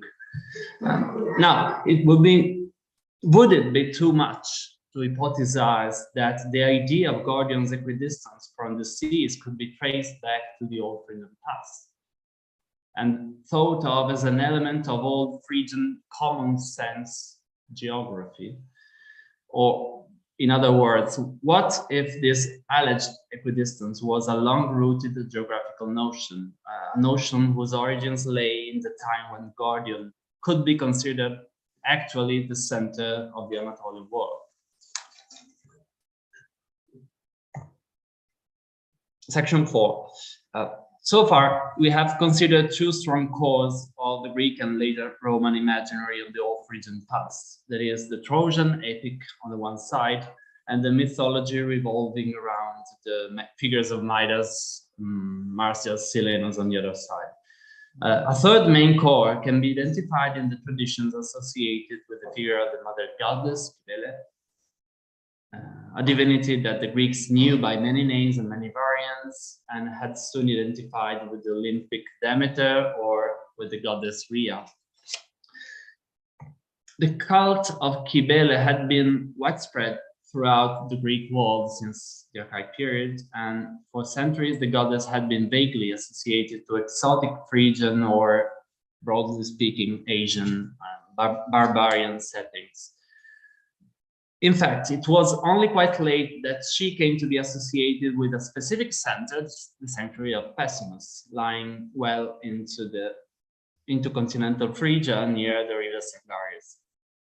The first appearance of the city of Pessinus in the record of literary sources can be traced back to the work of the historian Theopompus of Chios, that is slightly coincidental with Alexander's expedition. According to a fragmentary passage of Theopompus's main historical work, the historian tackled the issue of the origin of the sanctuary of Pessinus and regarded as its founder no less than Midas. We cannot be sure about the date of the composition of Theopompus's work. We don't know if the Chian historian got to know about Pessinus and its sanctuary before or after Alexander's campaign. But what we do know is that Pessinus is absent from the extant Greek texts of earlier periods, and that by contrast, starting from the very beginning of the Hellenistic period, it came to gain an absolute centrality within the Greek imaginary on the Phrygians. Of course, this resulted from political events, and specifically from the importance the sanctuary acquired as late as the beginning of the 3rd century, also in the domain of international politics. So it is no case that Strabo, writing around the year 0, recalls the prosperity the sanctuary had enjoyed in earlier periods, when it had been the center of a priestly principate and had enjoyed the patronage of the Attalid kings of Pergamum. What's more, we know that the Pessinentine sanctuary was controlled by a priestly elite of local origins, of Phrygian origins, and that also after the takeover of the region by the Gauls in the 270s, this local elite managed to retain an important role in the running of the temple, and arguably in the way in which the cult was performed and its traditions were shaped, handed down, remembered. This comes with consequences, since what we gather about the origins of the Cybele cult at Pessinus, based on later Greco-Roman literary speculation, is likely to be seen as a learned and intentional rewriting of some kernels of the native mythology of the Phrygian sanctuary. One could think of the place that in these later foundation tales is left to Mount Agdistis, to monarchical figures such as that of Midas, to the river gods Sangarius and Gallus. At the end of the day, it was thanks to the Pessinentine priests that the river Sangarius could finally find a way back in the noble domain of Greco-Roman literature. Now, let us turn to some conclusive remarks. Pessinus became also the object of the erudite attention of Greek scholars that tried making sense of the geography and the politics of the present by reference to the myths of the ancient past. This way, the cultic black stone for which Pessinus was so famous, that allegedly had once fallen from the sky, could be reinterpreted and possibly associated in some later traditions with the Trojan Palladium, a likewise famous and mysterious state of Athena that had fallen from heaven and was kept at Troy to guard the city from its enemies. Other authors preferred to explain the origins of the sanctuary by resorting to another tradition, whereby Pessinus had been the location of a mythical battle between the Phrygian Ilus and the Lydian Tantalus. Broadly speaking, starting from the Hellenistic period, with well-known Greek myths, such as the myth of Ilus or the myth of Tantalus, myths that previously had been attached only vaguely to Asia Minor or Phrygia, and that were for the most part related or relatable to the Trojan saga, came to be precisely located in a Greek-styled Phrygian geography. This process of rewriting of Greek and Phrygian tales at once was particularly the work of Hellenistic historians, or Hellenistic scholars, not historians, but more generally scholars, acting out of their philological approach to Homeric geography, their penchant for etymology, their keen interest on the remote causes of natural, social, historical phenomena. And arguably, it was also at the prompting of the old and newly founded Greek-speaking cities of Hellenistic and Roman Phrygia that a growing emphasis was laid on elements of the past that could be claimed as both local and Greek. To this end, the Phrygian Greek-speaking cities tried matching Greek mythological traditions with elements of the local landscape that could be transformed in new, meaningful landmarks. And as a result, over time, this migration of myths would have allowed for a growing Greekness of the old Phrygian memoryscapes. I thank you all for your patience and your attention.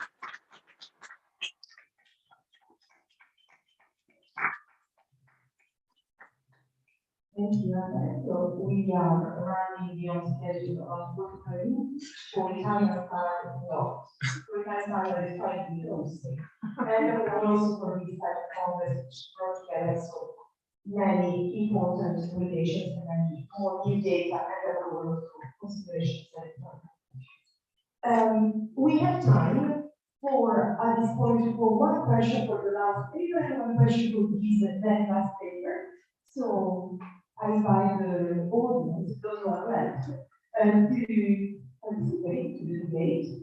Come on, passa, 40% of the debate. So we're going up for.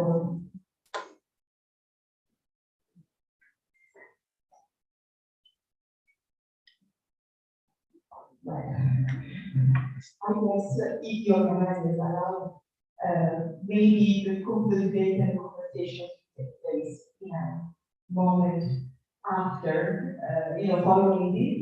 And so I would like, at a personal level, to thank everyone for joining today, and I will call you now the organizers responsible for this evening's event here in London.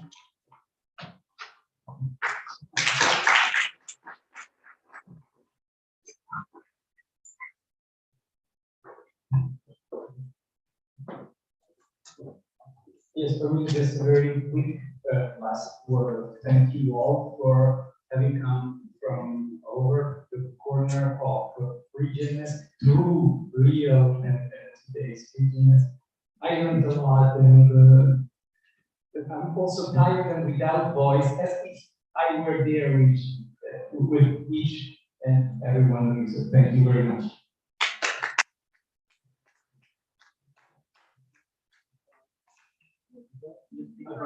Okay.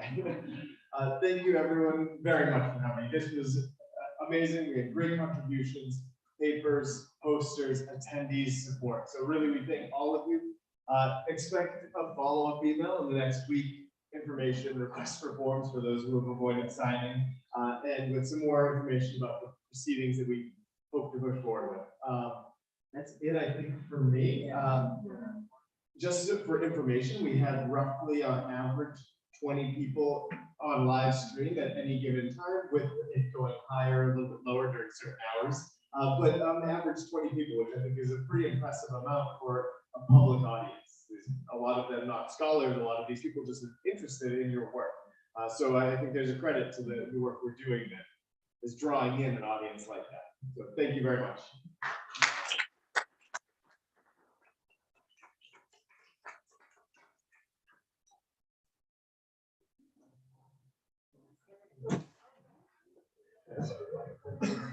You're free.